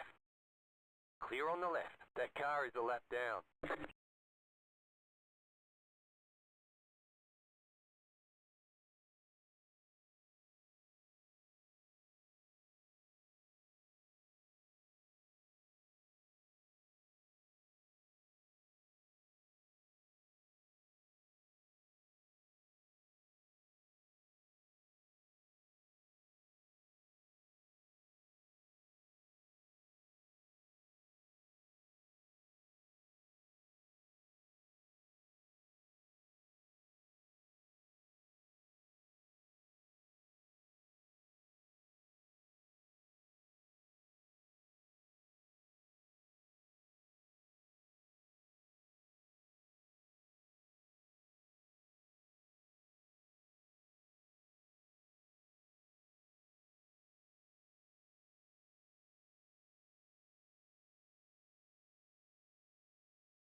Right side. Clear on the right.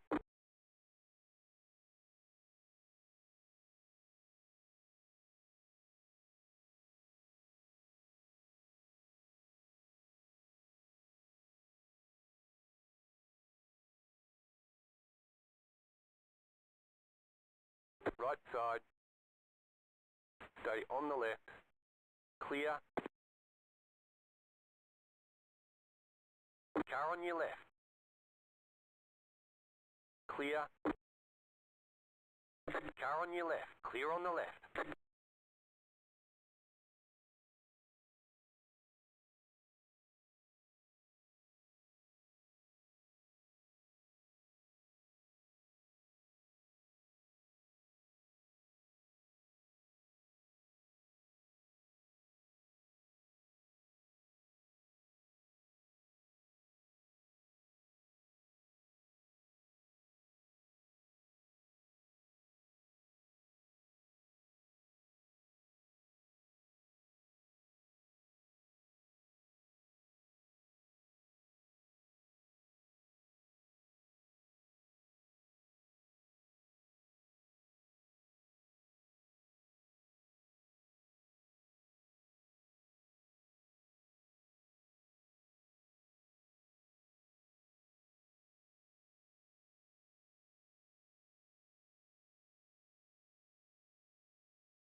My spotter just told me we expect light rain soon. That's exciting. Yep, as did mine. There's our answer. That's gonna suck.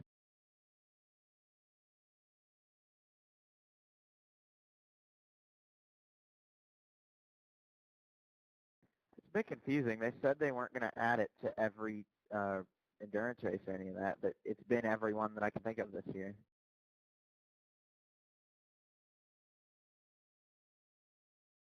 Too much rain.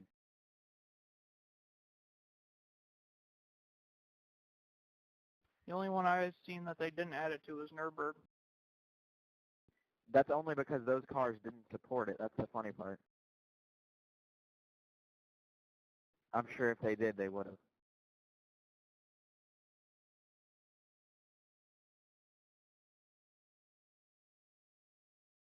I'm fine with it. I like it. I don't mind it every so often, but every race it's a little annoying. Has it been like I haven't ran any of these 24-hour races that are every 2 weekends? Is it? I didn't think there was a chance to rain the last two. It rained at Watkins, it rained at Sebring, and all the weekly endurance stuff too. But those are the only two special events that have had it, because those are the only IMSA ones that had support for it. I think Watkins and Sebring are the only two big endurance events that have had rain. Right, but that's only because they were the ones with the cars supported for it.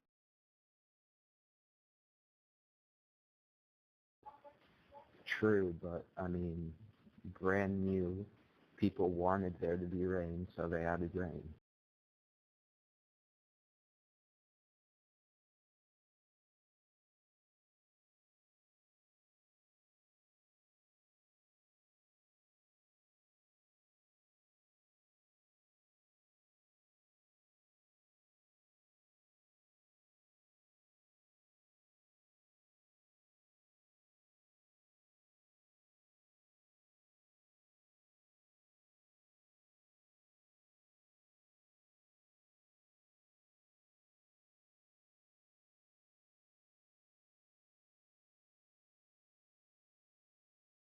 Even though the spotters just said it, my teammate's telling me there's nothing on the radar now.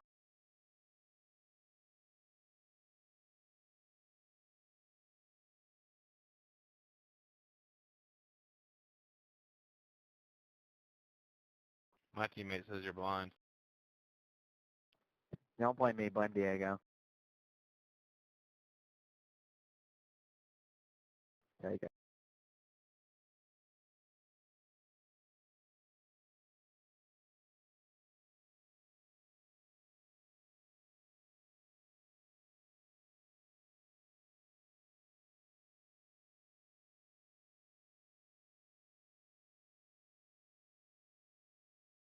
That's why Diego left. He's gonna restart and see if he sees it now.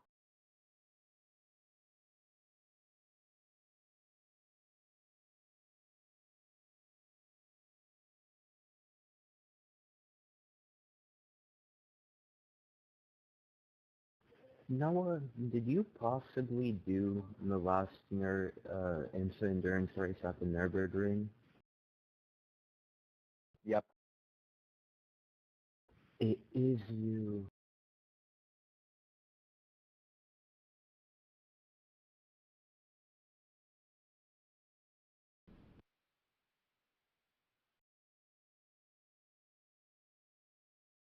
My teammate says there's no rain forecasted for next week's endurance 24-hour or next 2 weeks 24-hour endurance race.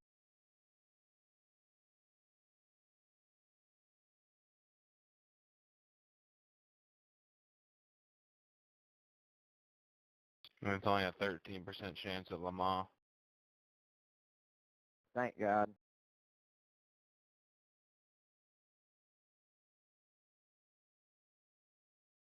The leader just did a And 0% chance at Coda. 57.09. So they're not doing it everywhere. They're just random, probably.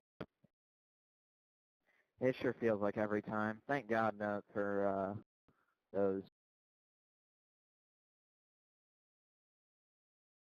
Well, it makes sense that they would have rain here, because if this race is based in the summer, it rains like every night in Florida, so it makes sense to have it here. That's a fair point. I will say, even though it's annoying on this, most of the races that they've had it with have also had it IRL. Like Watkins had it IRL. Left side, faster traffic approaching. Clear.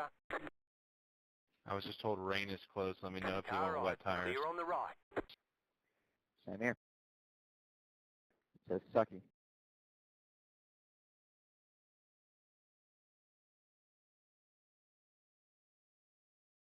I'm hearing it's very, very light at least. Yeah, but man, it takes really nothing to get to rain tires at this track. That's how it is. Now that the sun's down too, it's going to take a while to dry out.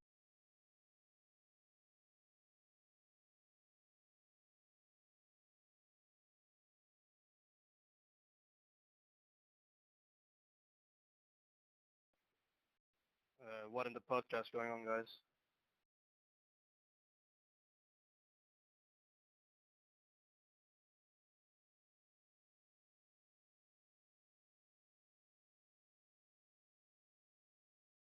Right side. Clear on the right. There's an incident behind.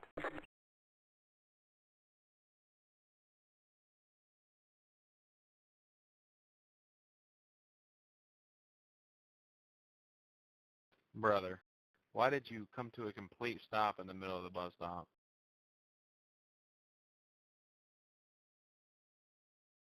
I think because I scared the crap out of them.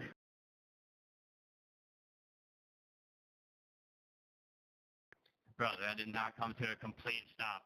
Yeah, I don't know what the hell you were doing.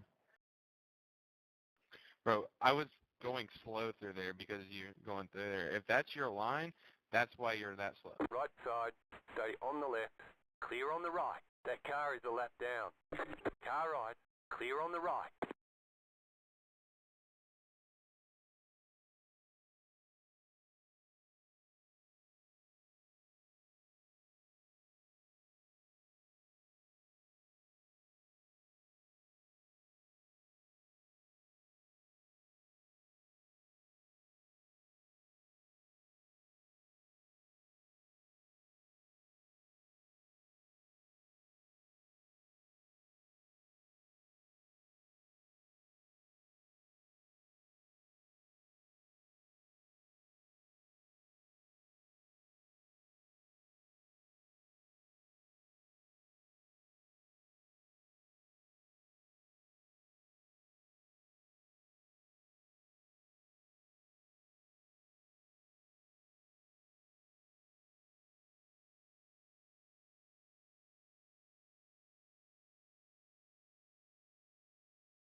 Car on your left. Clear.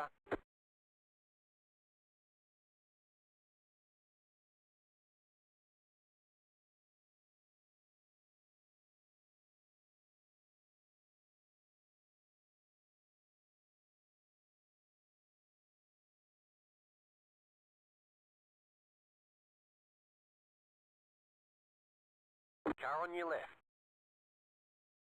Stay on the right.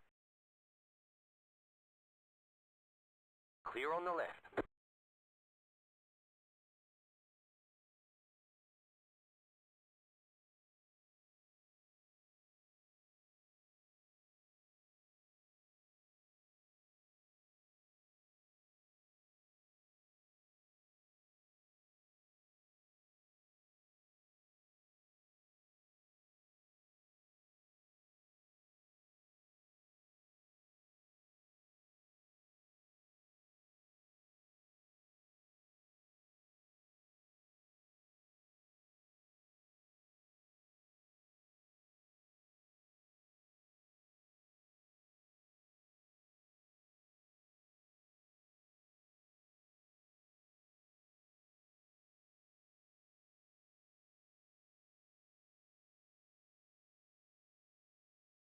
The leader's pitting now.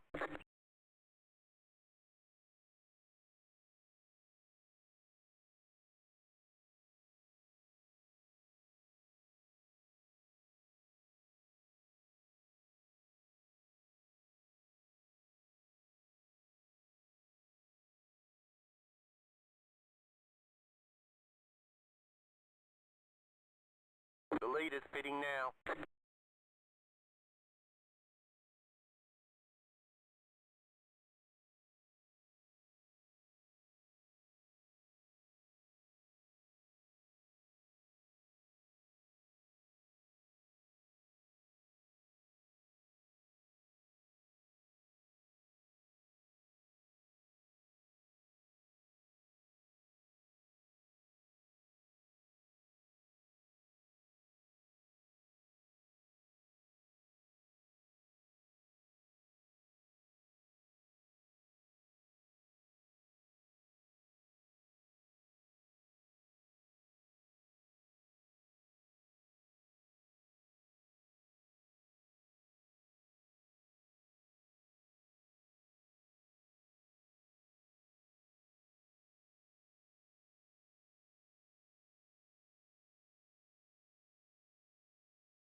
Car right.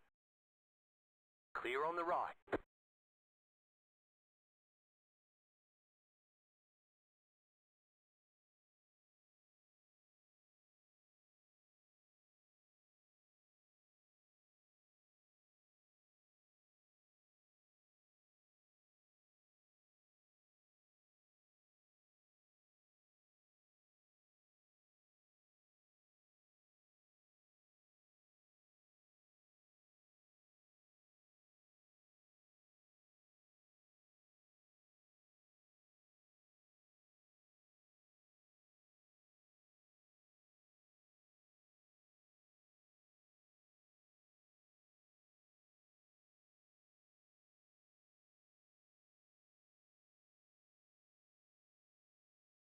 The leader is coming up on you. They're not our fight.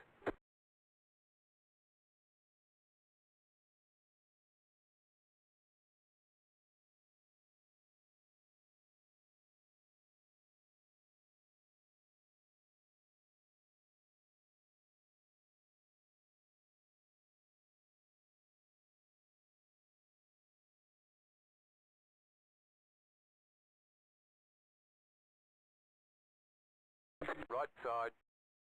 Clear.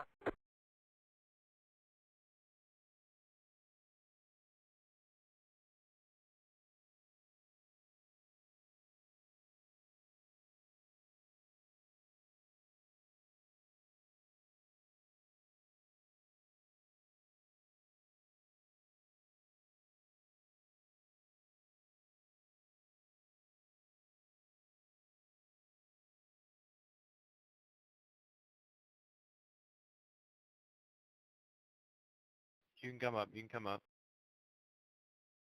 They say you cut the course. Thank You'll you. have to slow down Yeah, he just and give up stopped the in time front of me. gained. Car stop on the left. Like, I had my nose next to him, and he just went, whatever. Hurt him more than it hurt me.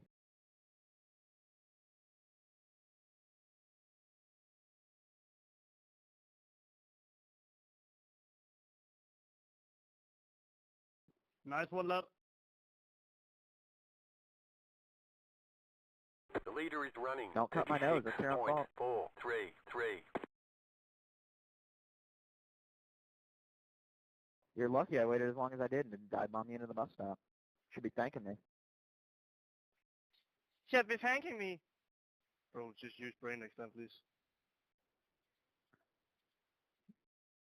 Yeah, you should be thanking me. Instead of dive bombing you, you just wrecked yourself. How do you expect to make an overtake there, honestly?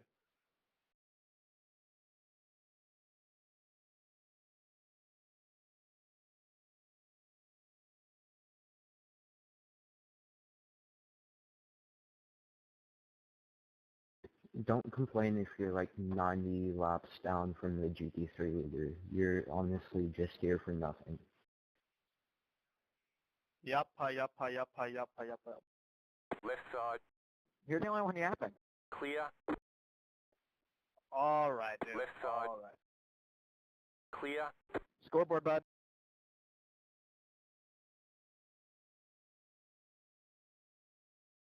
Thank you. 600 iRating. Holy shit.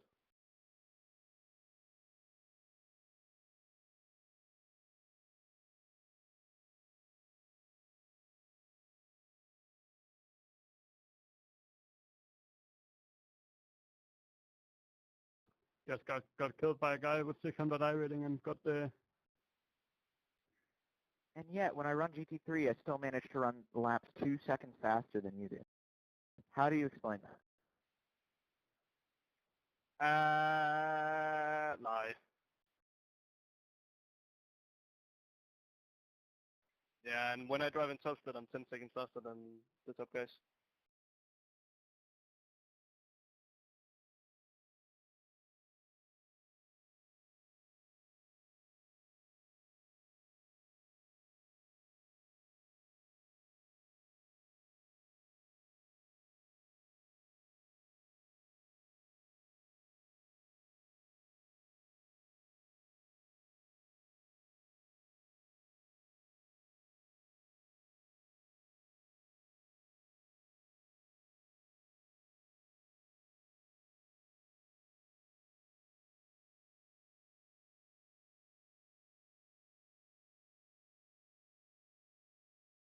Matthias, please get out of the way. Womp womp.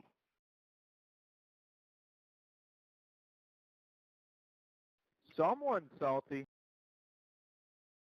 You took yourself out and ended up 90 laps behind, and now you decide to hold us up. Really salty of you. Yeah, and he took himself out again. We took ourselves out in the end. You fucking drove into the back of us and Buster. What the fuck do you mean? Hey, calm down, man. It's alright. No need to cuss. Ryan, who invited you to the call? Myself. Stop cussing, brother. Okay, negative 30. Calm down, guys. It's just a game. It's not a game, it's a simulator. It's not a game, it's a simulator. Yo, why are you so salty, 15? Like, literally chill out, bro. It's not that deep. Reported for calling it a game, not a simulator. If you're driving like this in a simulator, please never step foot in a car again. You took yourself out twice. How are you telling other people they can't drive? Hey, it's raining, guys. It's raining. Woo! That cheered him right up. Can't wait to see the 600 iRating driving in the rain. It's surprisingly better than even I would think. Yeah, me too.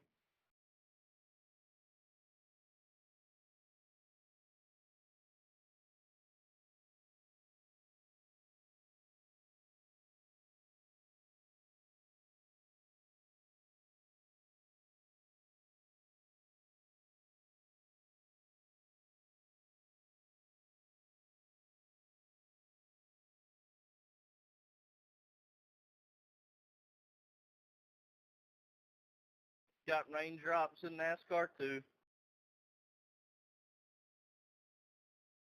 What, like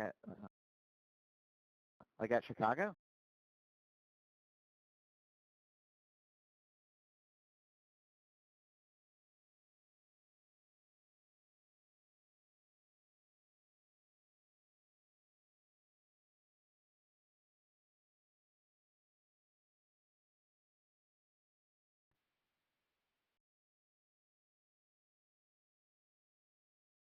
It'd be hard to tell to see how long it lasts.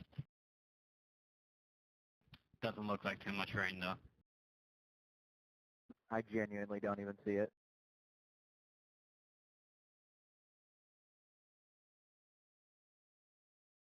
Looks like we got two clouds and we're in between them.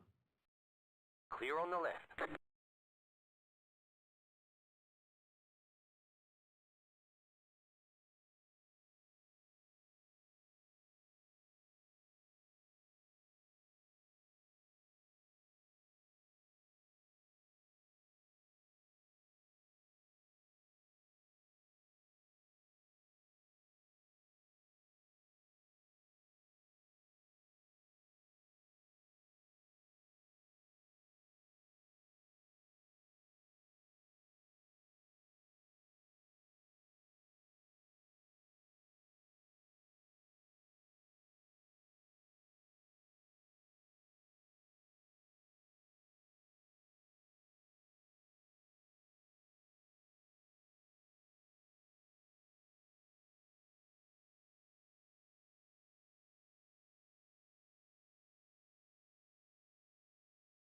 Car on your left.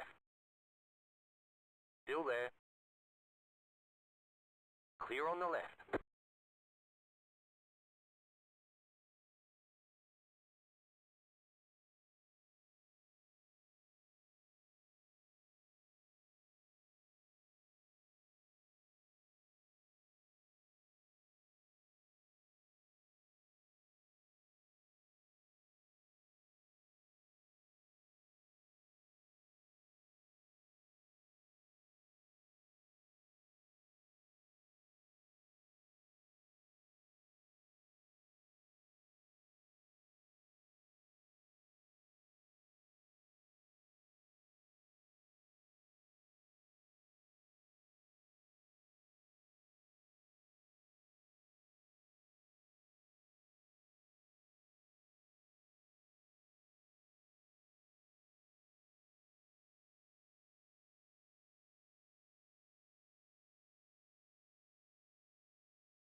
Kimmy, I know I've asked you this before, but when was the last time you touched grass?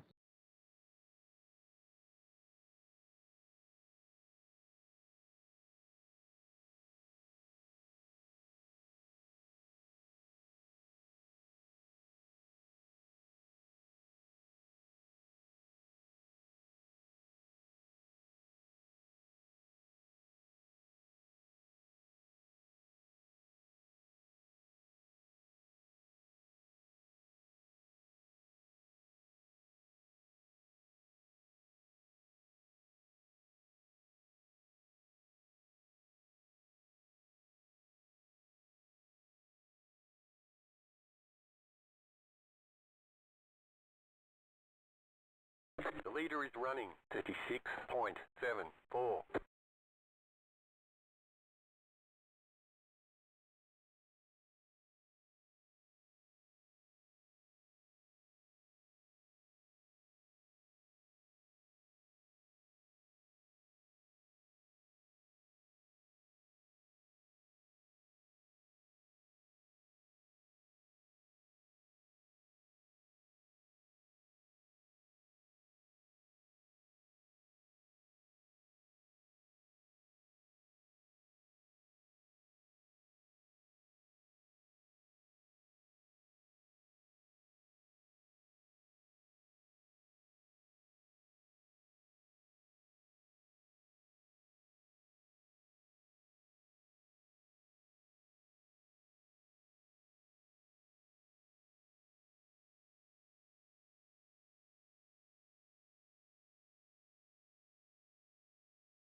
Thank you.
What are you doing here, man? Let me pass.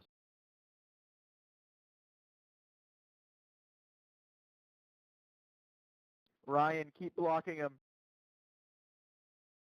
No, I will do something.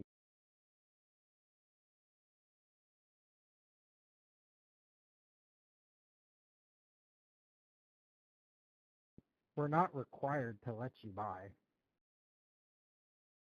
Well, I'm gonna let myself by.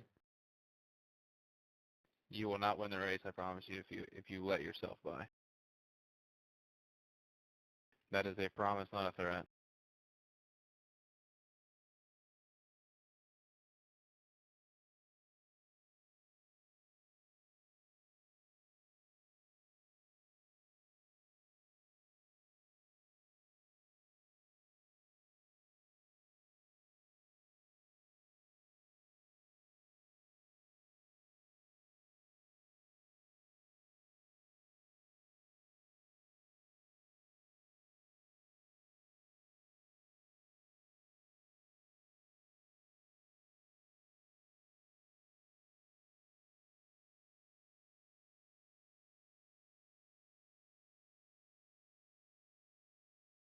Bruh.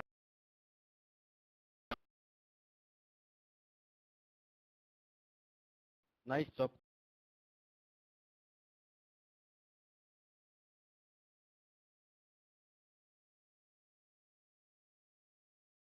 No.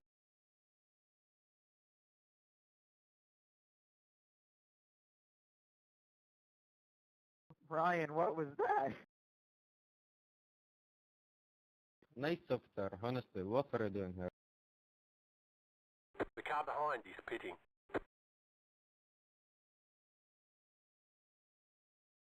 The leader's pitting now.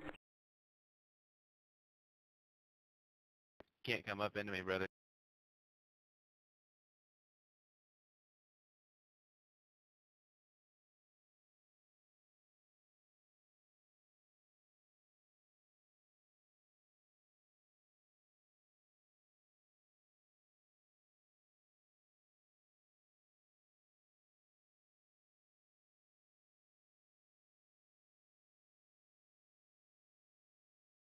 Nah, honestly, Ryan, from what I saw, you kind of just turned him. I'm not gonna lie to you.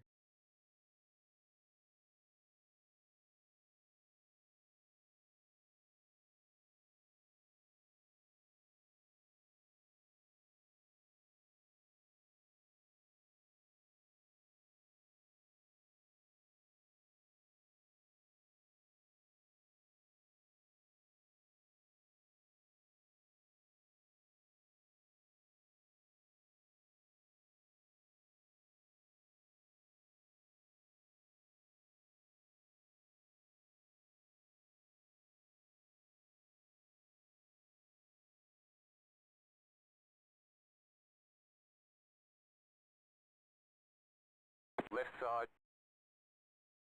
Clear on the left. Left side. Clear on the left.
Faster car coming up quick.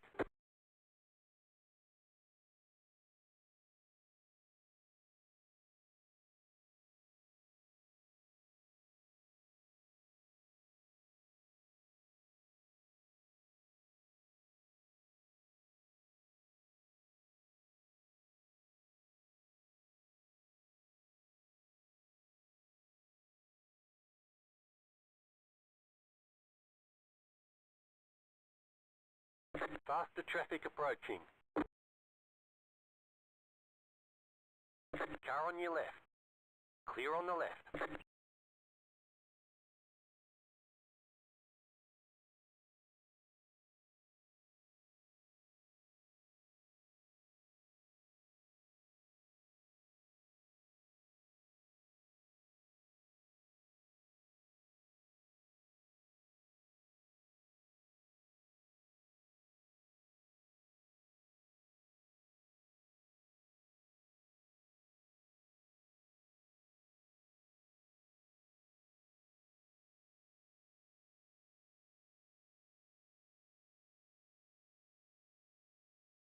You're back in fourth position.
side. Clear on the left.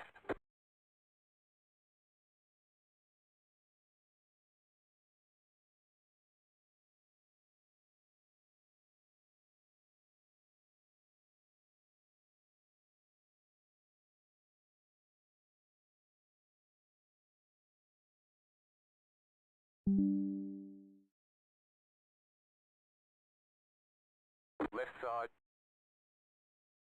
Clear.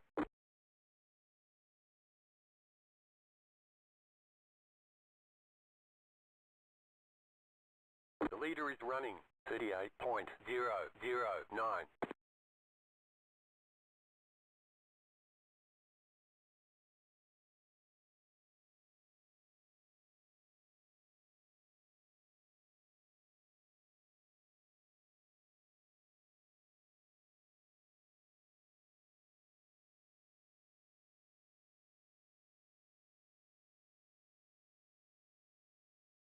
Car on your left. Clear on the left.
You got a slow car on the left. Go right.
So that's how you let an LMP2 by. Hope you learned something.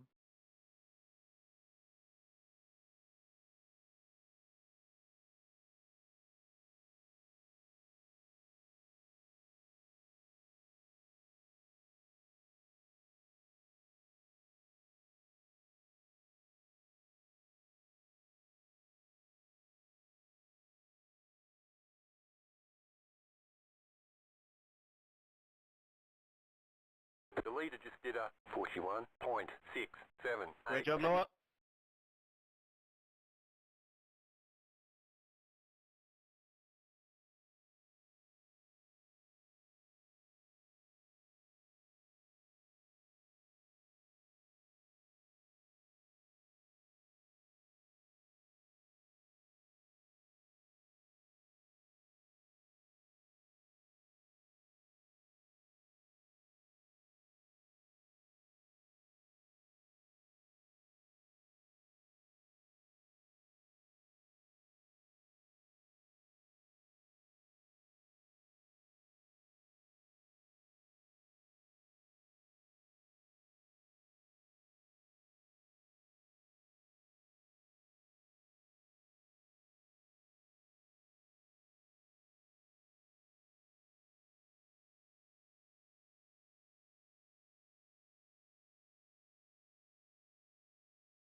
Car right.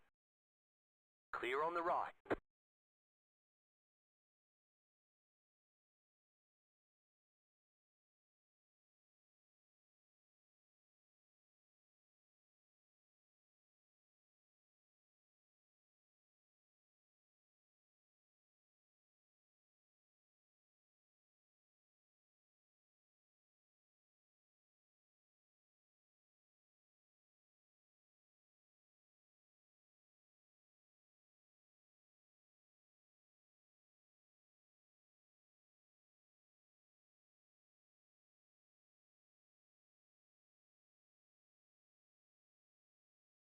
Car right. Clear.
Car on your left. Clear on the left.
Car stopped on the right.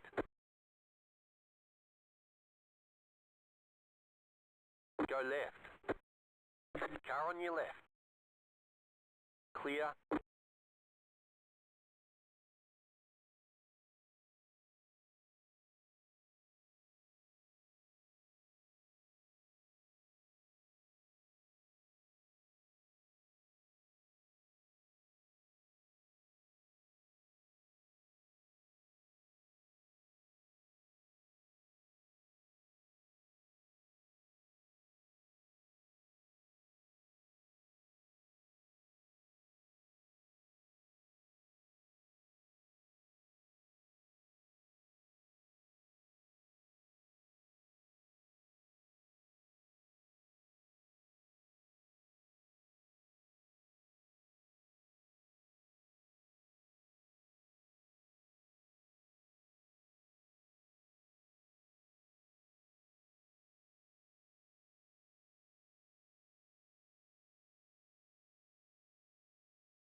Car on your left.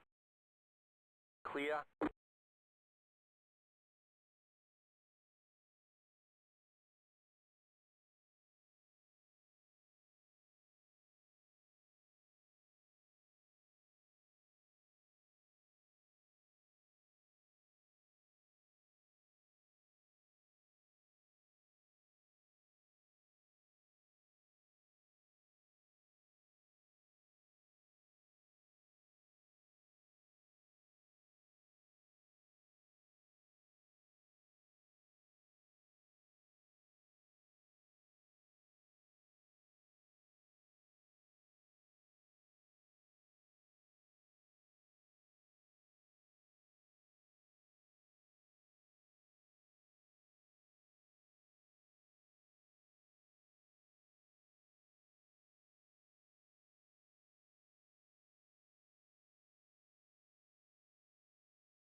The leader is running 40.917.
Car on your left. Clear.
Car right. Clear on the right.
Right side. Clear on the right. Left side. Clear on the left.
The leader just did a 39.445.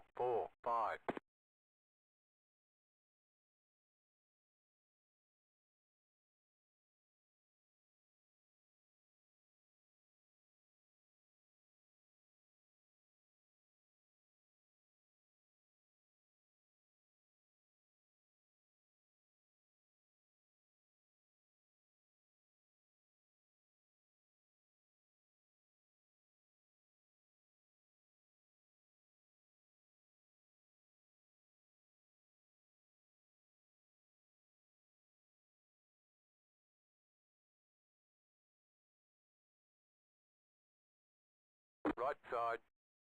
Clear on the right.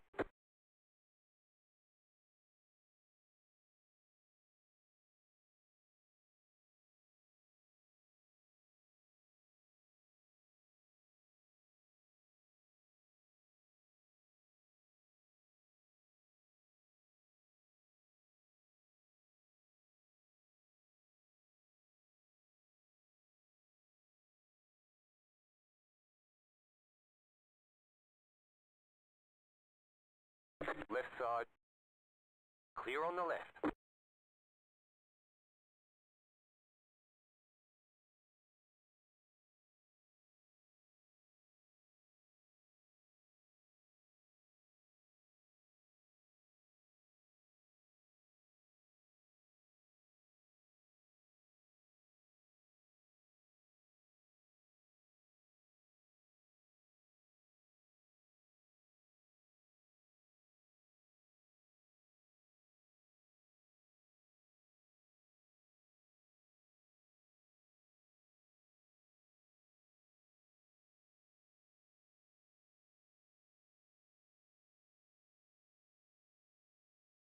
Right side.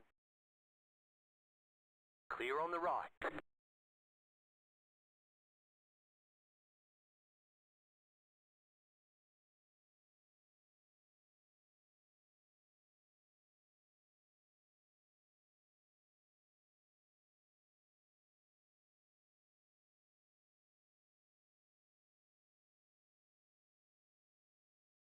Slow down. You got a penalty for cutting the course.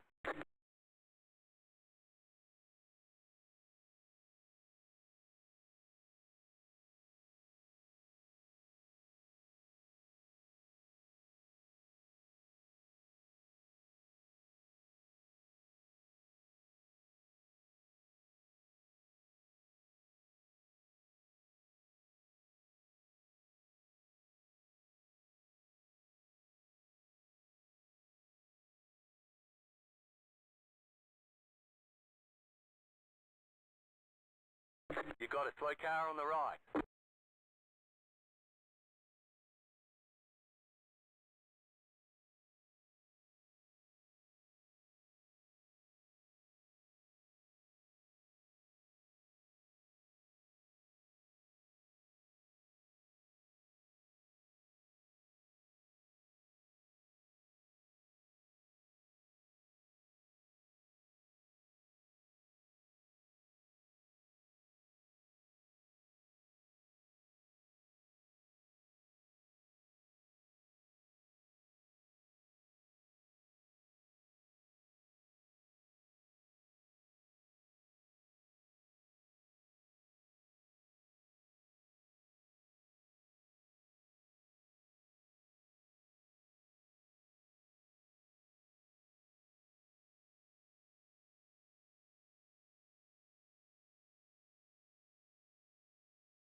car in front is pitting.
The leader's pitting now.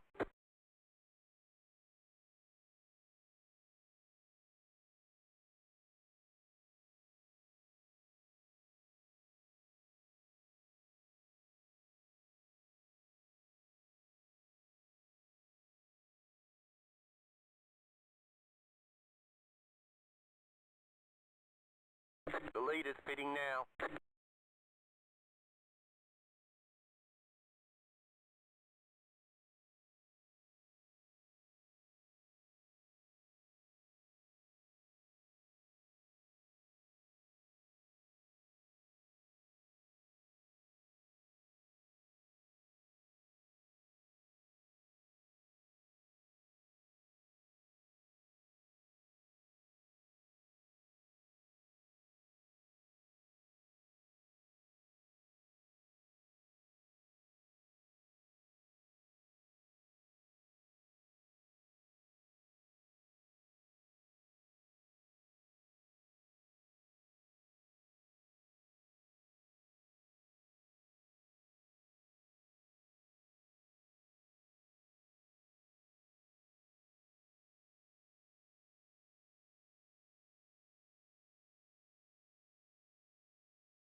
The car in front is pitting.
Car right. Clear on the right.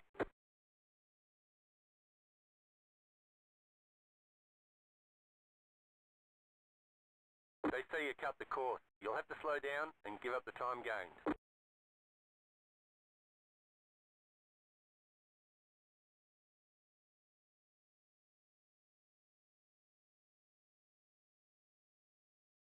The car behind is pitting.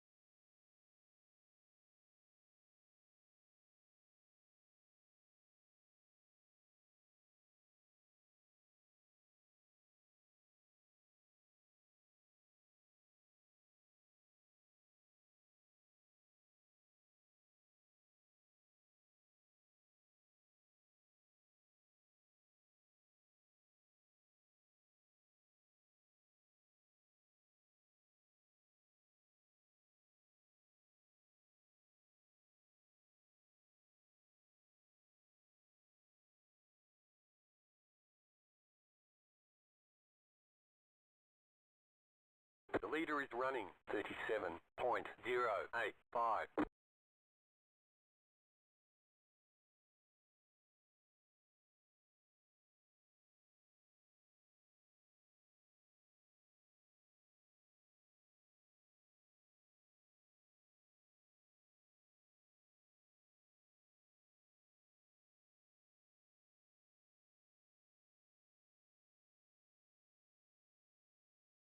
Left side. Clear on the left.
New start, flat for you.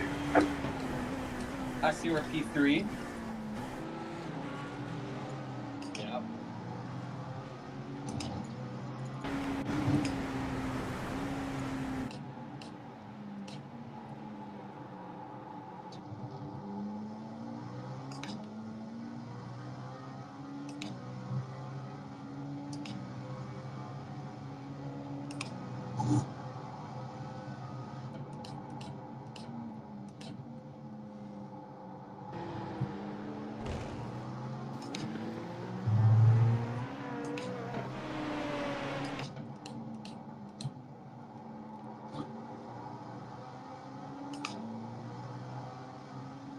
It had rained a little bit before.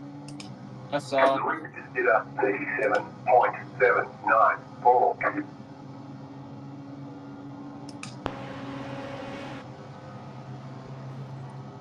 Oh no.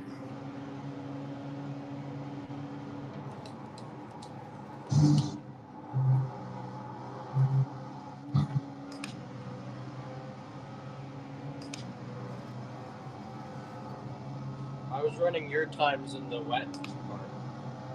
Like the same times that I ran in the wet when you were in the wet? No. Or the times I ran in the dry when it was wet? Yeah. Left side, clear on the left. Dude, I can't believe the two people, like the leaders crashed. Who crashed? The leaders did. Yeah, we're third. In our class? Yeah, we're third. Like the P4 and the leader crashed. Yeah.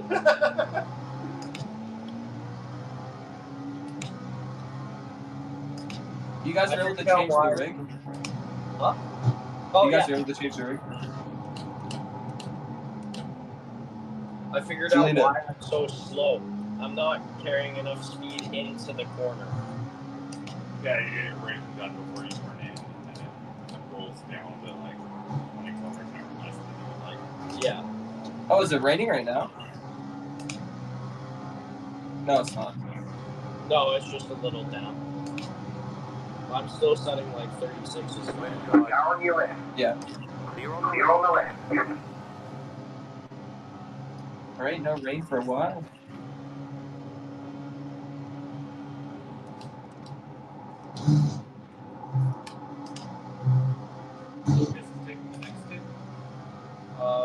Yeah, I think so. Left side. Huh? Clear. Probably.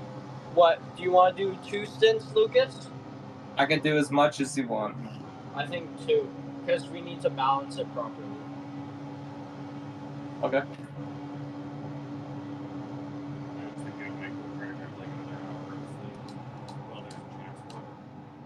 That might be a good idea.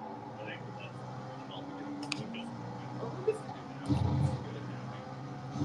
Yeah. We have proof of that. once I get it,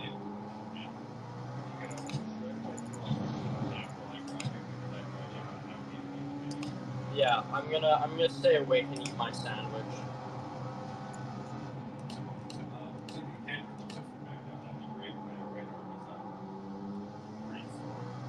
If what? If you can turn the horse speed back down when I get it. Oh yeah. My brakes are like Okay.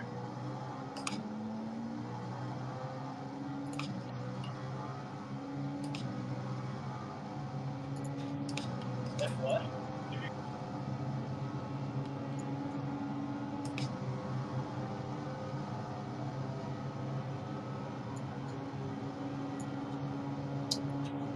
Julian, we were able to watch the British Grand Prix.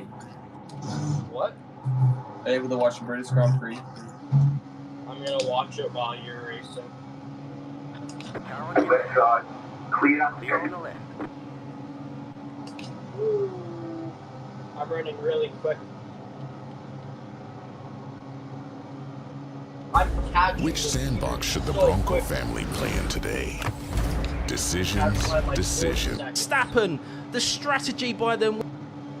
It's basically there's nothing left on the table for Max Verstappen now. He is using every bit of tyre life he can in those hard compound tyres, as Lewis Hamilton has 2.3 seconds as he heads through Luffield for the last time. He does have the Haas and the Williams car of Sargent and Magnussen up ahead, but I don't think he's going to catch here as they head down through Copse Corner. Of course, Max Verstappen and Lewis Hamilton have rich history through there, but no side-by-side action this time around, as Max is gaining every single time. If he had a few laps remaining, I think he might be able to do it. Through Maggotts and Beckett's, he heads down the Hangar Straight as Max Verstappen gets within 2 seconds, but it is only a few corners remaining for Lewis Hamilton. It's been 945 days since Lewis Hamilton last won a Grand Prix. He is the most successful British driver ever. He is the most successful F1 driver.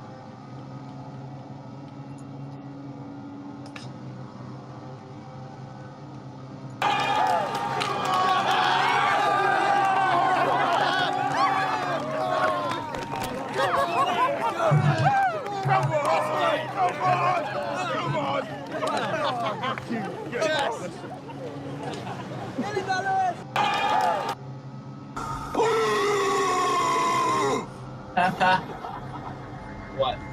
Oh no!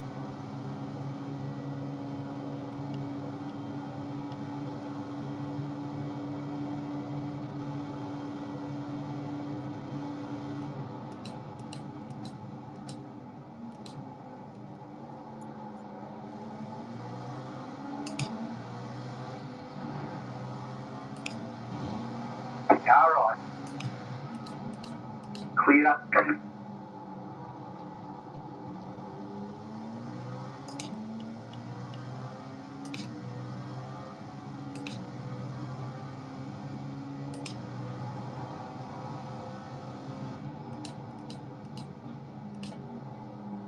Oh my god, ISO Speed did a lap of the Nordschleife. Right side. Clear. No, he did it up the Nürburgring. Show me what you got, no. But he actually did the entire thing as like a passenger. Oh.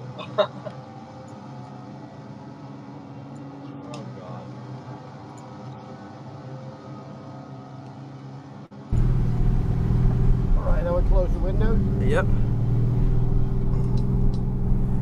Show me what you got. I got a Lamborghini at home, so you gotta make it seem like, you gotta make it be different. Hey, this the fastest you can go? Light rain soon.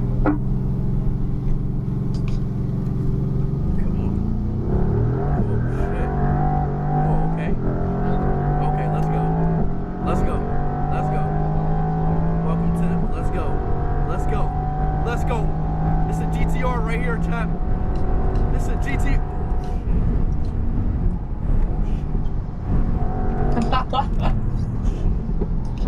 What? It's really funny.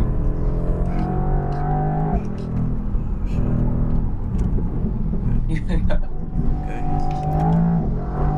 Something's late. Something's late.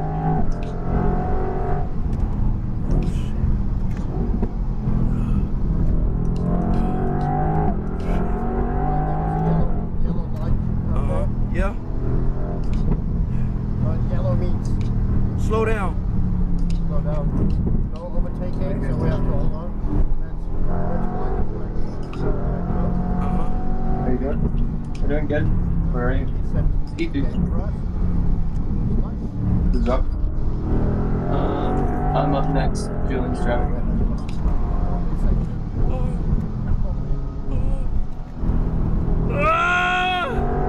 Faster, baby! Oh shit. Holy shit. Oh shit. How was that off track? The leader is running 36.732. So they repaired the barriers over there. So it's all good? Okay. Enjoy. Shit. Oh, I see it. The repair over there. Yeah, they repair the barriers on the fly. Right.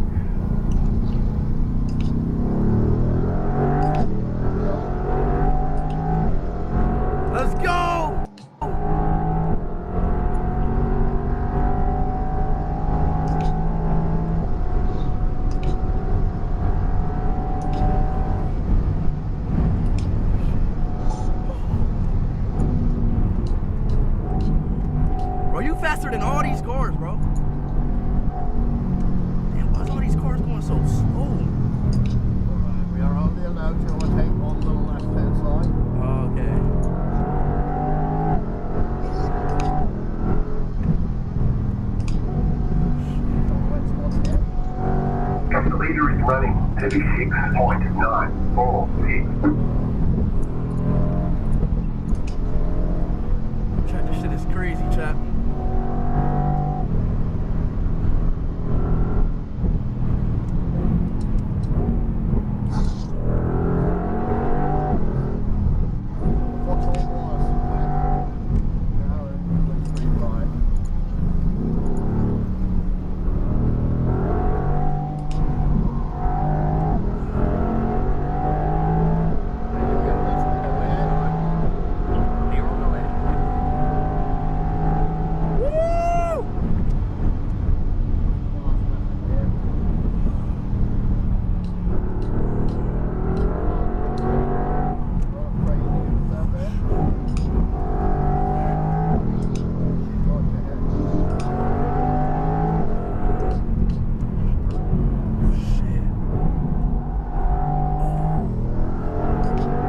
Bro, his neck.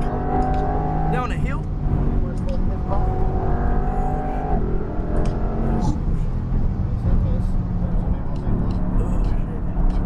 Oh shit.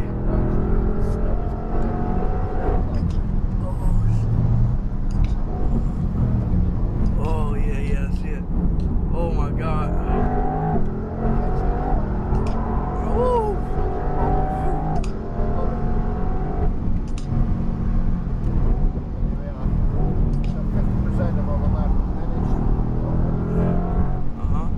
That's 50% already?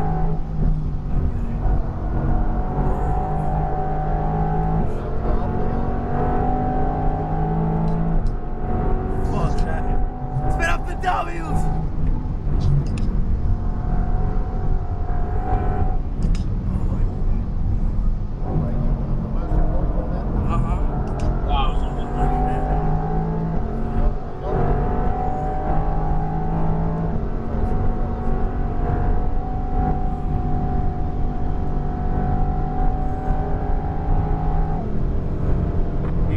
Yesterday, your fastest lap of the session.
Clear behind.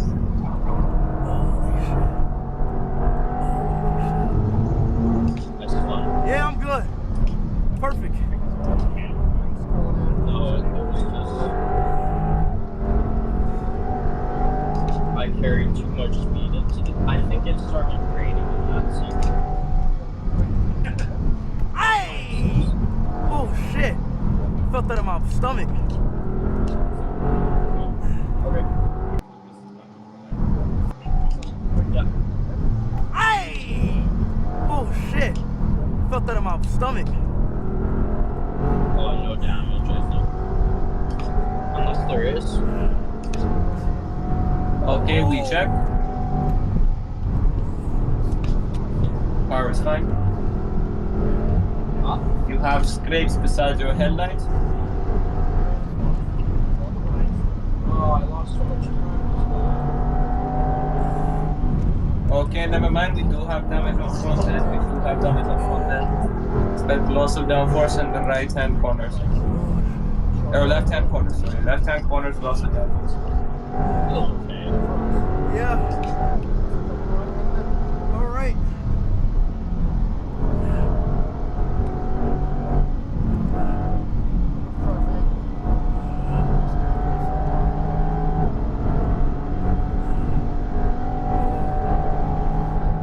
Whoa. Hell yeah. Oh my god. It just got very slippery there. Oh my god. Yo. Oh my god. Hell yeah. Holy shit. Holy shit.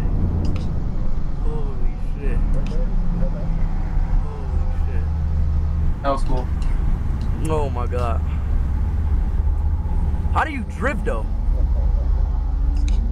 You just gotta break it.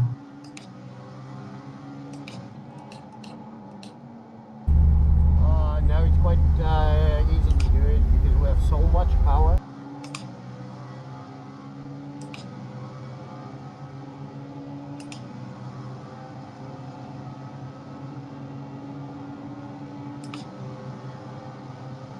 Elapse. Few.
Whoa.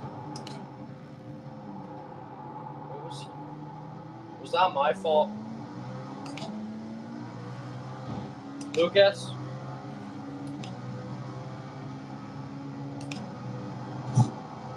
Lucas?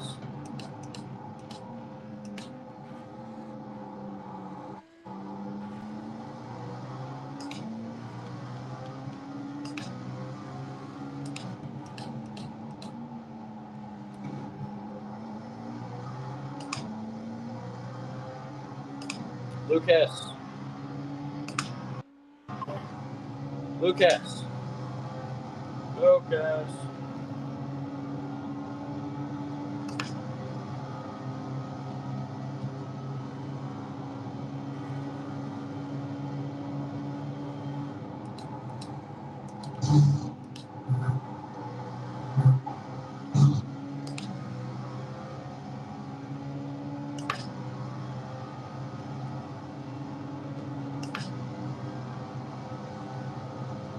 Lucas! Dude.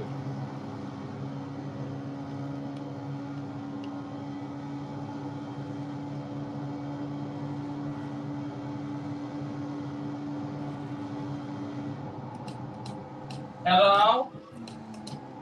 Hello? What'd you do? Nothing. I was just wondering where you were.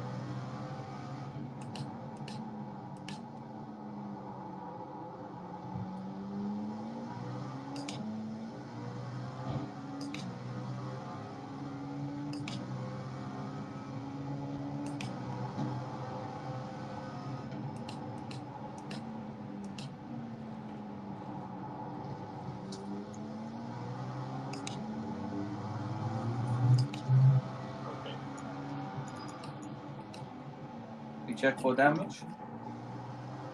Okay, you have damage on the right and left sides.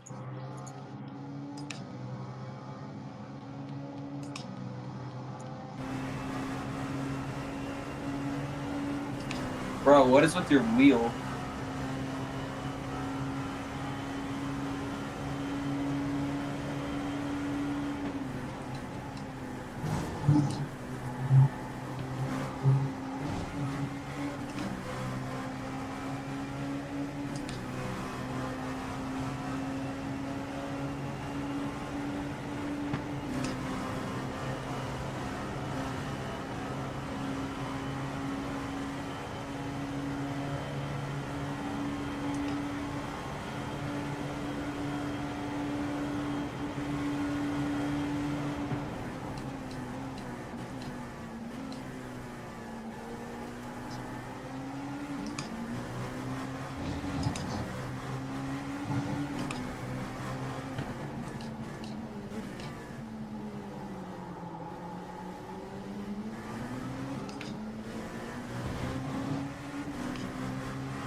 There's a low chance of rain.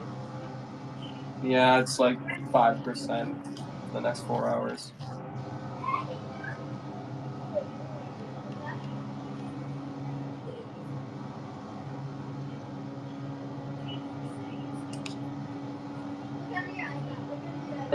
Can you try fuel saving for like 2 laps? You got 1.7.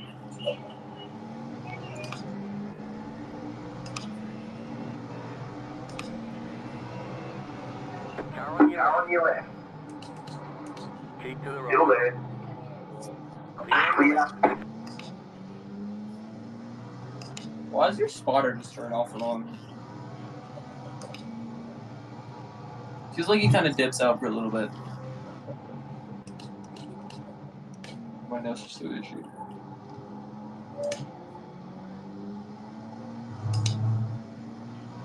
The lead The lead is pitting now.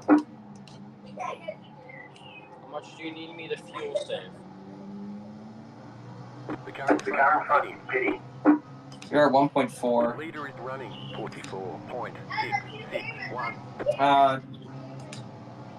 It would be nice if you could. I think you could try. Just lift off at the 3 and see where we are. Actually, no, you're gonna have to box a slap. Yeah, there's no chance. Box a slap.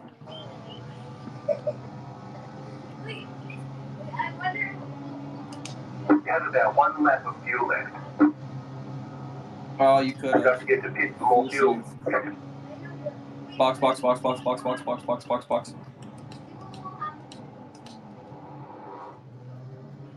Pit boxing 10. 5, 3, 2, 1. Right here. All the damage is repairable. Get out of the car! Go. That's it, go. Ah. Grab a bunch and then look on your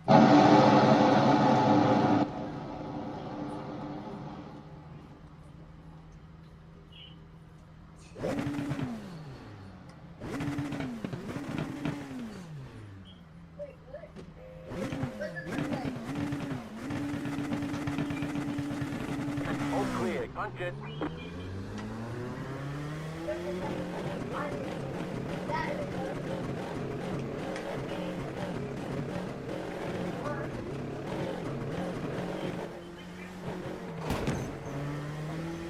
We got damage on the front end. My game froze.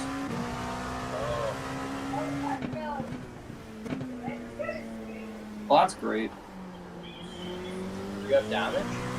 Yeah. A lot? It doesn't look like it. We got damage on the front end.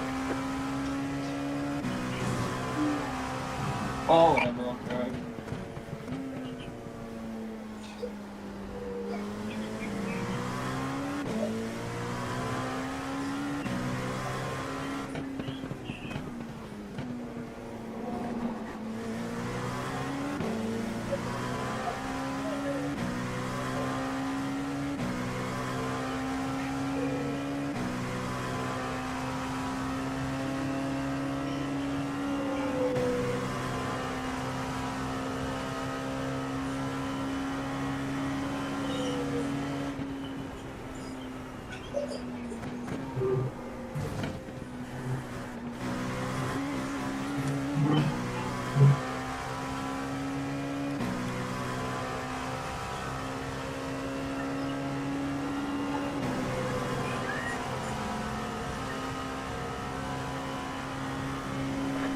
need to speed now.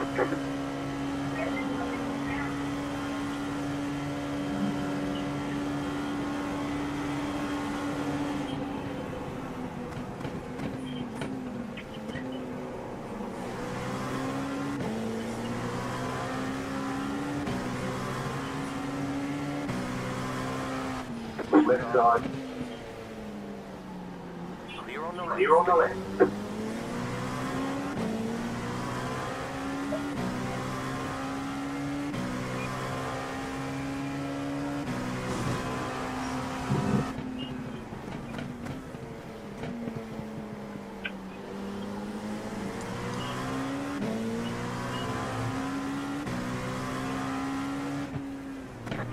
The car in front is pitting.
Car behind you, pitting.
Right side. Clear. Yes.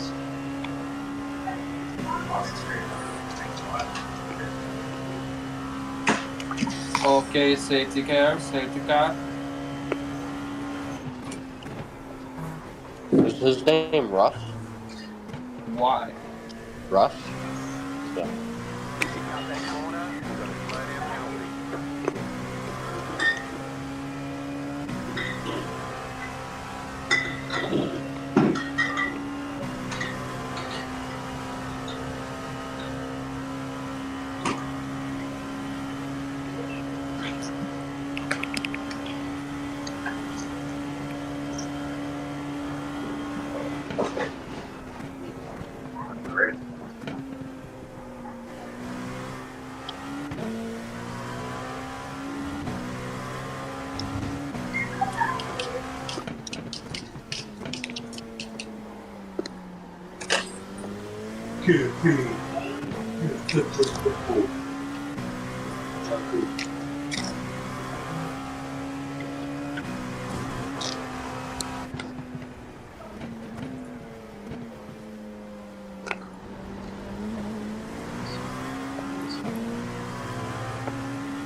The leader just did a 36.746.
Hi, Griff.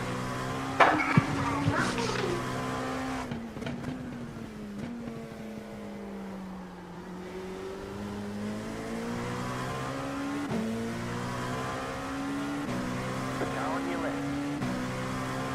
Clear.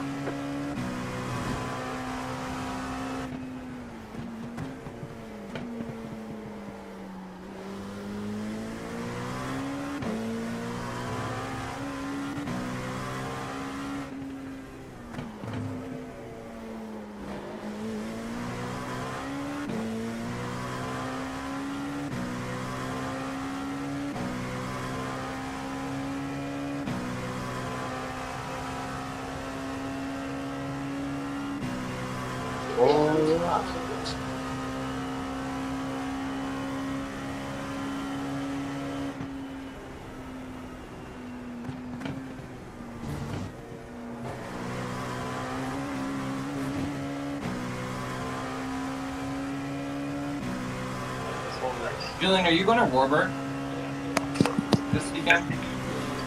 I don't know. Am I? Or are you? Because I'm not. You're Warburg? Warburg.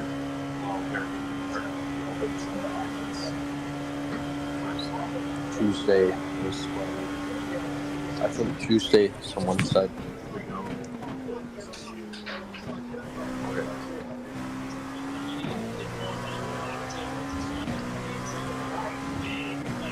I don't think Auntie has to go either. Because I could.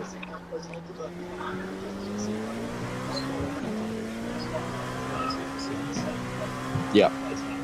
That's what he just said.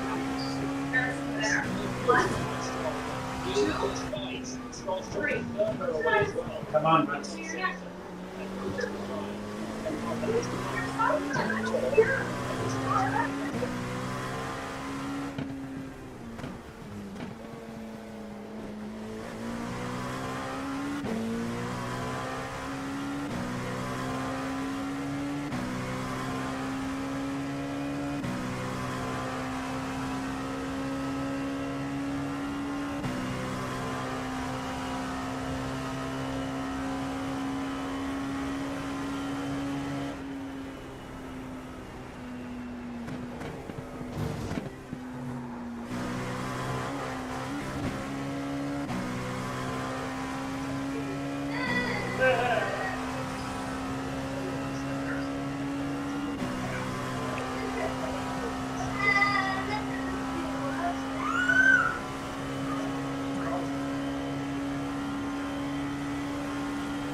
That car is the left down.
27.244.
The hell was that?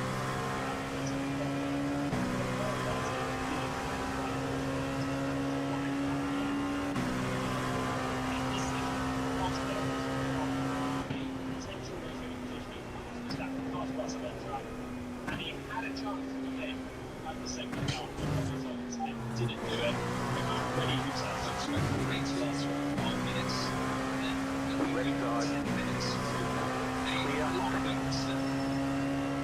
Pretty easy. Action levels. Yeah, exactly. So we had a spot slot between 16 to 21. But the good news for them to me is that it's a bit powerful power out the track runs and these big straights, so they're going to get one first. A gap and then a big so it could be, safety car level light. And this is the hardest thing for the drivers. When it's wet and dry, it's not too bad. It's not in front of your feet. Just breathe a little bit more. Then start to try with a curve, just stay with the braking and you can adapt. When the grip level's being taken away from you, it is so hard. Sometimes you see spots around the lights. I had drops of rain. I had like 4, but they're gone.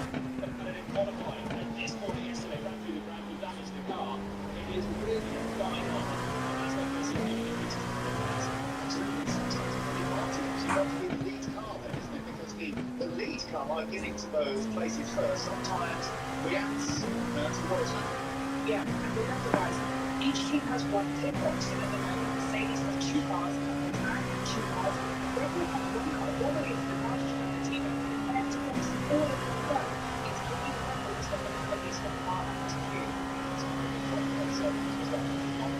The teammates are slowing down in the pit stop, whereas the others, as you say, there's always been the disadvantage to be the second in the team, because that's the one that has to wait. Lewis Hamilton,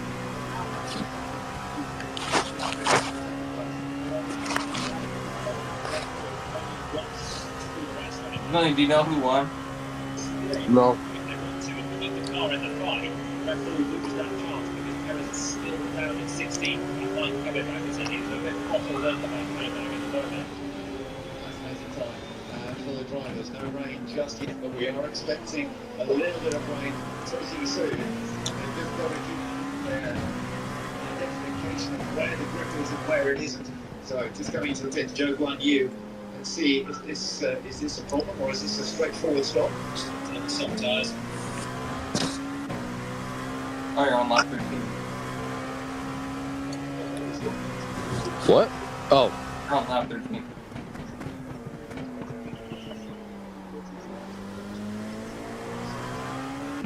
Right? Like you're on lap 13?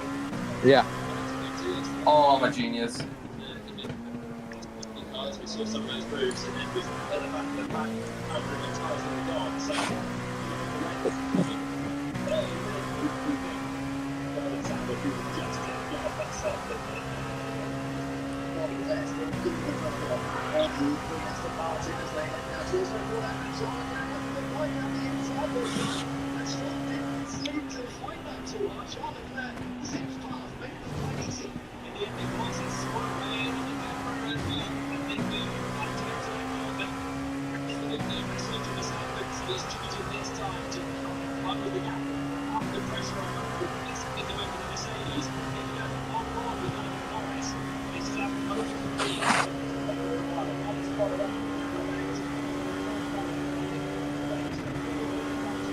on your left.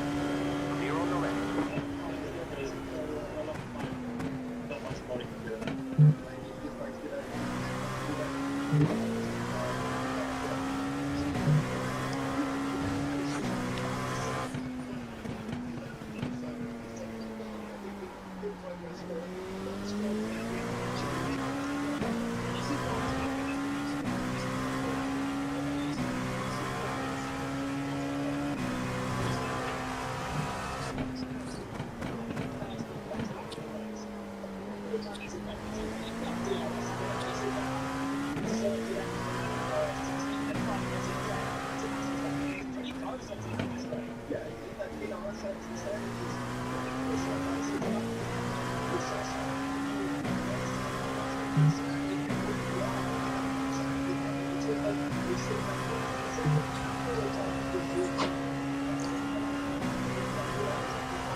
Oh, no.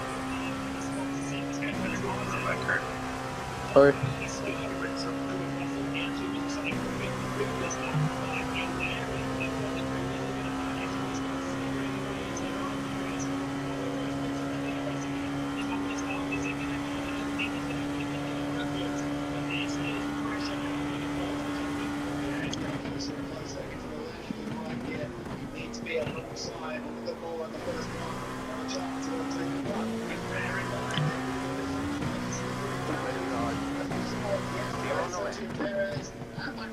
Both had issues going into this next corner in qualifying, so Verstappen will maybe be a bit extra late to the pace. Norris is close. 4 tenths into Magnussen. Magnussen going to hold this through the high speed, which is a big hit, but it will give them a chance into Snow at the end of the Hanger straight. That's where Leclerc past Stroll. That's coming up right now, and this could be a chance for Lando. Yes, you're right. He was quick to Rebecca to look at Mike Spencer. He's got DRS. Lando Norris is going on the attack, and he passes Max Verstappen. Massive cheers from the grandstand as Lando Norris gets past his huge rival. The Kennedys as well. After they had that incident last week, they managed to talk it out. That was technically Norris up on the third. Well, never. Max said the last thing he wanted to do was push it to Lando, but he didn't. Oh, there's a GTB in the race all of a sudden. You never find anything on pass on Max Verstappen, but the move that Lando has just built. Let's have a look at it. Staring back from the Red Bull, stays to the outside. Unbelievable.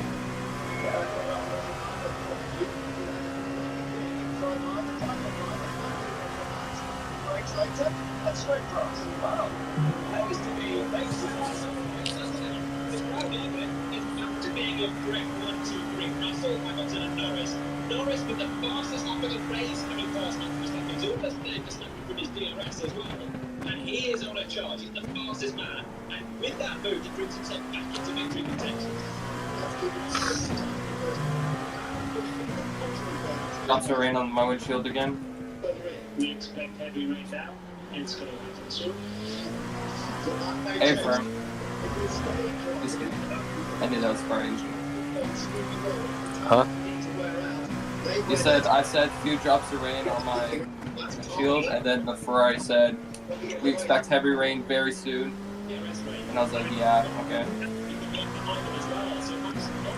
Oh, and look. Yeah.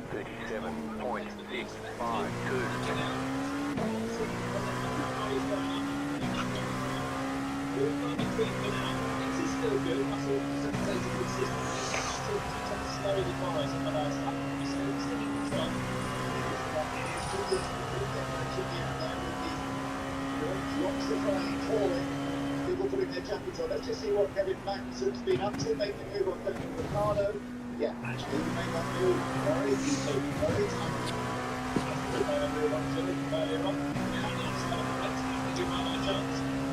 Russell still with the impact of confidence.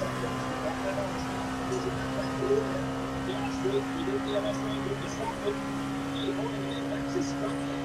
Biggest thing I think is holding back to take the time to go into Mercedes. It's slipping out of that.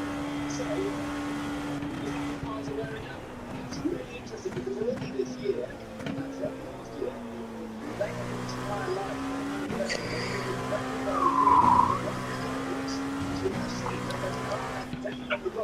Who do you want to win, Julian? Lando. Lando.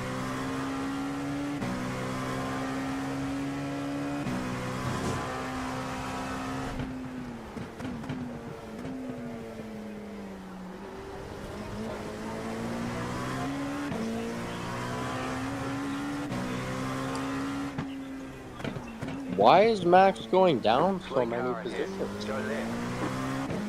I don't know.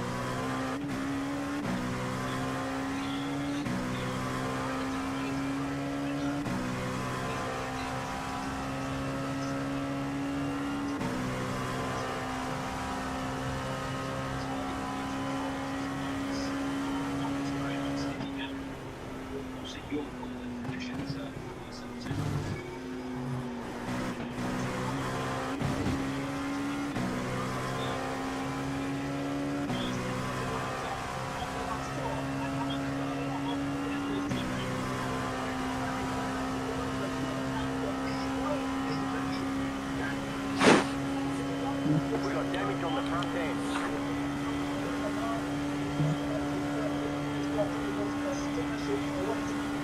Right there with his teammate, and he's going to be not only in DRS zone, he's going to be right with him as they come through Maggotts and Maggotts, the last section. Very slippery. Seems to know right now. DRS is still unable, and Hamilton's going to get it. He's going to cross, straight past Russell. George Russell trying to transfer his teammate. Can he do it? Can he let the piggy down? Lewis Hamilton takes the lead. Let's go, Lewis! You can hear it.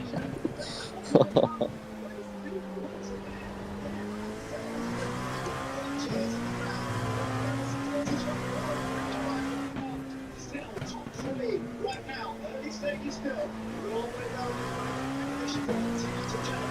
Hamilton taking the lead with that structure away into that top possible. Time's on! Time's on play! Whoa. Oh. Ah, Piazzi. We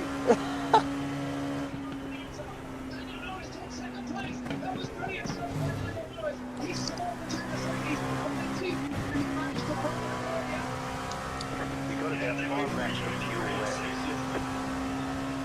I don't think that's a problem. He's made it past. Norris.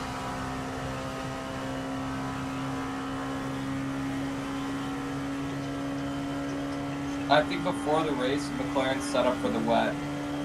Their car's made for the wet.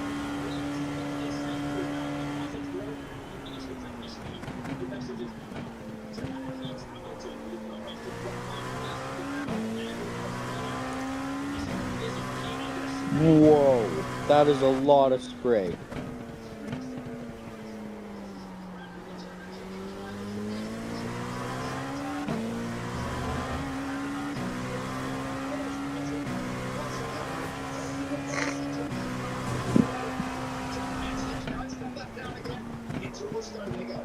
Is the rain going to keep falling? Do they need to take renters, or is it going to be any drive? Yes to both. The track is getting slower and slower. Now running out into 8. It's around 12. Then we're back to box. Otherwise, it's trying to hold up. Jack is a big rain. Oh my god. Oh. Holy crap. What?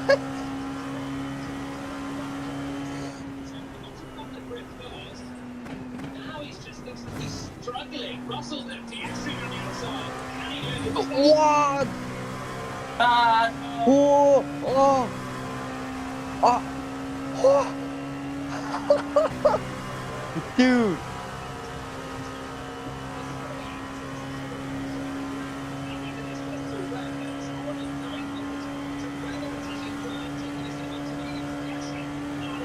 Still good.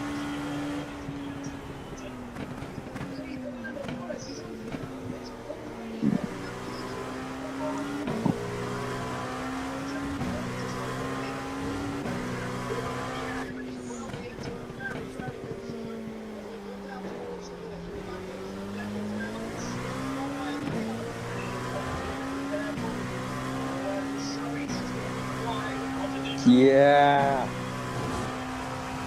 Piastri.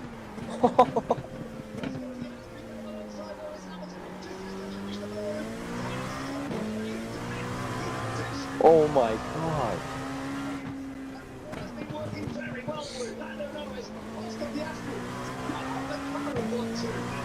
What?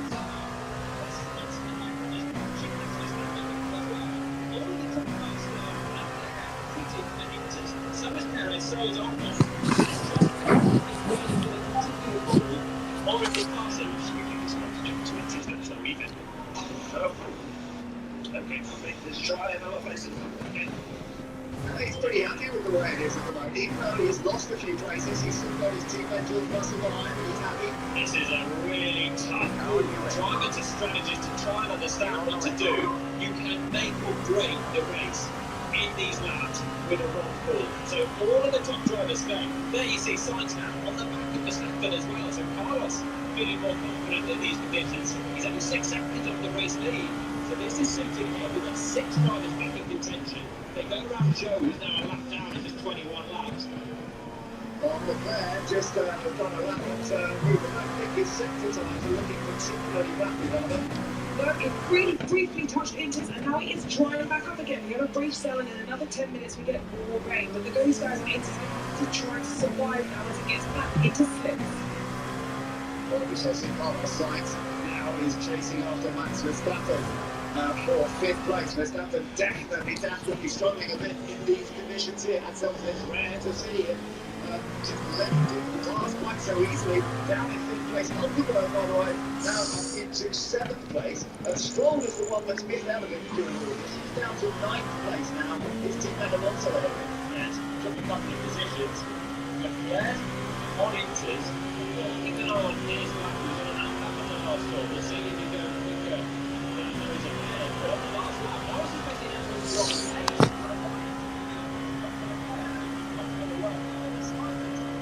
Now that he's got the best slips on again, and that is all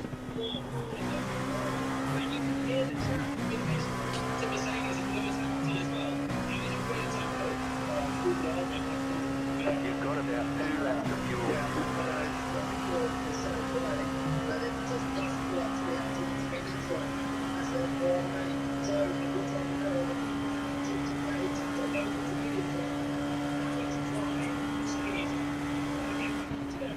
Dry conditions, they were pretty quick. Nice pit stop at the end of that first part of the before the rain fell. But Mercedes are good in dry conditions. They've got a little bit less downforce at the moment. They put the straights yesterday. That's how they got down the front row. And then the The lead is spinning now. Right side. Clear on the right.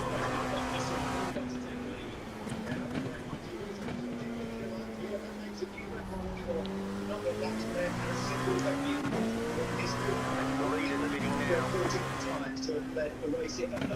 There was so much fun with that fun that was going on, and that was really as well.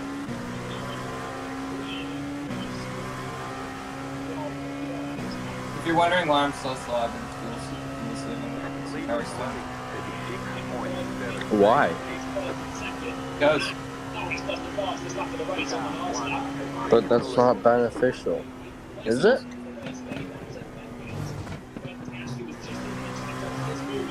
I saved 2 laps. I'm go 2 laps longer. And about 1 lap of fuel left. Ah. Don't forget to pit for more fuel. This is a much bigger, longer, more intense cell. So the race started like diesel. Do I need to go for the tip or the automatic transfer? There was a snake outlined to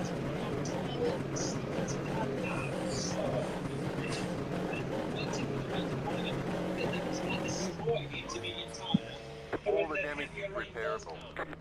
Yeah, that's right. It is quite a hard surface here, and of course it is going to tear that intermediate tyre apart until you've got a little bit more rain down. So right now you have to say Norris and Piastri in excellent form. They're just within a couple of seconds of each other. 1-2 at the moment for the McLaren team. This is remarkable for them. Can they keep it up? Hamilton in third place. He's almost within DRS range again of Piastri. Look at Verstappen, 4 seconds down on George Russell. This is one of the most sedate races that we've seen from Max in a long time. Okay, Run off punch the it. road, pick up damage, he made a good start, but it just doesn't seem Lead is spinning now. when he got slippery as well, he went back to the front and up to the front, but it didn't look bad either. Yeah, it's not enabled again. Looking out through the down issue. Lucas. Yep. What stint is this? Second.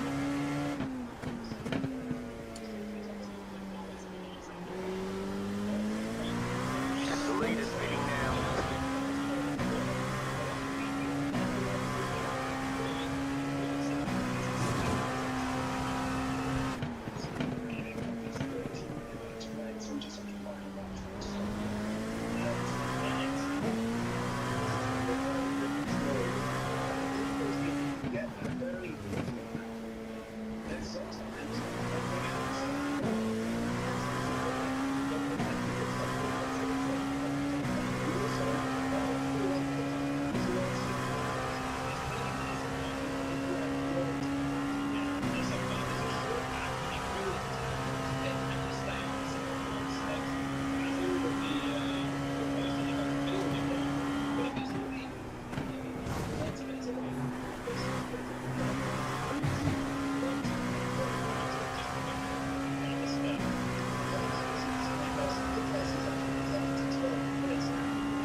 Why is Perez?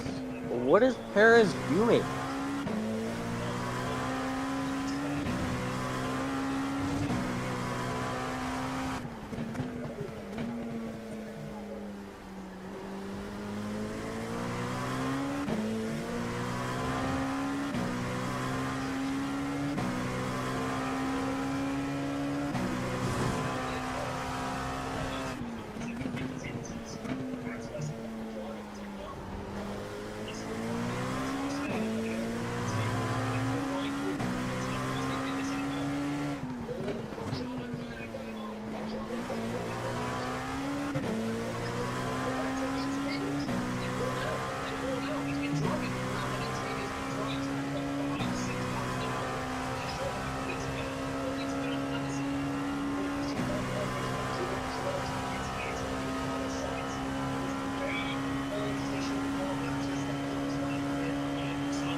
Oh, I beat it.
Continues to fall, then they're going to have to both come in on the same lap, surely. Yeah, so which boys come with the advantage. So sometimes this is successful. He's going to get ready to get the call.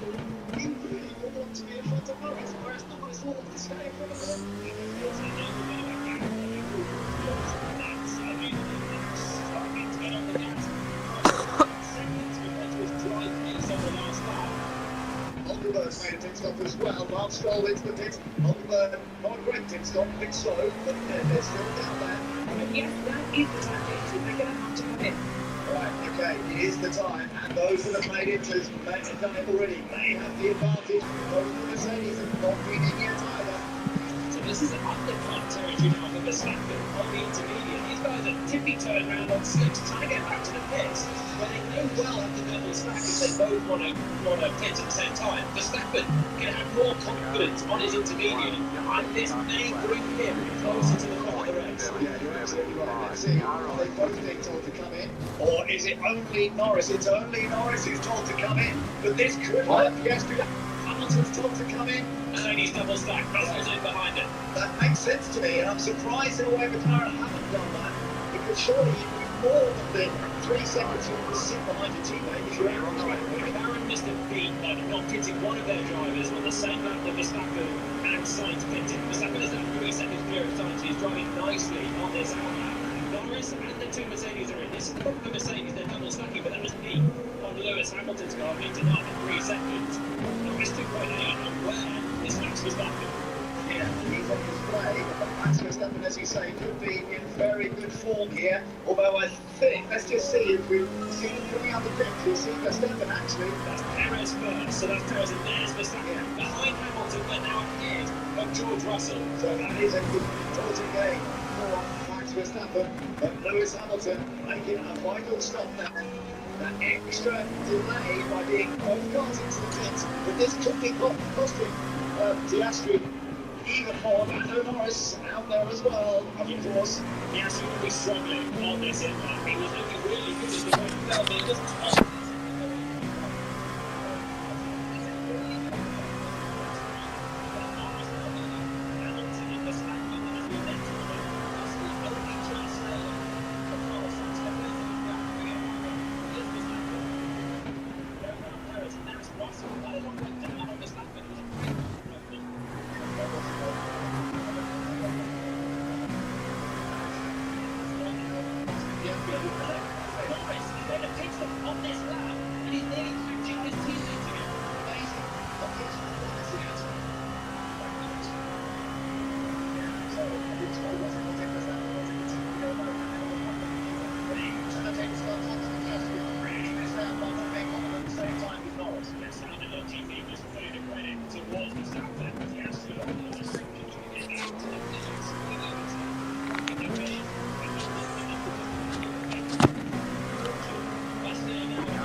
Well down in that time. You're on the red.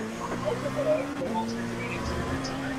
He's got some way behind on the side. The side's making the same lap. Verstappen. See the order. Putting down that order. And we shall wait to see whether Oldenburg is out well in front of Oldenburg. Constantini now.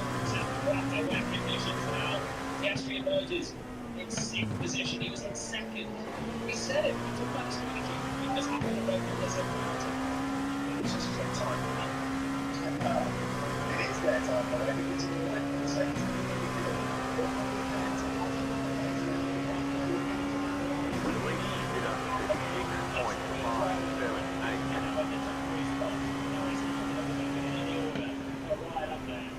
in these conditions, you have to be in the grid. Getting it hooked up.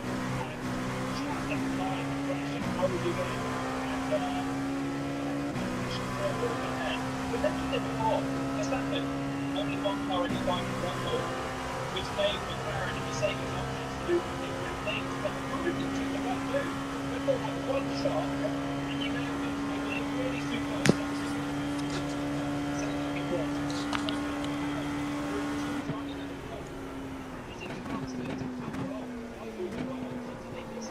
Yeah, you're absolutely right.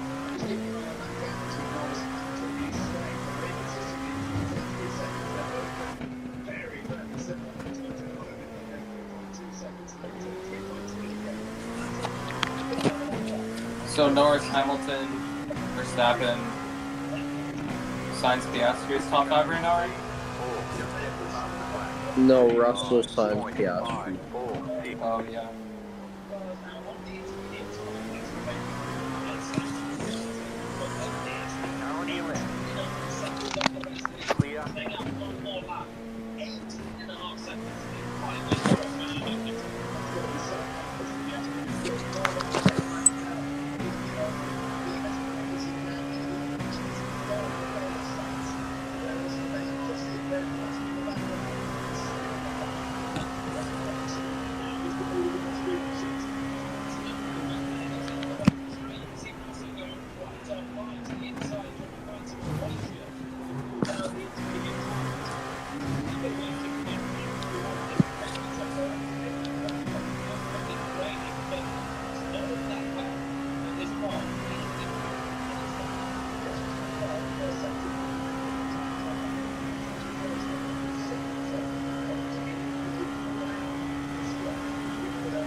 How many laps do you have left? We come back to you? What? We come back to you?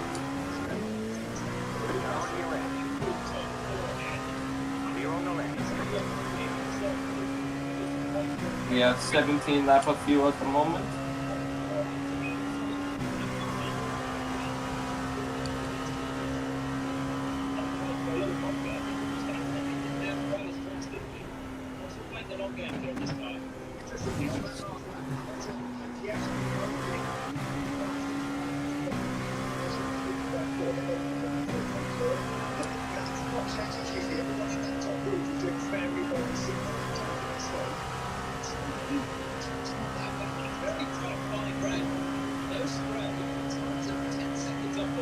We on lap 82.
Look at Max Verstappen on the intermediate tyres, bouncing over the curves.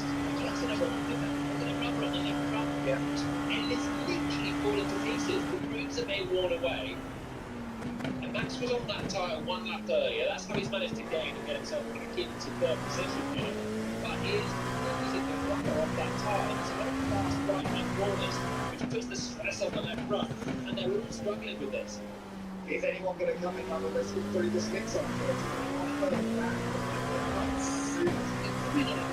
putting another set of inters on because they're going to be getting straight back into this after about 4 or 5 laps. They're not going to deal with it, I think, at this stage. Yeah, you just got to wait until you really do believe that you can get onto slick tyres. You're still up just got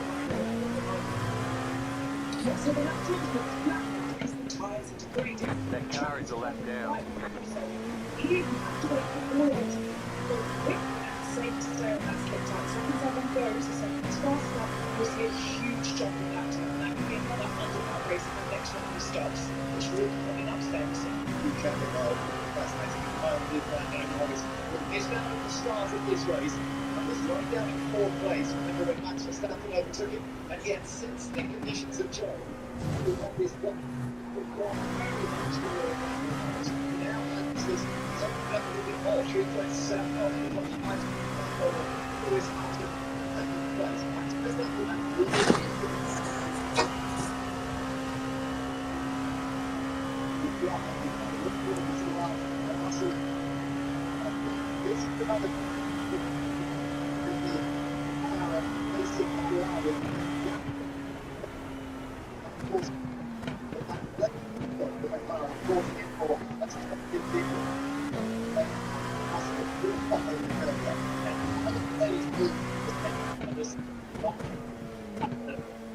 I'm sleeping. What? No. Alan is sleeping. Do you want me to do a stint? Sure. When are you done? Let me check. 14 and a half laps. Okay. What? Why is Russell... What?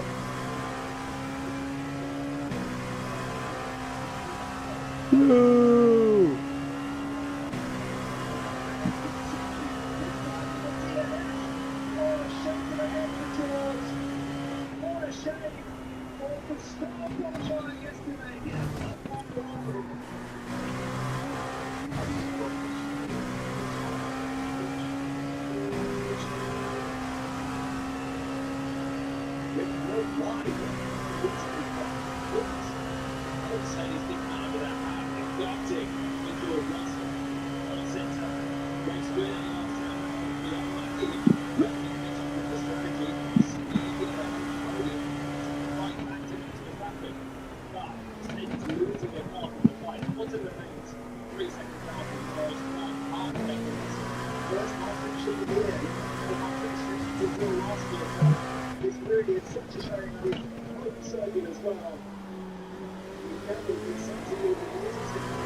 Retiring from a home race. It's even more staring at a potential podium. I know Russell was sitting on the grid hoping for victory. It wasn't absolutely out of contention with more unknown to come. That just been no George retired with a suspected water system issue.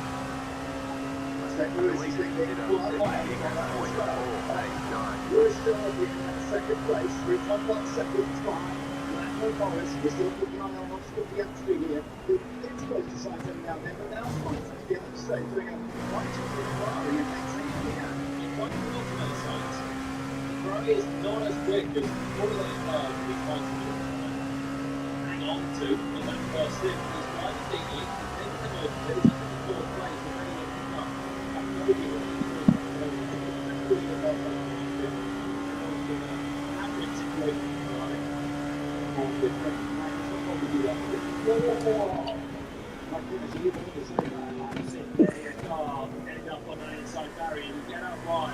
looking at my ship coming off that painted surface on the outside. Big save from Payback. Well done to him. He's just outside the points at the moment. He's running in 11th place. There is a chance that has to double score again as they live up with Velocity on the third insect. He's a lovely six. But he's ahead of both Aston Martins. Archer is back ahead. And on parallel to it, the next stop will be back the other way. I think he had the I'm thinking that I get out. You do 2 stints, Alan does 2 stints, and I sleep in between. the same way as Yeah.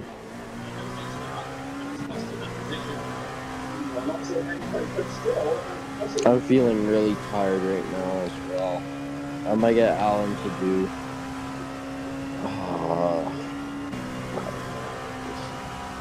Okay, so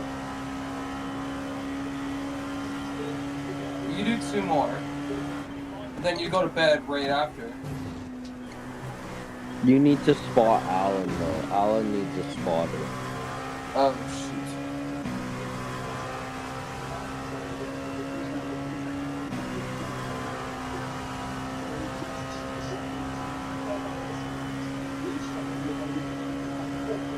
What about you triple stint? If you can, I'm not sure if you can. Yeah, I can. I have a nap. Alan comes back, and then me and Alan switch back and forth, and then you can come back. And you can sleep between me and Alan switching. Yeah.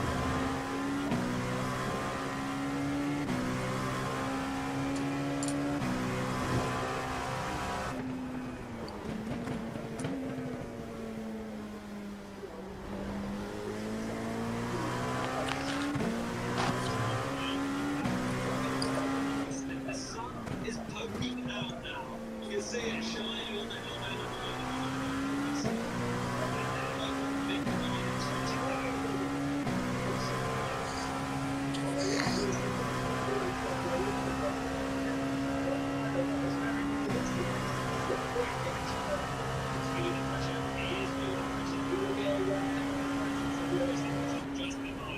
Here we are.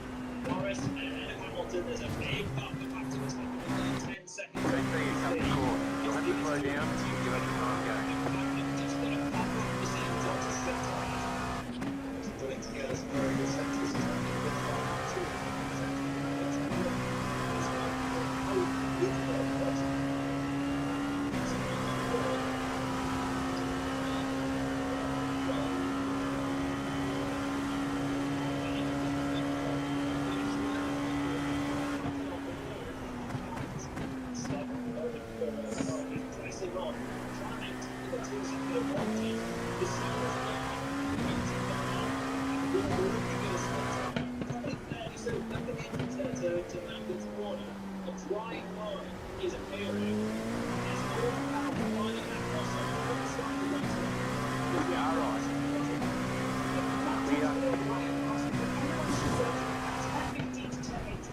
That car is a lap down. It's trying 15 laps to go. Let's go for the switch.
6 holes of pit. So Hamilton will Norris on the other side. Hamilton then, and Norris stays out in the this is crucial that Verstappen's in as well so far. So this is fascinating. Is this going to be the right decision to go on to the sprint tires on this lap? It doesn't even Verstappen has come in as well. Each one knocked up. As a strategist, should try or try to consider these tires. What's in the back to the pole and then there's got the 12.9 seconds. It's got some hot tires that have been Verstappen got so.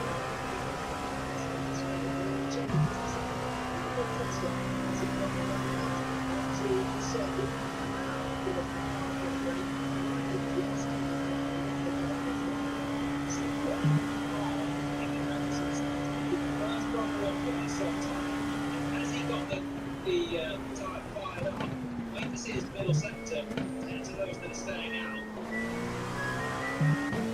Well, this is a fascinating time. This is really going to be a time for Lando Norris, but Carlos Sainz is staying out there as well. Which way is it going to work? Is it the right back to there as well? Listen, Norris is control. He will be in the middle.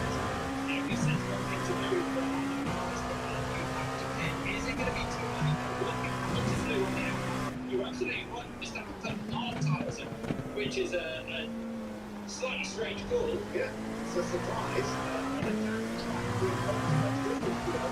Try this in this part. Norris having a bit of traffic as well on the in lap. In he comes, it's going to be perfect.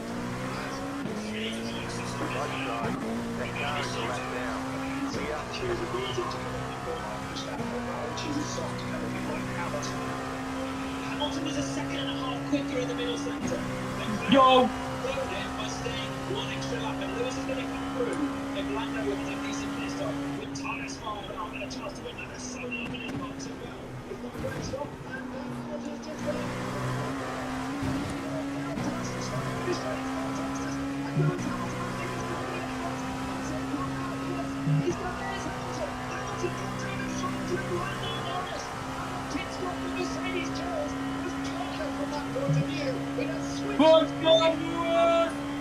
Baltimore British Grand Prix winner Lewis Hamilton, who is now back in front. McLaren, the strategies today have not been good at all. Lando was so long in his pit box as well, almost a full lead to her, which pitting was a slow stop to boot. But look, Hamilton has his tyres flat. He's put it close. He's 2 seconds to go. He's in the race lead. Clear on the right. Some tyres going to the end, and there is 12 and a half lap through to negotiate. We have a man in the second place here. This is going to be hard work for him to and then go on the chase of Lewis Hamilton. Right now, it is Hamilton leading. That earlier pit stop working so well. Verstappen stopped on the same lap. He's exactly third place.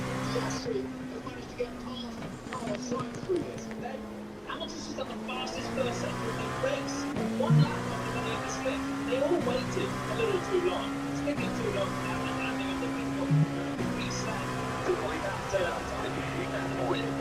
But the truck is flying pretty much in the race of that. They're about to come through the second fastest laps with a time that's still new, but it happened after the first part of the race in the drive. There we go. This is just remarkable, isn't it? As you say, he can't be back there.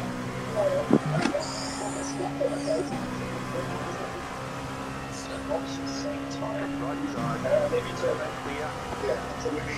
Just has that now knows exactly what the situation is. The president is he going to hold on to the lead here and take victory yet again here at Hamilton. Wherever Norris will be able to put the pressure on. And Verstappen has got the pace at this stage. So maybe Verstappen and Piastri, interestingly, he's just got even quicker. But he's that much quicker that he can't really play time his career game. Oh, McLaren followed Piastri. Down. The race was undone at the first strategy call. Norris's has been undone at the second. McLaren are going to be having a pretty something evening right now.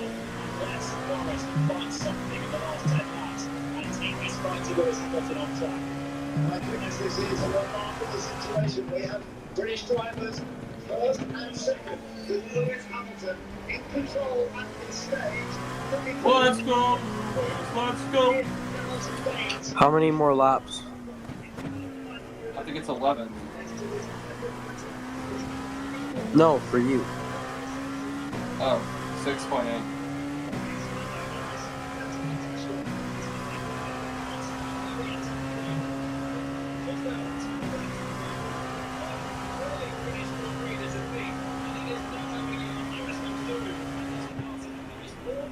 quicker than Hamilton. Verstappen's a tenth quicker than Norris as well.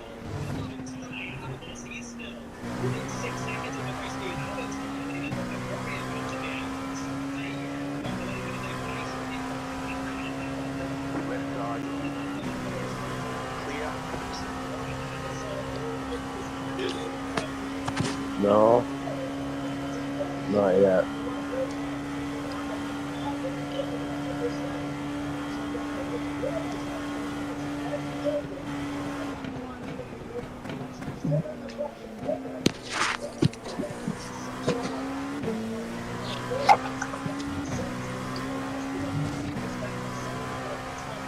And ended up losing out on the potential podium there. Fourth and fifth are pretty much set. Piastri's rapid, but they're too far back. It's Stewart out of the podium places. Hamilton, Norris and Verstappen, barely even with the first half of this lap. Smith onto the Haggis training ground. You can see that there is a corner on cars. What? That green car that I passed. Really?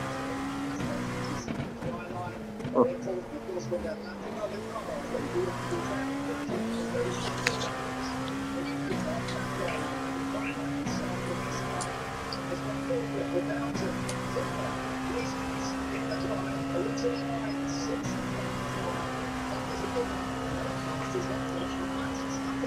Who was over half a second quicker than Norris. So, if Verstappen gets to the back of Norris before the end of the race, Norris gets to the back of Hamilton, or anything going to make a mistake, Go, Lewis, go. Go, Lewis, go.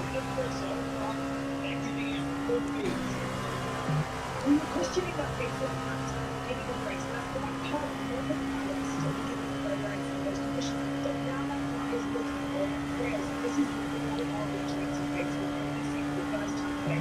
Right now, it is all three are in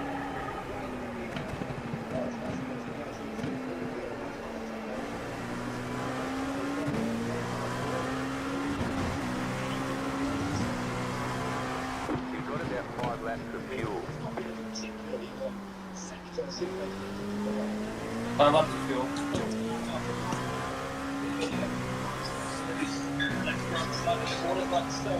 Lewis Hamilton through this tyre.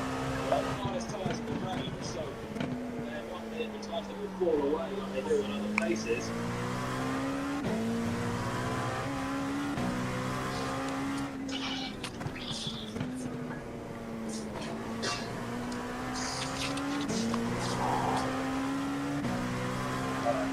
Oh, bro, I want to gain so much safety rating.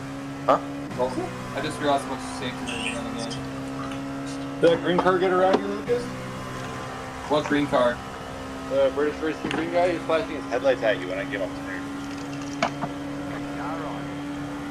Clear. Right side. Same class as Clear on us. the right. No one's passed me in the same spot.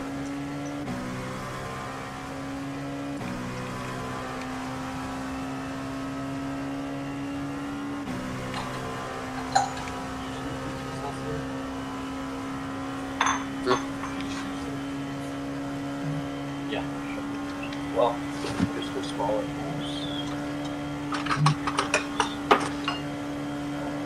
Okay, wait, I'm doing the next 3 cents. Sure. And then you'll do the next 3 cents. 1 lap down. Yeah, I think so. Third. Where we unlapped ourselves from P2. We unlocked ourselves from P2.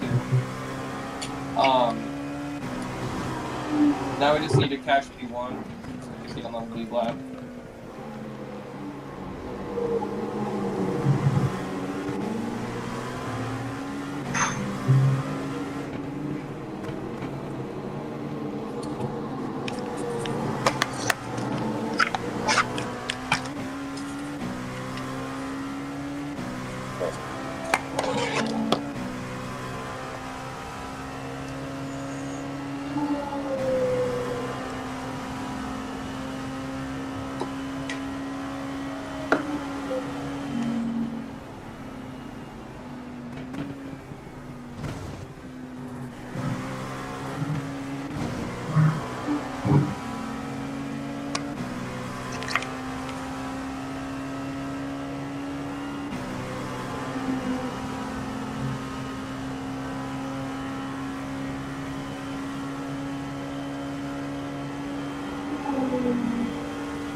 Yeah, I think I saved us 2 laps.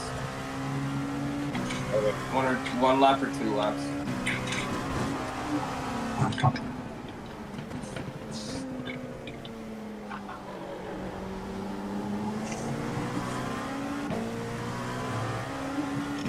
How many incident points did you get? I got a lot. I think I got 12. Well, check. What is that? He can't check how many he got. Yes, you can.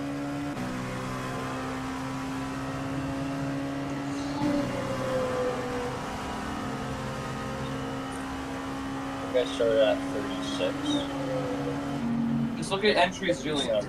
I got 7. No. 7, something like that. I think you're doing the best out of all of us in terms of bets. Nice. And that's what iRacing driven on, right? Yeah, that's the only thing. Left side. Clear on the left. Oh, yeah.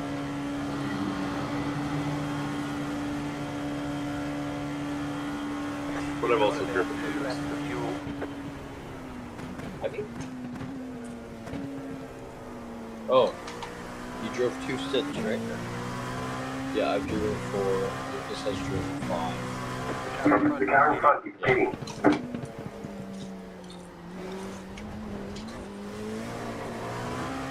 Oh! That's really good, actually. What? We are a lap ahead on pit stops now on P2. Oh.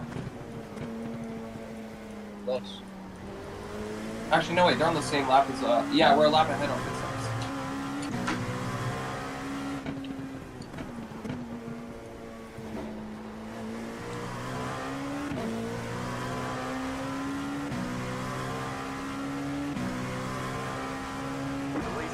Are you pitting this lap or next lap?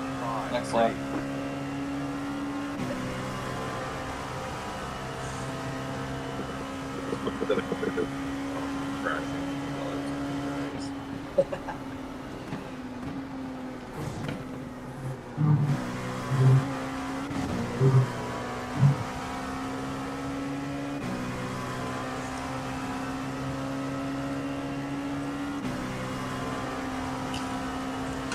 The Fortnite logo still on the front of the car? Sure is.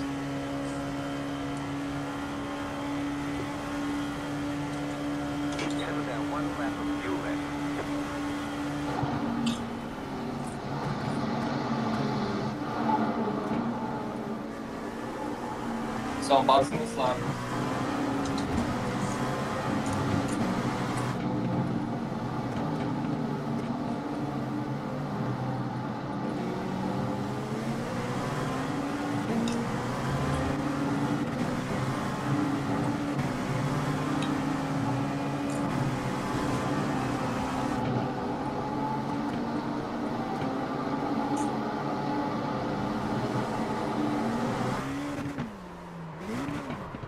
What the hell? That was weird.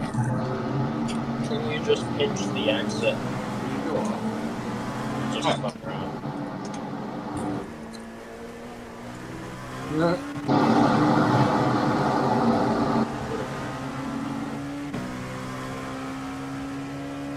There. Yeah.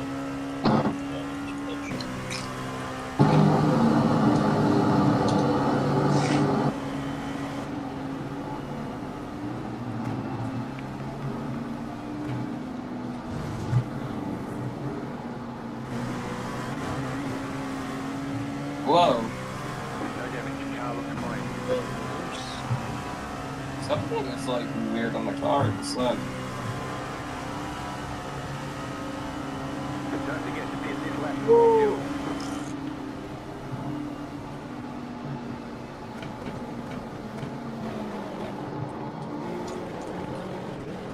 Boxing 10. 5. 3, 2, 1. Right here. 0.4 liters.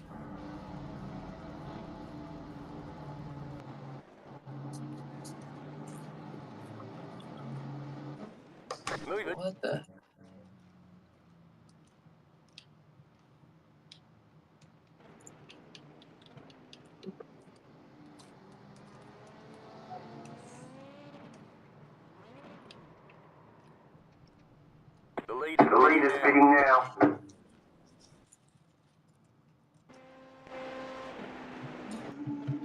Move it.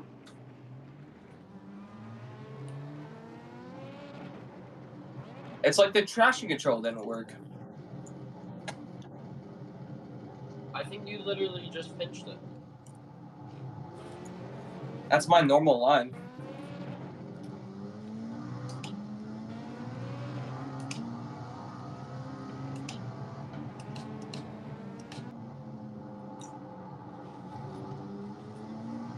That's like my normal line.